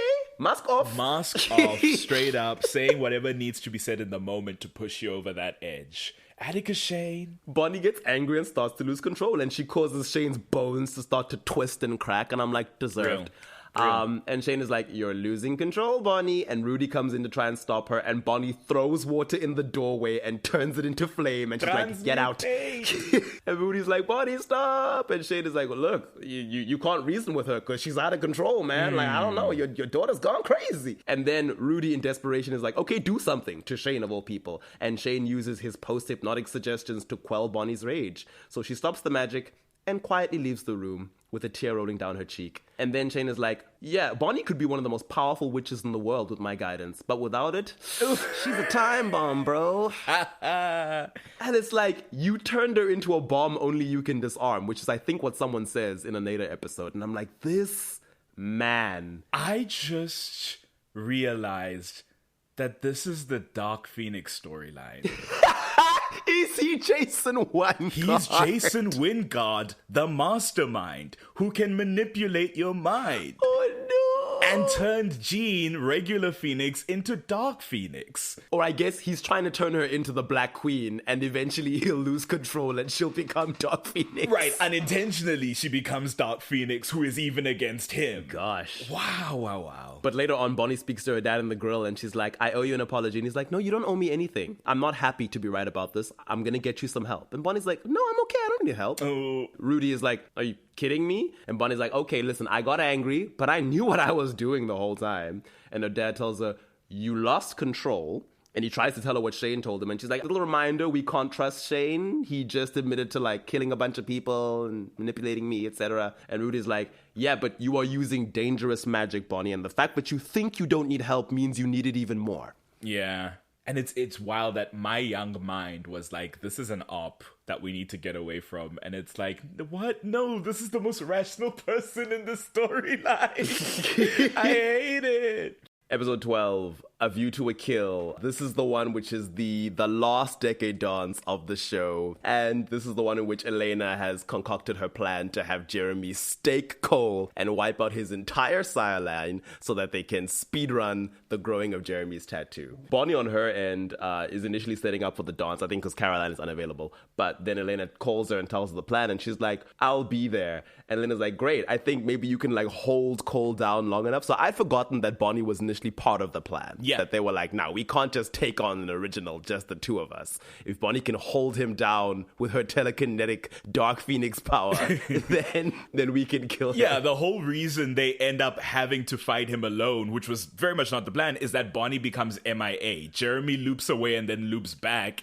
and then Cole hears them from around the corner, being like, oh shit, I couldn't keep Cole here long enough for Bonnie to show up. What happened? So the plan was very buttoned up at the beginning, and then, oof. How it snowballs is that when Elena is on the call with Bonnie, she burns herself with vervain as she's like opening the kitchen tap, and she's like, what? Vervain in the tap water? Cut to Bonnie on the phone with her father, who's like, yes, I put vervain in the town water supply. Real? Well, yes. And she's like, where did you even get vervain? And he's like, I have my sources. And that's the end of that. Okay, that's all we'll ever hear about it. My headcanon is that Abby hooked him up with a supplier, since we will learn soon enough that he apparently knows how to get in touch with her, because she's into herbology. So, right. You know. And there's another point is how I guess because he's the mayor? No, she hasn't been in this town for 15 years. How did he get in touch with Abby? It's fine. He stole Jamie's number off Bonnie's phone and then called Jamie. Dedicated man. Good for him. But he's like, I'm instating a curfew because things are getting crazy. So your dance is cancelled. Sorry to that Rebecca girl. I know this is all she's been living for. Bonnie starts to get a little bit agitated. And he's like, hey, listen, I am the mayor now. It's my job to keep this town safe. And she's like, no, Dad, it's mine. And I've been doing fine without you. And I had forgotten when I wrote, because when I was writing my notes, I didn't realize that the very episode after this, he basically says exactly what I said. And he's like, you've been doing fine. Would you like me to read you all the names of the people who've gone missing or died in tragic accidents in your senior year alone? So either I remembered it subconsciously or... I mean, listen, it's certainly something that's been circling the drain in terms of the protection of this town. But also, I do want to push back and say, Mr. Rudy Hopkins, I don't think that's your position to take against your teenage daughter, as though she should be the one with all this weight on her shoulders, but far be it from me. Well, the thing is, she's claiming that she doesn't need his help and that she's been doing fine. And he's like, you've been doing fine. I beg to differ, Miss Ma'am. It's just like, how can you shade from your travels selling pharmaceuticals is all I'm saying. It's like you knew the shit was going on and decided. He's like, I'm helping the world with overpriced medicine that most Americans can't afford. Right. Mr. I'm lining the pockets of Big Pharma, coming to my girl and saying, you've been slacking in helping humanity. It's like, okay. But he's like, okay, come straight home, please. Then she gets attacked by Cole, who appears out of nowhere. Cole's fun this season. Cole is just like, nobody can find the cure if you're too dead to get it. And it's like, okay, Cole. Okay, Cole. Fine.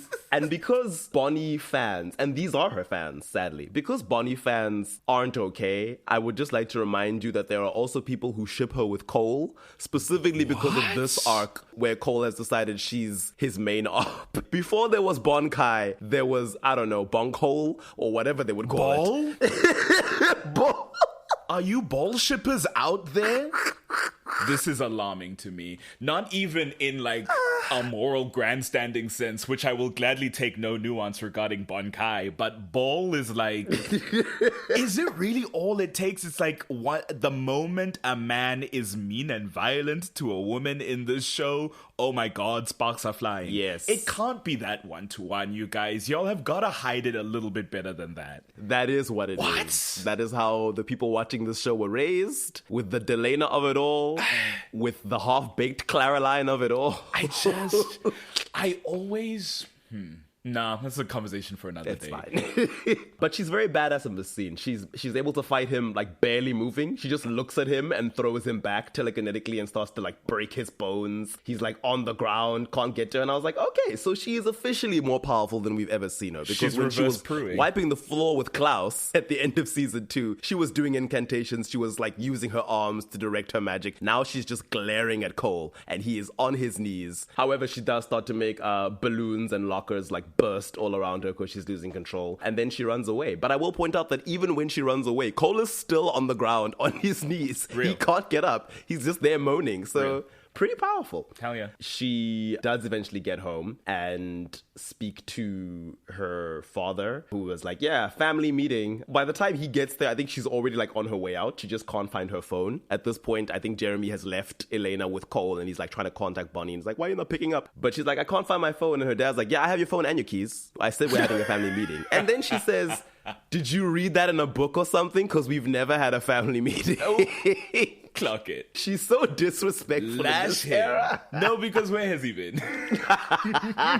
And he's very concerned about her because he's like, you know, Shane said you're a time bomb. She's like, well, Shane is crazy. I told you that. And he's like, I lost your mother to witchcraft. I don't intend to lose you. And again, I'm like, if you'd bothered to flesh out the What Abby thing, does this that could have been such a rich POV. Right. What happened? Because I'm like, if anything, what Bonnie is experiencing now and what Abby went through are two opposite ends, like two extremes. It's like, I lost your mother to witchcraft because she didn't want to be a witch and she left as soon as she saw that her powers were gone. Right. And now it's like, I'm going to lose you because you have too much power and you can't control it and it's going to kill you. It's not the same situation. It's just like, I really need to know what was the fallout of her leaving. Like, who is this man internally? Because in this moment, it seems now he's decided I want to be present for whatever reason, which was not the case before this. And what changed?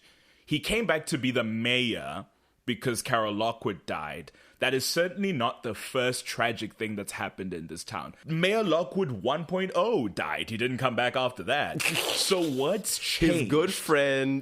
His good friend from school, Carol Lockwood, died, and it shook him to his core, and he realized, actually, no, this town is not safe. Carol Lockwood was not friends with black people in high school. Don't lie in my face. That is not the truth. You don't know her life? No. Carol Lockwood was classist. She wasn't racist. Carol Lockwood married into a family that has slave sellers. I don't know what story we're telling ourselves here. Carol Lockwood said, ew, Vicky Donovan is poor. Tyler, how could you? She didn't say anything about him hanging around Bonnie. And, well, Bonnie's the only other POC in town. Never mind. When do Bonnie and Carol Lockwood speak? That's what I thought. Never, not once. Oof. It's just, who is he? That's all I'm asking. We'll never know. Because Jeremy shows up. And he's like, yeah, is Bonnie here? And Rudy's like, well, she's busy, and tries to shut the door. And then Jeremy forces his way in. And I was like, this white child. That's crazy. Now that we're outside the ring here, Jeremy, what are you doing?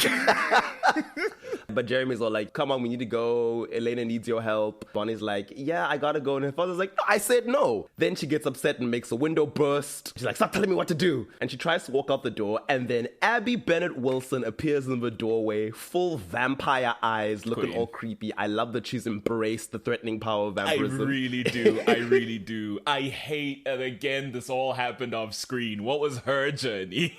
What was her journey? It's not even witchcraft anymore, it's vampirism. Because she's suddenly there, and she's like, no one is going anywhere. Ooh. I guess, except for Jeremy, who's about to be kicked out. Because Rudy invites Abby in, and Bonnie's like, Ariana, what are you doing here? Right. My parent who abandoned me twice. Why are you here?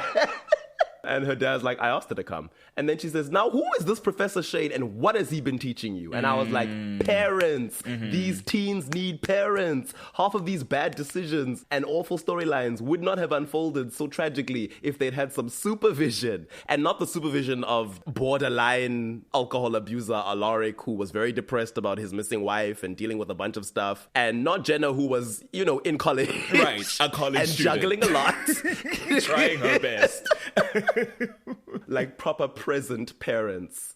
Although I guess Liz did the best she could too. Listen, Liz is like our bronze standard. We are not putting her at gold because unfortunately there are knocks against her. These two, as you're saying, in this arc, are doing the best parent things possible. And it feels so bizarre because up until this, they have both been wildly absent parents. So it just feels a little bit like, and who do you think you are? Even though I know in my heart, they are correct. And they're probably doing the best thing for their daughter. It's just frustrating. Which is, of course, how Bonnie feels. She's also there, Christina Perry. Who do you think you are? Running around leaving scars. Jeremy's just like, we don't have time for this. Again, Jeremy, like, I don't think you should be speaking, but I get it. Your sister's in the house with an original. That's true. You're worried. That's true. Which maybe if you said that, it would help these people. It would help them move this along. He tried. He was like, Elena's in trouble. We need Bonnie's help. And then Abby says, my daughter is done helping Elena Gilbert. Now get out. Fair enough. And I was like, oh. No. Yeah. Okay, fair. That's very fair. Especially for you, Abby, to say that. Who died for that girl. You're right. Real. Exactly. So she tries to interrogate Bonnie. Jeremy's frustration triggers his hunter instinct, and he tries to attack Abby with a stake. Yeah. It's crazy. Yeah. She blocks his blow, though, so, she's been doing her training. Abby. She's like, ha, caught your wrist. Bonnie has to be all, don't hurt my mom. She's my mom, Jeremy. Look at me. Look at me. And then she sends him on his way, and then she talks to her parents. She's not really receptive to what they have to say. She's mainly like, listen, Mom, I don't know why Dad called you. He needs to mind his own damn business because he had no right to call you here. And I was like, a black child. But this is why the spirits punished you the way you did. But it's like, kind of, yeah. Abby claims that it's not just Rudy, which is wild. She's like, witches talk and word gets around. So I'm like, so the witch community knows that Bonnie Bennett is struggling with an expression addiction? How? What? Now, I was told that this is specifically the one magic that the spirits beyond cannot monitor. Why are the witches aware of this? No idea. Why are they talking to Abby, who is not a witch? I also don't know. I don't know, because we will later learn that apparently any witch connections she's had don't talk to her anymore. And I'm like, it must be from the spirits, because it's not like Bonnie is live tweeting about her expression art. Right. So, but it's like, how is Abby getting this info? I don't know. Maybe the witches can psychically detect what Bonnie's going through. They're having their own dreams. Bonnie's like, look, I found a new way to practice. It's a little unconventional, but I can handle myself. And Rudy's like, that's not what Shane said. And then Bonnie's like, okay, well, he's sitting in a jail cell, so you can't take his word over mine. And then Abby says, I have warned you about dark magic before. Okay. Which I guess in this context, now dark magic and black magic are synonyms. Broadly. Even though sometimes dark is used to describe like, oh, this magic comes from dark places, which both expression and dark magic are classified as. It's very confusing, Okay. but okay. Okay. Sure. And then Bonnie says, it's not dark magic, it's expression, and I need it. And then she tells her mother they found a cure for vampirism, and that she's like, I can save you, but I have to go now. And Abby says, I'm not the one who needs to be saved. You are. And I was like, a real parent. Because I'm sure somewhere deep inside, Abby's like, I would like to be a witch again. Yeah, a cure would be great. But in that moment, she's like, no, I'm not even listening to whatever this is. Yeah, whether it's true or not, I can see my child is not okay. And I've seen what bad magic does to people. And it's interesting. And then she drugs her. It's interesting that from first arc to second arc, this has transitioned from a grooming storyline into an addiction storyline for Bonnie, which is certainly can go hand in hand sometimes depending on the experience that some people have. But yeah, her mom sedates her because she can still use her trusty herbs. She can't cast spells anymore, but she's like, listen, I studied under Flora of Althea. I know my things. So she drugs her. Unfortunately, later on when she's crushing up some more drugs, but Abby's like, no, I just need to keep her sedated until I can call some witches here so that they can cleanse her mind from this poison. Then Bonnie creepily wakes up without a sound, just out of shock. Yep. Haunting image. She's like, that's not happening. She telekinetically attacks her mother, crushing her bones and shattering the mortar that she had been mashing her things in. I was like, she came with a mortar and pestle. Love it. And then she's like, I don't belong to the spirits anymore. I belong to myself. Sorry. And she walks out. Once again. Sorry, Abby and Rudy. It's a thankless task being a parent. But like... It's not a task that, like, that's a longer conversation. But there's something here, too, about the I belong to myself and the idea of expression being this magic that's very individualistic in its ideals. Whereas traditional witchcraft, as we have seen happen in prior seasons, though you can be a sole practitioner, is very collectivistic. It's very, you are stronger in concert with other witches. And there's something interesting about this magic being so corruptive and being so destructive and being almost an antithesis to the idea of witch magic in this world. And that's interesting. Which I guess is why it freaks everyone out so much more than just ordinary black magic. Because listen, Greta and Maddox, I doubt those two are following the rules, but they were working together. They definitely weren't doing expression. They were body jumping Klaus every which way to Sunday. I don't think they were respecting any balance. And they've dropped people dead. Elena even said, Greta, please don't do this. You're a witch. It's your job to keep the balance of nature. And Greta was like, nature? Who? I don't know her. Sorry, I work for Klaus. Not a friend of mine. But at the end of the episode, she shows up just in time after Klaus has decided, I'm going to burn the Gilbert house to the ground because I just saw you kill my annoying little brother. Flattens him to the ground, says, invite him inside. Jeremy does. She drags him in and seals him in the living room. With and ease. Klaus is so shocked. I actually misremembered this scene. I thought Klaus was yelling at her initially. Initially, he's so stunned that he actually says it softly. He looks at her and he's like, witch. Oh, you can't do this to me. And then she says, you have no idea what I can do now. Ooh. And then she walks out with the Gilbert siblings. And then he rants and rages at them. But as I'm like, wow, Klaus. Okay, not the silent fury. But at the end of the episode, Jeremy's hunter's mark grows. So Elena's plan worked. And we're off to the island. To Silas Island. We're going to Ibiza. This episode is just mainly Shane telling them things that I guess we already knew. Or like bits and pieces of the plot coming together. So he tells them, there's this wishing well on this island where if you bleed into it, you can talk to the spirits of the dead, and I did that and saw my wife, and she told me everything I needed to know about Ketsia and Silas and, you know, the cure and all of that. He also says the Witch of the Five, who we've mentioned previously. He doesn't speak about her as an individual, but he says Ketsia's descendants created the Brotherhood of the Five so that they could force feed the cure to Silas and kill him. And I was like, oh, okay. Would have loved to see what their motivation for that was, but since the Witch of the Five wasn't even enough of a character to get a name, right, we will never know how she felt about any of that. Was it in response or charged by Ketsia? Like, what was the deal there? And I guess you have to assume that despite them not really getting into it, where do the vampires come in?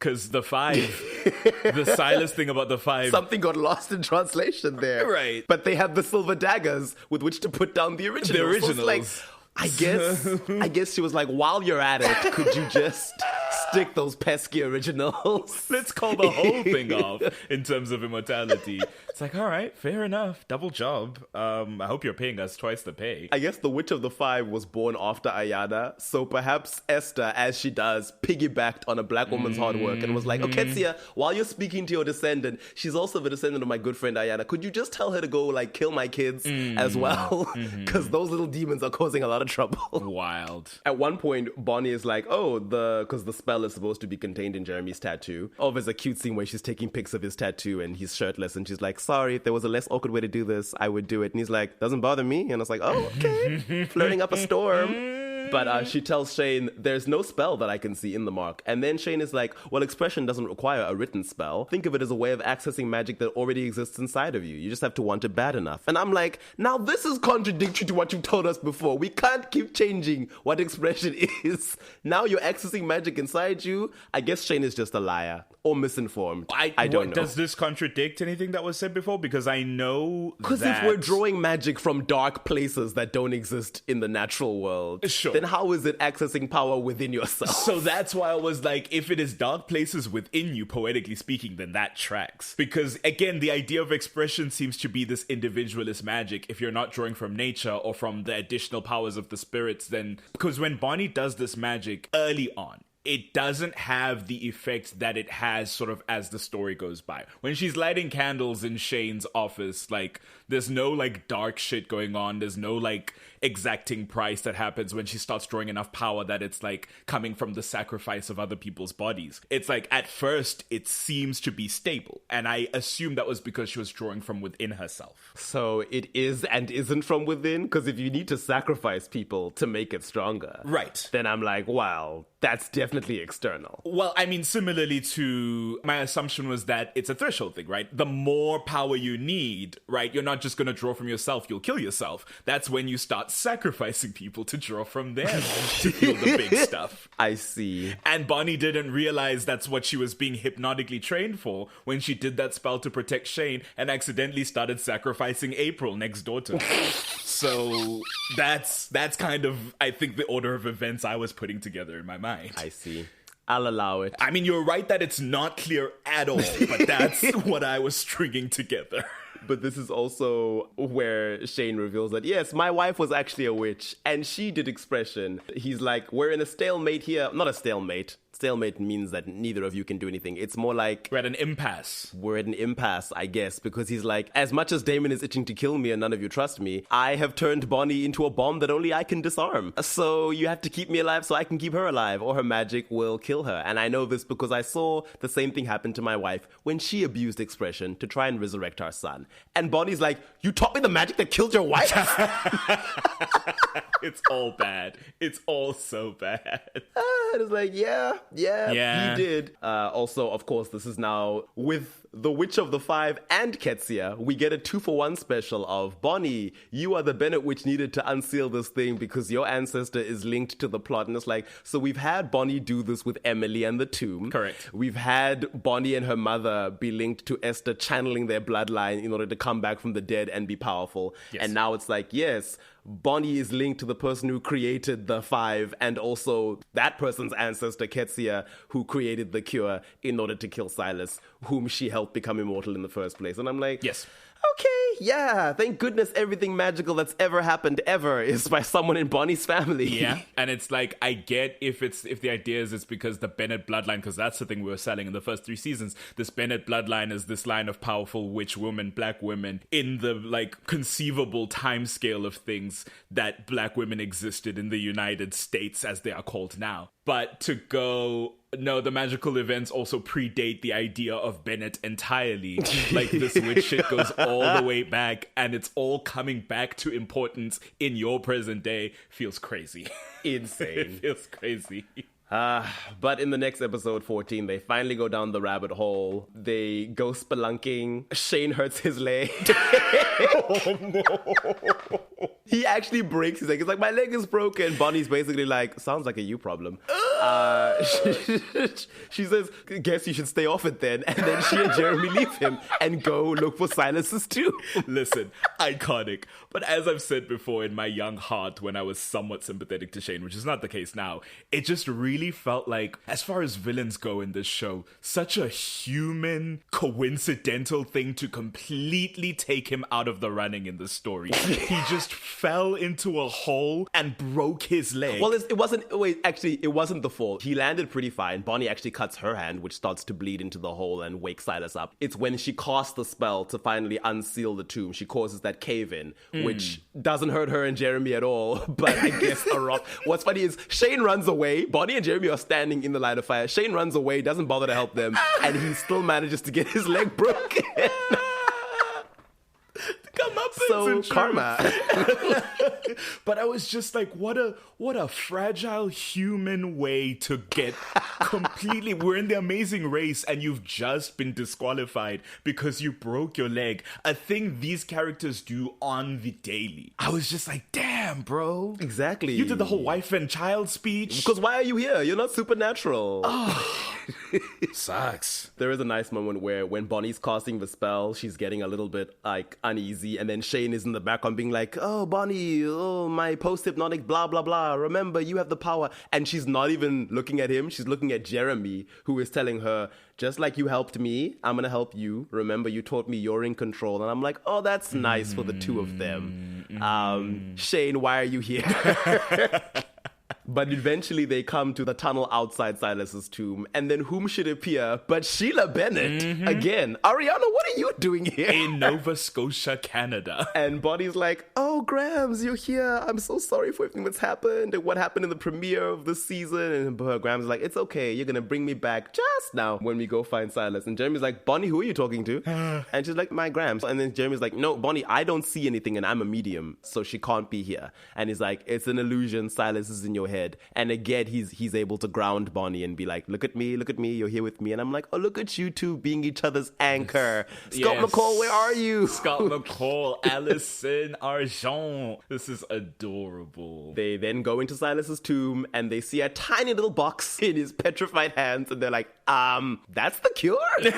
And Jeremy's like, how's this gonna cure every vampire in the world? And Bonnie's like, I don't think it is. Single use only. It's actually the substance when you think about it. Sorry.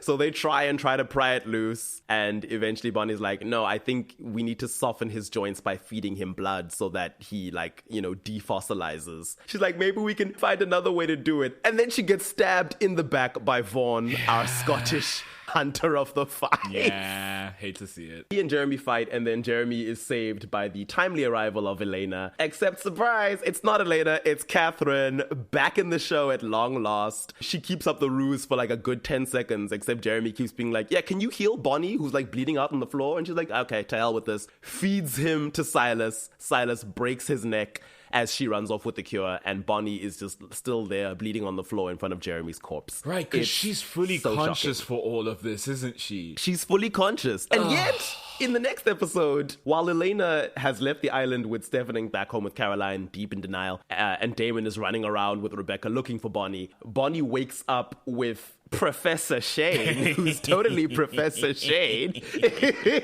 He's like, oh, look, I healed your wound as best I could with some herbs and berries on the island. Bonnie's like, what's happening? As they speak, it becomes apparent that she doesn't remember that she witnessed Jeremy dying. Because again, he's like, oh no, Silas, and bringing back all the dead people. That's what Silas has promised me to do.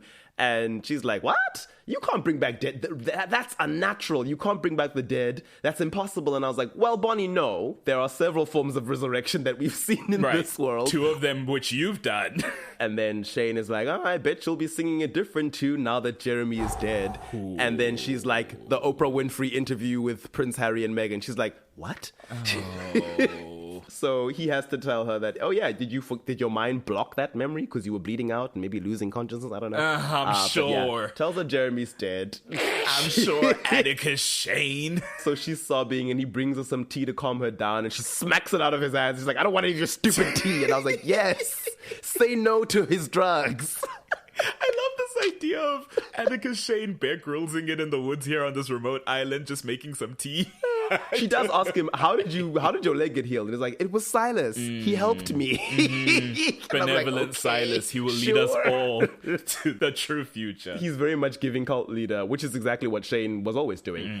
Whenever he would speak about Silas, he's like, yeah, Silas is going to help us. See, you will see Jeremy again. He's going to bring everyone back. Eventually, Bonnie finds Damon and goes home to where I guess at this point Elena is waiting for her because she's like, okay, I think Jeremy might actually be dead and I need Bonnie to come and fix this. So Bonnie's like, yeah, I know how to bring Jeremy back. She goes home and has her little sit down with Matt, Elena, and Caroline while Damon speaks to Stefan outside and is like, yeah, Bonnie's brainwashed. And it's not that I don't believe her, it's just I don't think it's a good idea. And Bonnie's like, I'm going to lower the wall that separates our world from the other side, and then everyone who's died will come flooding back in, all the supernaturals trapped there, because Jeremy as a hunter of the five is also supernatural, which is why the Gilbert ring didn't work. And then he'll be back, and my Grams will be back. Everyone will be back. Alaric, Vicky, it'll all be sunshine and rainbows. And Caroline is like, no, that's crazy, Bonnie.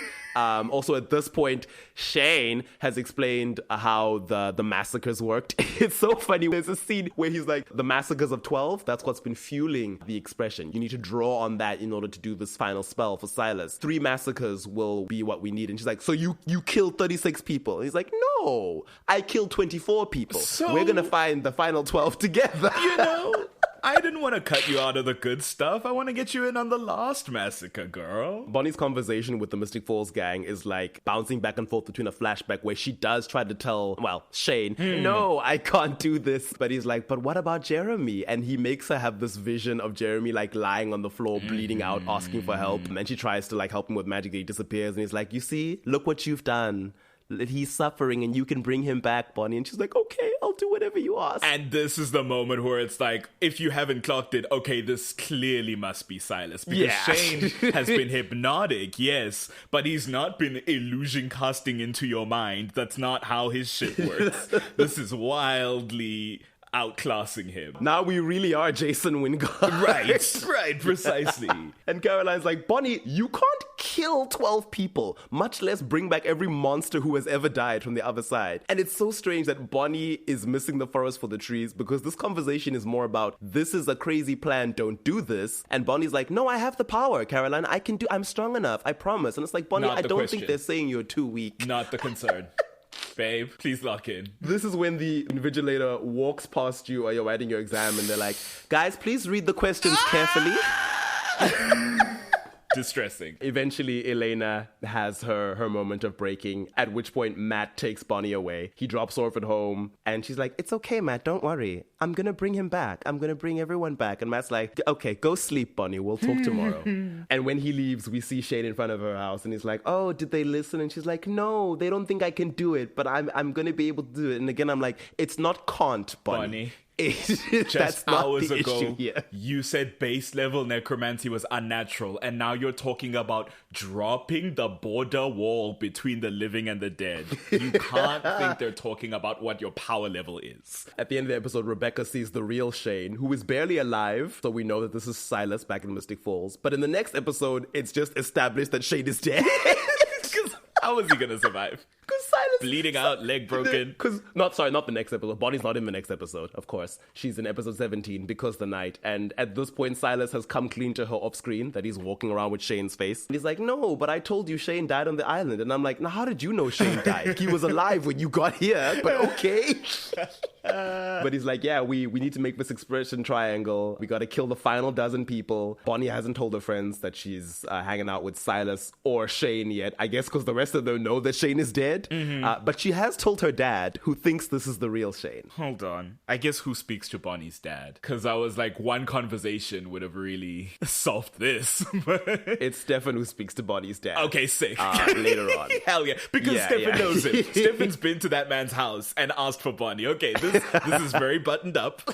Back in. But in this episode, Bonnie has swung back to the side of, I don't want to kill 12 people. But Silas is very much like, it's okay. It's 12 people that you can bring back to life. So it's fine. Do it for Jeremy, Bonnie. Bonnie's like, well, I don't think I'm strong enough to kill 12 witches. Silas is like, no, it's fine. What we're going to do is we're going to get some witches here. You're going to do a little fighty fight. They're going to try use their spirit magic to strip you of your expression. Then they will definitely all link as 12. There will be 12 of them. They will all link in order to overpower you. And then I guess you'll overpower them and then they'll die. You just have to endure long enough for them to link, which they will definitely do, because I guess this is the only way that this could unfold. The thing, like, we've seen half a season about channeling in which they made no reference to linking. They made no allusions to when you are channeling each other, you as witches, your life forces are connected, and if one of you dies, the other dies. It's like, this is a fully new thing that we're treating as though is the default option when witches are doing magic together, and I have queries. Because if anything, if channeling meant all your lives were linked together, then surely something would have happened to Esther when Abby's neck was snapped and she was turned into a vampire. Right. Because she was linked to their bloodline when she was channeling them. Why isn't she... And it's also just bad design. Yeah. Like, I understand that it's like, if a thing is useful, sometimes it has drawbacks, but it feels like if this is a thing witches do all the time, it's like, we know if one of us dies, we're screwed. We wouldn't just be doing it out in the open. Crazy. They go to Bonnie's dad to try and, I guess, convince him to help them with the plan. Oh, yeah, because they need to contact Abby to get these witches. It's crazy. Because Abby has witch friends. Abby, who hasn't been a witch for 15 years. Okay. All right. But Rudy, who still thinks that Silas is Shane, is like, nah, this doesn't seem to be working out. You're telling me she's losing control. You said you could help her. And Bonnie's like, well, it's not Shane's fault. Silas is like, no, I got an idea. And he's like, I'm done listening to your ideas. Get out of my house. Bonnie causes more things to explode because she's getting upset. And then she's like, call Abby. We need witches. A lot of them. Asia shows up in the woods. Asia, a witch who's like, I was a friend of your mom's, but now she's a vampire. So we don't have much in common. So we're not friends. And I'm like, but for 13 years, she wasn't doing magic and was trying to not be a witch. So why would you have been friends at that time? Right. Abby, you's a damn liar. What's because you said you didn't want to be a witch. And you were just hanging with witches? Somebody who is lying here? Is it Abby? Is it Asia? Or is it the writers of this damn story who are just Frankensteining something together here? Bonnie's like, oh, it's just you? Well, you won't be able to do this alone. And Asia's like, who said I was alone? Snaps fingers. 11 of her closest friends walk out of the tree. And she's like, there's nothing stronger than a full coven. And I'm like, are you trying to suggest that a full coven is at least 12? Sure. Is this the Secret Circle books? I a guess. full circle of 12? You know. Not the 6 from the show? Maybe it was a reference. Who bloody knows? Who knows? They start to do their cleansing ritual. It immediately becomes very painful for Bonnie. And she says, no, I've changed my mind. I don't want to do this anymore. And it's like, oh no. And Asia's like, no, push through. We're purging you. It's okay. Don't fight. Yield to the spirits, Bonnie. On the other side of town, Stefan has gone to look for Bonnie, finds her father off screen, I guess. He's like, yeah, she's with Shane. And he's like, Shane? The dead guy? Oh no. So he comes and tells Klaus and Caroline what's going on. They all go off to find Bonnie. Stefan gets there first, while Bonnie is basically being tortured in the center of this circle of witches. Her eyes do that thing where they go milky white like Halle Berry's Storm. It's very eerie. And Stefan is like, wait, no, don't do this. You don't understand. And Asia's like, why are you here, vampire? This is none of your goddamn business. Please go away. And he's like, no. She's working with Silas. This is a trick. She doesn't bother to ask him what is going on with Silas, why Bonnie would want this to be happening. But she's just like, Silas? Oh, hell no. If she's with Silas, then it's too late. Let's just kill her now and send her into the sweet hereafter. So she whips out a knife and is ready to stab Bonnie. At this point, Caroline and Klaus have joined. Caroline is like, no, I'm not about to let my friend die. So in the heat of the moment, she panics and vamp rushes Asia and stabs her with her own knife in the heart. And all 11 of Asia's friends die with her. So thanks, Caroline. Bonnie opens her creepy milky white eyes and is like, the triangle is complete. And I'm like, no. Okay, The Grudge. Jesus. Let us be clear, Caroline had no context for that. Bless her heart. I think Caroline did know. At that point, they'd figured out about the sacrifices and They all knew that. about the sacrifices. She didn't know these people were linked. She didn't know if she killed one, they would all drop dead. That's fair. That's fair. This scene is very much like exorcism vibes, especially with the way that Asia is like deferring to the spirits, which is sort of like their cultural belief, religious, what. And she's like, yes, Bonnie, give yourself over to the spirits, yield to them. When Bonnie tells her that she's in pain, she's like, yeah, because you rejected the spirits and poisoned yourself with expression. They're trying to help you. It's like, oh no. Yeah. I mean, she's not wrong, but also these spirits haven't had the best relationship with Bonnie. Right, that's very true. That's very true. But also in the like allegory of like addiction fiction. It's like they're staging an intervention and we're at the withdrawal stage, you know? Like, it would hurt to, like, purge yourself of this corruptive thing that you've been using for a long period of time. But I will say, the spirits, you abandoned Bonnie and punished her, and this is why she was in this position to be groomed in the first place. Absolutely correct. At the end of the episode, Stefan is in her room waiting for her to wake up. Bonnie awakens, and we see that she has no memories of anything that has happened these last few days since she and Jeremy found the tomb. She doesn't even remember being stabbed. And it's like, remember Jeremy so being now Stefan dead. has to tell her she needs to be told for the third time that Jeremy is dead. Awful. So sad. Damn. She is not in episode 18. Episode 19, Pictures of You, is the prom episode. It's mainly Silas just harassing her. She does have a dream in which she's at Jeremy's grave, and then Jeremy himself appears and is like, Bonnie, wake up, wake up. And then she wakes up in the real world, and she's accidentally set fire to her own room, and she has to quickly put it out. And she tells Caroline later on when they're shopping, she's like, I'm worried I'm losing control. And I'm like, you're worried? I guess you've forgotten the last week that you've been here losing control. She's reset to like, I'm about to lose control. It's like, girl, you've burned down and broken so many things. 12 people have died. You know?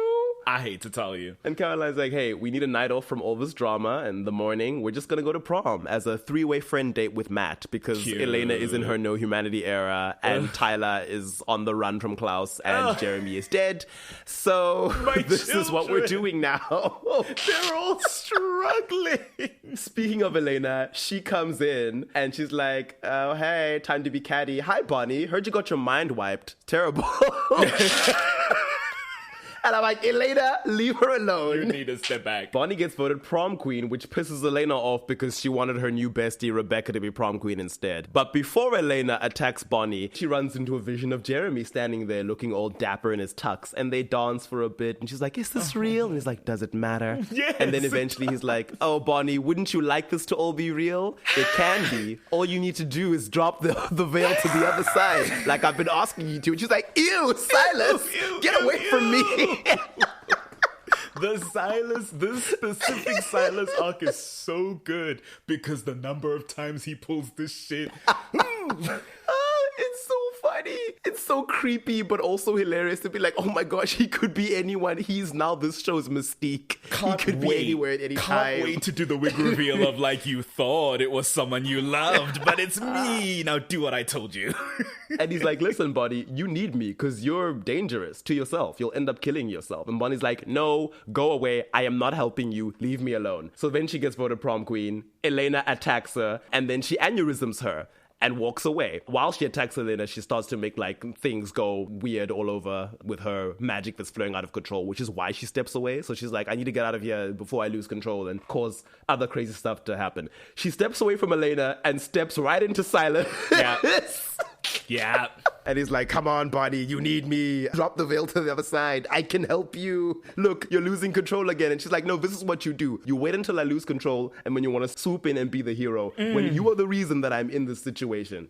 He's like, girl, that expression's gonna kill you. And she says, I will die before I let you control me again. So she walks away, and then Elena comes back. They're really just tag teaming her at this point. Elena vamp rushes her, bites into her neck, and then Bonnie attacks her with the full force of her magic, drops her to the ground, starts crushing her bones, car alarms are going off, and suddenly Elena's like, mercy, mercy, please, Bonnie, it's me, don't do this. Stefan and Damon arrive, and Stefan is like, okay, Bonnie, you're killing her. And Bonnie's like, I know what I'm doing. And I was like, oh, okay. She said, and what about it? And what about it? Do you miss the part where she bent to my neck trying to kill me? This is self-defense. It would have been like, she attacked me twice in the last 5 minutes. Right. But eventually, Elena's pleas get through to her, and she stops. And Stefan's like, Bonnie, are you okay? And she's like, no, I almost died. The shell of my best friend almost killed me. None of this is okay. And at the end of the episode, she meets up with Silas, I think in the Lockwood Cellar or something, and he's like, surprise, this is my true form. Hideous, mangled, ugly me, which I'm like, writers, you can't trick me. I know that's something you probably considered for a second before you were like, nah, that's silly. Let's take the other route. I I know it's very fairy tale-y, but I was like, I get it. Especially because thereafter we find out he's very much a character who prized himself for his appearance. And we know from this season that Ketsia's punishment to him was because he was unfaithful to her with another woman. So it's like, yeah, let me make you ugly as hell so that it's the Medusa thing if Medusa deserved it, which she very much didn't, right? It's if Athena punished Poseidon in that manner for what had occurred in her temple. That's what she does to Silas. I'm like, there is a sort of Greek mythological kind of vibe to that, which I like. Yeah. My 2025 mind is like, I'm glad that even back then, the decision was made to stray away from the somewhat ableist thing of, the hideously deformed person is evil. Sure, very true. I'm like, no. Because it is a very fairy tale thing. And it's like, no. Yeah. Also, and it's CW, a horror thing. We know the bad guys are always hot as hell. Catherine Pierce. Klaus Michelson, Marcos, who was boring but was hot. You heard it first, but I said only hot villains are permitted. Episode 21, Bonnie meets up with Catherine and is like, hey, I want the headstone that you stole from the island when you did what you did. I need it for reasons that I'm not going to tell you. And Catherine is like, why can't you tell me? And she's like, well, because Silas can get inside anyone's head except mine. I alone am immune to him, so I can't let you know anything that could then be used against us. Catherine's like, okay, I'll think about it. Bonnie later on goes to see Caroline, who is at her house with what she believes is her mother. As Bonnie stands in the doorway, she sees that it's Silas in that creepy Mangles form that he showed her. God. It's so haunting. And she's like, Caroline, open the door.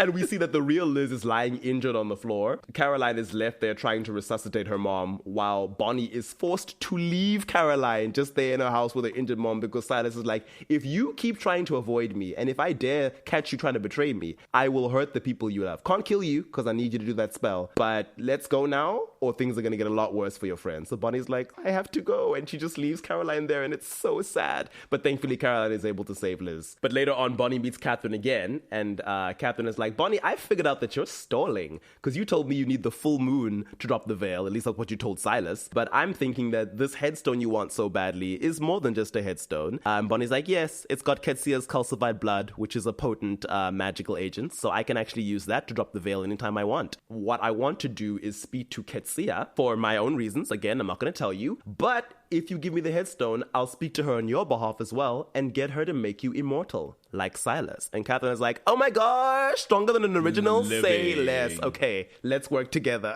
So in episode 22, the aptly named The Walking Dead, Bonnie meets Catherine in the woods, and she's like, so this is where the 12 witches died. I need to charge all the hotspots of this expression triangle, and then I will drop the veil inside the area of the triangle, and then I'll find Ketsia. What I want to do is I want to ask her to put Silas down, because he is the current big bad, and she's the only person who's ever been able to beat him. Catherine's like, so your plan is to flood Mystic Falls with all these supernatural creatures, many of whom are my personal enemies, in the hopes that you will find a 2,000-year-old ancestor and maybe ask her for a favor. No thanks, I'll take my business elsewhere.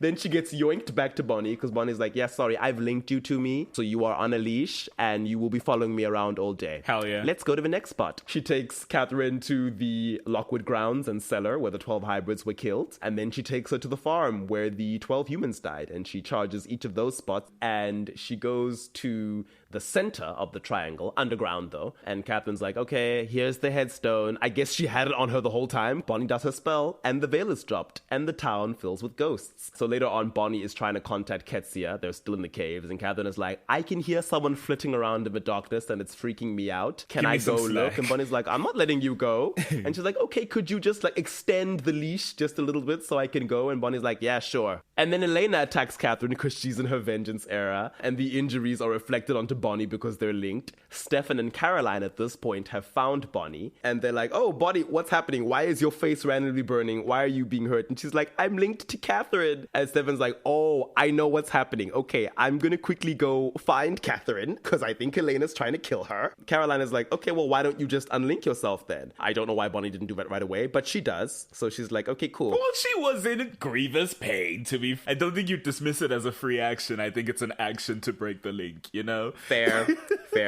And then Caroline is like, surprise, Bonnie, I'm actually silent. Oh my god, I'm so stupid. I fell for it in real time even though I knew.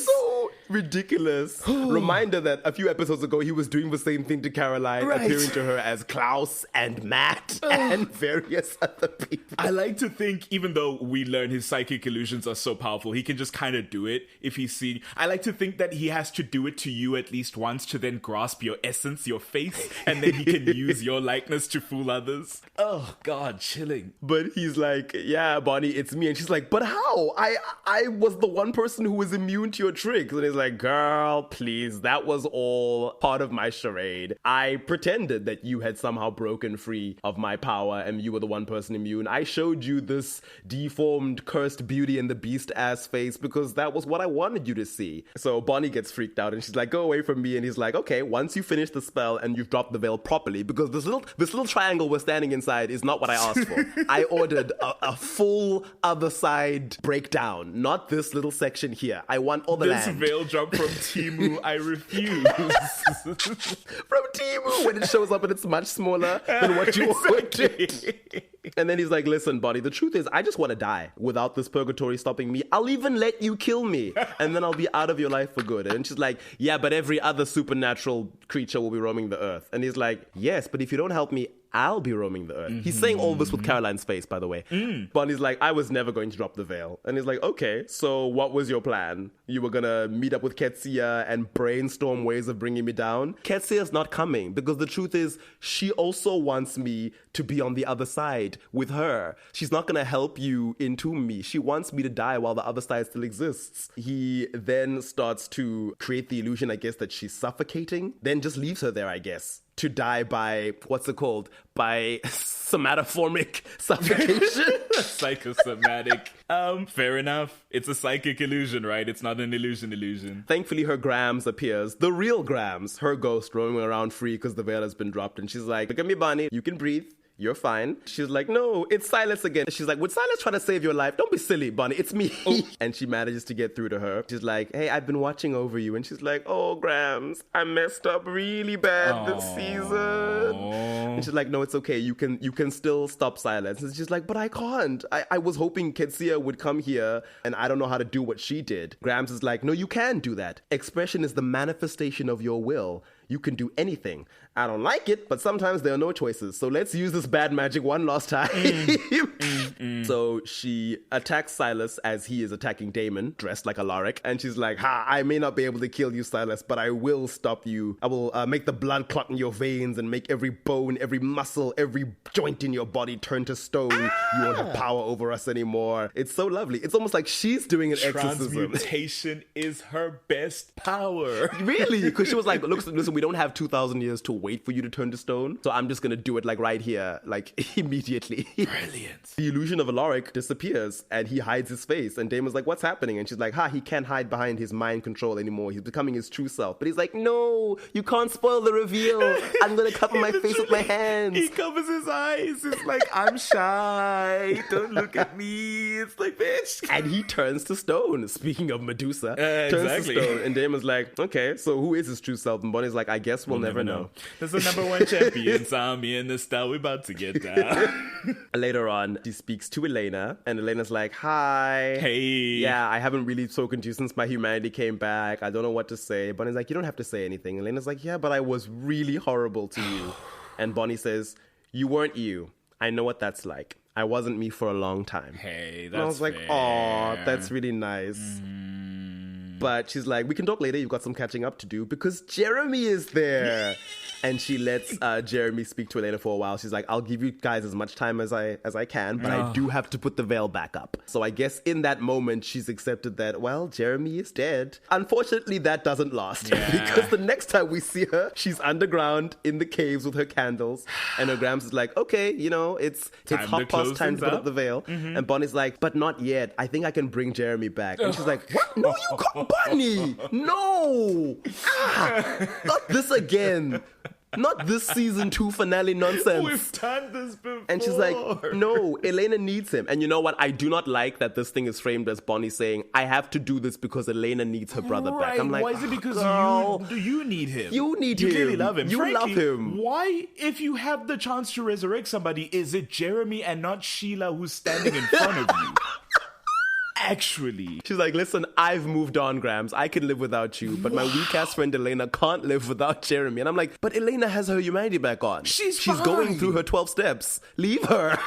I hate this. She's like, look, Jeremy wasn't supposed to die. So, 5-second rule, I'm going to quickly yank him out of the world of the dead and it won't count. And her Grams is like, it was the will of nature that he died. There is no magic in this world that is strong enough to challenge it, which I'm like, well, that's also not true. Okay. We can't just be saying things, guys. It's been challenged. I guess the little asterisk, the fine print is without consequence. Okay, sure. Fair enough. And then Bonnie's like, but I have every magic. I have the spirits. I have expression. I have the darkness. And the black veins come back up her body. I was like, oh, you're using the darkness as well. I was like, okay, so we're using black magic, expression, spirits. It's everything. It's the lion, the witch, and the wardrobe. And the wardrobe all in one. Very presumptuous and precarious as the spirits just start speaking to you again to be like, remember that shit you said I shouldn't use? I've got both of them in my pocket, bitch. What are you going to do about it? And apparently they said, she's like, I'm going to use them in tandem with your spirit power. And her Grams is like, Bonnie, don't. And she keeps chanting, and then she gives a huge gasp and falls to the ground. And it's like, Bonnie fainting? I mean, not new, I suppose. Later on, she comes to, and her Grams is with her, and she's like, I'm sorry, Bonnie. The spell, it was just too much. And Sheila steps aside, and Bonnie realizes that her own body is lying on the ground in front of her, and she is now a ghost. And she's like, oh my God, I'm dead. And it's like, well, Bonnie, if only someone had tried to warn you. God. Because the veil is still up, Bonnie is able to run around lying that she is alive. I forget she starts at the end of the season. She's already lying because she goes to graduation, right? She's able to call Caroline and she's like, I'm trying to fix something. I hit a bit of a snag. Caroline is like, wait, but so we have to have our graduation ceremony in the middle of the expression triangle? Because you were supposed to drop that thing, girl. Catherine accosts her at school and is like, I was promised immortality and I didn't get it. And Bonnie's like, girl, I have bigger problems. I truly don't care. She actually says, I was hoping the ghost of someone would have killed you already, Catherine. She tells her that, listen, Ketsia is the only one who knew the immortality spell and she didn't show up, so tough luck. And then Catherine's like, okay, you know what? Maybe I should go take out my frustrations on Elena. Bonnie's like, did you just threaten my best friend? I could crush your skull without flinching. And then the bell rings and people enter the hallway and Catherine's like, go ahead, make your move.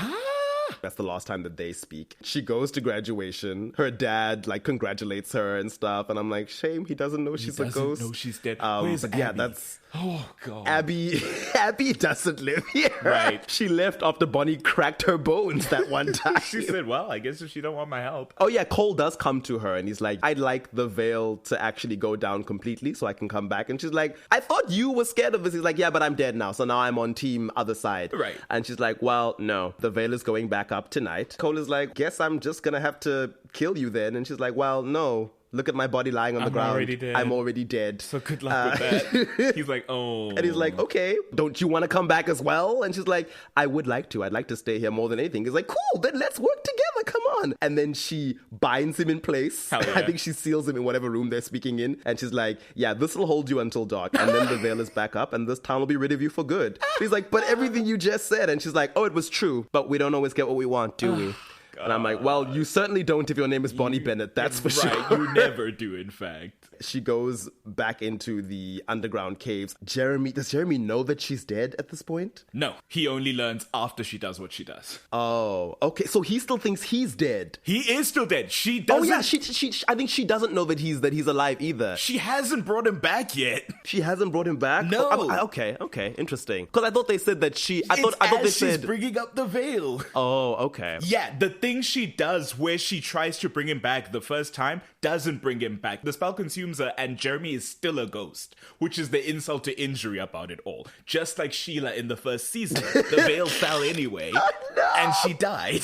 Oh gosh. So I guess she closes the veil with Jeremy chilling there with her. Yes. And They're like about to say an emotional goodbye because Jeremy's like, once this is closed, I'm going to be on the other side and you'll be here. This is the last time we'll get to see each other. You'll be here because you're definitely alive. Right. And he's like, there's a million things I want to say to you, but now nothing seems right. And she's like, don't say anything. And then she kisses him.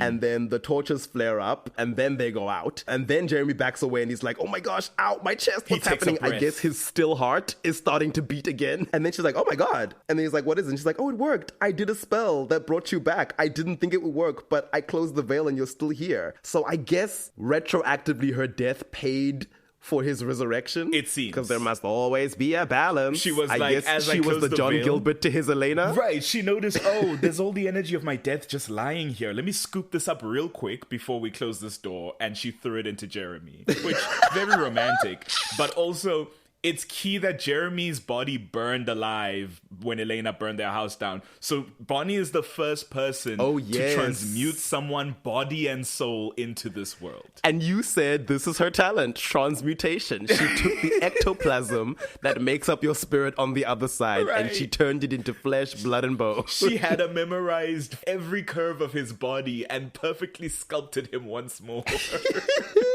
And Jeremy's like, I'm alive, oh my gosh. And he rushes towards her, and then he's like, wait, I can't. Why can't I feel you? your hand touching me? And she's like, it's okay. And he's like, Bonnie, what did you do? And she's like, it's okay, Jeremy. I have the witches and my grams, and you can see ghosts, so we can talk whenever we want. And he's like, no, you can't be dead. And she's like, could you do me this one favor? You tell Elena and Caroline that I'm spending the summer with my mom. And he's like, no, they need to know. And she's like, for the first time in forever, my friends are okay. I don't want to take that from them. I guess because Silas has been defeated and Klaus has left town for the spin-off show. Who's gonna fight them now? And she says, I'm going to be okay. I promise. And she walks over to her grams and takes her hand, and they walk away together into the sweet, not quite hereafter, the sweet purgatory, I guess. And that's where Bonnie closes out. The stinger is that as Stefan is getting rid of Silas's petrified remains, it turns out that Silas was freed from the stone spell when Bonnie died. And he's like, tee-hee, I'm alive, and my real face is that of Paul Wesley's because I'm your doppelganger. And so it's like all around, she died for nothing. Truly following in her Grams' footsteps. It's like, I managed to close the loop. I brought Jeremy back, the thing I intended to do. Oh, the other thing collapses because I can't win in this life. And I've said before that, like, because we had a consternation around the time of the Silas episode, which, if you haven't heard the Silas episode, go back. The audio at this point retroactively is, but it's a fun episode. We were like, the rule isn't by and large in this world that if a witch dies, their magic dies with them. But Bonnie used expression to calcify Silas, and expression was specifically individualist magic, so it makes sense that when Bonnie died, that falls apart. And we did see that her spell trapping Klaus during the island arc ended early when Vaughn knifed her in the back. Yes. Klaus comes out early and surprises Caroline and is like, I'm afraid something awful has befallen your friend Bonnie. So I guess it was set up, but it was like, oh my gosh, I can't believe that she died for nothing. The big bad she fought so hard to put away. And here's what I'll say, right, is that because I was uncertain when you described at the beginning of the season 4 discussion that there's an interesting road here, but on retrospect, it is actually quite interesting the route Bonnie goes throughout the season. And frankly, I think for the first time since maybe season 1, most of her, like, stuff about witchcraft and magic is centered on her, right? Yes, Shane needed her for the stuff, but like that was part of her storyline of Shane grooming her. It wasn't this group who needed her to do this until they themselves learned about it down the line when she was already going to do it. So it's like, really, the focus in this expression storyline has been on her being cut off from the spirits, losing herself in this person who claims to be like helping her out, falling into this like magical addiction thing, having to deal with the same guy now replaced by a new guy who's like 100 times worse and doing the same thing to her. There's a bit more agency, strangely, in this storyline about her losing a lot of agency, magically speaking. And that's interesting. And then they kill her at the end. I was gonna say, which is probably why this is the season they finally give her an actual on-screen dad. A pretty competent parent. I mean, in fact, he's almost too competent in the sense that once we see Rudy as a character, it's like, it doesn't make sense that you've been absent for 3 seasons, which equate to about like a year and a half. Like, where have you been? All Why her would you not have been life. here? Exactly. It's that he's now competent because the story requires him to be, and you must ignore all prior. But you can't ignore it, right? Because Bonnie keeps bringing it up, but in the story, she's framed as the petulant child who is going crazy, and like her parents are doing her best. And it's like, well, this doesn't fully gel together. And then it's like, well, now that we've conquered the storyline, and it seems Bonnie has access to a number of different magics, whether or not they're like safe or advisable to use. We can't have that for her going into the next season. That's silly. That's insane. We're gonna straight up kill her so that she's completely off the board. When the psychic because she's more powerful than she's ever been. So I guess in order to depower her, the depowering needs to reflect that. So her points dropped to negative something. They dropped below 0. She's dead now. God, she lost twice her health in one shot. And you know what? It's funny that you were comparing all this to the Dark Phoenix saga. Right. Because how does that end? Right. Phoenix After she dies. devoured the Dabari star system, she had to die because she was too powerful and too crazy. So I guess we have to sit here and pray for a Jamaica Bay storyline. My Lord. Unfortunately, Stefan is the one who's in the Jamaica Bay right now. Stefan, that's so true because the Phoenix is acting in his place right now. And he's drowning. They used it twice. But yeah, what a season. Yeah, as usual, it was like Bonnie's magic and how it can help the group. But as you say, a lot of her stuff was happening independently of Elena's journey into vampirism, of the love triangle that Caroline is in with Klaus and Tyler. It was nice that her magic was largely about her. Yes, she still had to help them and was like, I'm doing this to find the cure and yada, yada, yada. But even when she gets back from the island and she gets purged and she's like, okay, now I'm playing Silas, she goes up to meet Catherine on her own. She doesn't tell them that she's doing that. She takes it upon herself to be like, I'm the only one immune to his mind control, so I'm the one making moves. I'm going to double cross him. I'm going to find Ketsia. I'm going to get her to put him down. And I like that for her. It's just a pity that, as you say, it crescendos and then drops all the way down. And completely falls off a cliff, like Stefan, into that quarry where he's drowning. And it's just like, I like Bonnie as an agent of change. It's the thing she's deserved the whole time. And for this last arc, she has it. Like you're saying, her, like, not just parlaying with Catherine, but having power over Catherine. Mm-hmm. Catherine, one of the most dangerous villains to be faced in this story. And even when she's not the most powerful in the story, she's the most wily. She's the most, like, you can't catch her. And she's got this girl on a leash, and she said, you will help me because I have something you want. I have the leverage here. On a leash. Not a position. Catherine, who the first time they met, she was like, your aneurysm spell is weak, Af girl. You barely gave me a headache. I'm perfectly fine. And now she's like, I've linked you to me. You will go where I go. I'm going to drag you all over town while I run my errands. Right. And it's Klaus, just like, Klaus, who previously was like, itty bitty witch, and I'm gonna kill you while I'm in Alaric's body, and she gagged him one time, and then immediately went back to being abused by him in season 3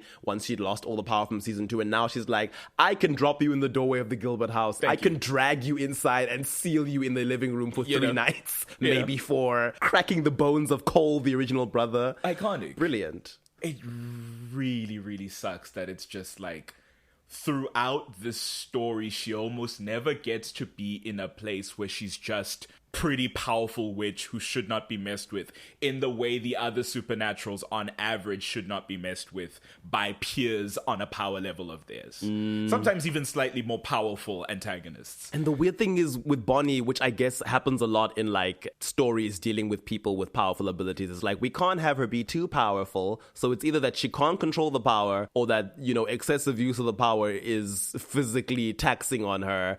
And it's like, that's fine.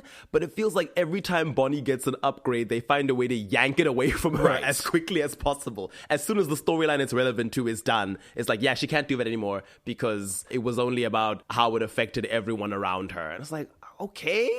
It's like, find a middle ground. Like, just make her somewhat powerful. Because everyone else gets to keep their upgrades, but I guess they stop at a certain level. Because Tyler goes from human to werewolf to hybrid. Caroline becomes a vampire. Elena becomes a vampire. And then it's like, yeah, but vampirism takes like decades, centuries to stack accumulate up power. and then so it's like, because they're all stuck, Bonnie is not allowed to become a more powerful witch until the story's like, and then your ancestors sealed this thing and you must unseal it because thankfully you are just related to everybody. Right. But it's like, no one's asking you to make her infinitely powerful. And then when, again, you are the only one with the issue that she's so powerful, though you made her that way, you must now take it all away. Why can't we start at 1%? Whose decision is it to jump to 100? Give her, like, a bit more power. And I always say this if we are to speak about, because as I've said before, I'm not the hugest fan of power scaling, but I do think in a show, as you say, like this, that is supernatural, everybody has their thing. The idea of the feat is inescapable. The idea of a person in a scene doing something really badass and having power over other characters who mean them harm, those moments stack up together and give you a sense of who are the power players in this. With Bonnie, it's like you give her a moment where she's super powerful, and then for the rest of the show, she's at everybody's whims. She doesn't get to be consistently having those moments at a moderate level. And that's the issue. Not to mention, as I always complain, not to get too much into future seasons, but there'll be a point where she claims a certain someone is stronger than she ever was. And I'm like, that is just not true. That is not stronger than you were when you had expression, when you had the 100 dead witches power, when you used expression in tandem with spirit magic and black magic. Girl, okay. It's like the writers keep forgetting what level they put her at. And then they're like, and now she's at her strongest. And I'm like, I think she's been pretty strong. You just keep depowering her. Right. And having amnesia about it. It's like, okay. But I was going to say because we were upset that Bonnie seemed to be maybe going off on I'm going to be using dark magic and not following the rules path at the end of last season. And then that falls away. And it's like, well, effectively, I guess, net same, because she ends up using expression, which is not the dark magic, but sure. she's using a bad magic that ends up affecting her negatively. It's just unfortunately, she is manipulated into it. Yes. It's not that she's like, following my own rules. It's more like, okay, well, I got kicked out of the school for spirits, and now I'm trying to enroll in a new school that I'm being told is fine and safe. And then I realize, oh no, it's terrible and it's going to kill me, but it's too late now.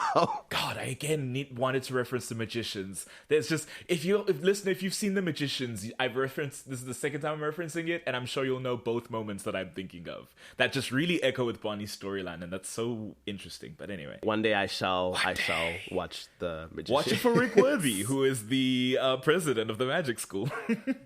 Oh. Yeah. Yes, Rick Worthy. Yeah, Sorry. Rudy Hopkins. I forgot his name again. Already thrown away. It's perfectly fine. He's not long for this world, so. Oh, no. Yeah. In fact, I think I'm just going to say it. As tumultuous as this season was, the ups and downs, I think we've passed the crest. I don't think Bonnie's going to have it as good as she's had writing-wise. No. After this point. Frankly, this was an upswing from recent events preceding this season, and we are hurtling down the roller coaster after this, and there is never an upward moment, I'm sorry to say. We will address it in later seasons, but I'd like to point out, just in case I forget, every single season, there is a plot line, there are nachos that are constantly reheated. Every season except season 5. Uh-huh. And when we get to season 5, you'll see why season 5 is the only season this doesn't happen in. Bonnie is in a storyline where it's like, someone in your family did ABC, so now you and your Bennett blood must do this for us. Yes. Yes. And I'm just like, how many times can that get used? Every single season. Except 5. And we know why it's not in 5. But for now, we will close it out there. Unless you have any other thoughts? None whatsoever. It's time to get into the fun of season 5. But I guess that's all from us. If you have any questions or thoughts, please email us at animalattackpod@gmail.com or tweet us at animattackpod. That's at ANIM Attack Pod, and go to our link tree in the bio, which has all of our online things. But until next time, we bid you adieu. And believe me, it's gonna be so well. Bye. Cheers.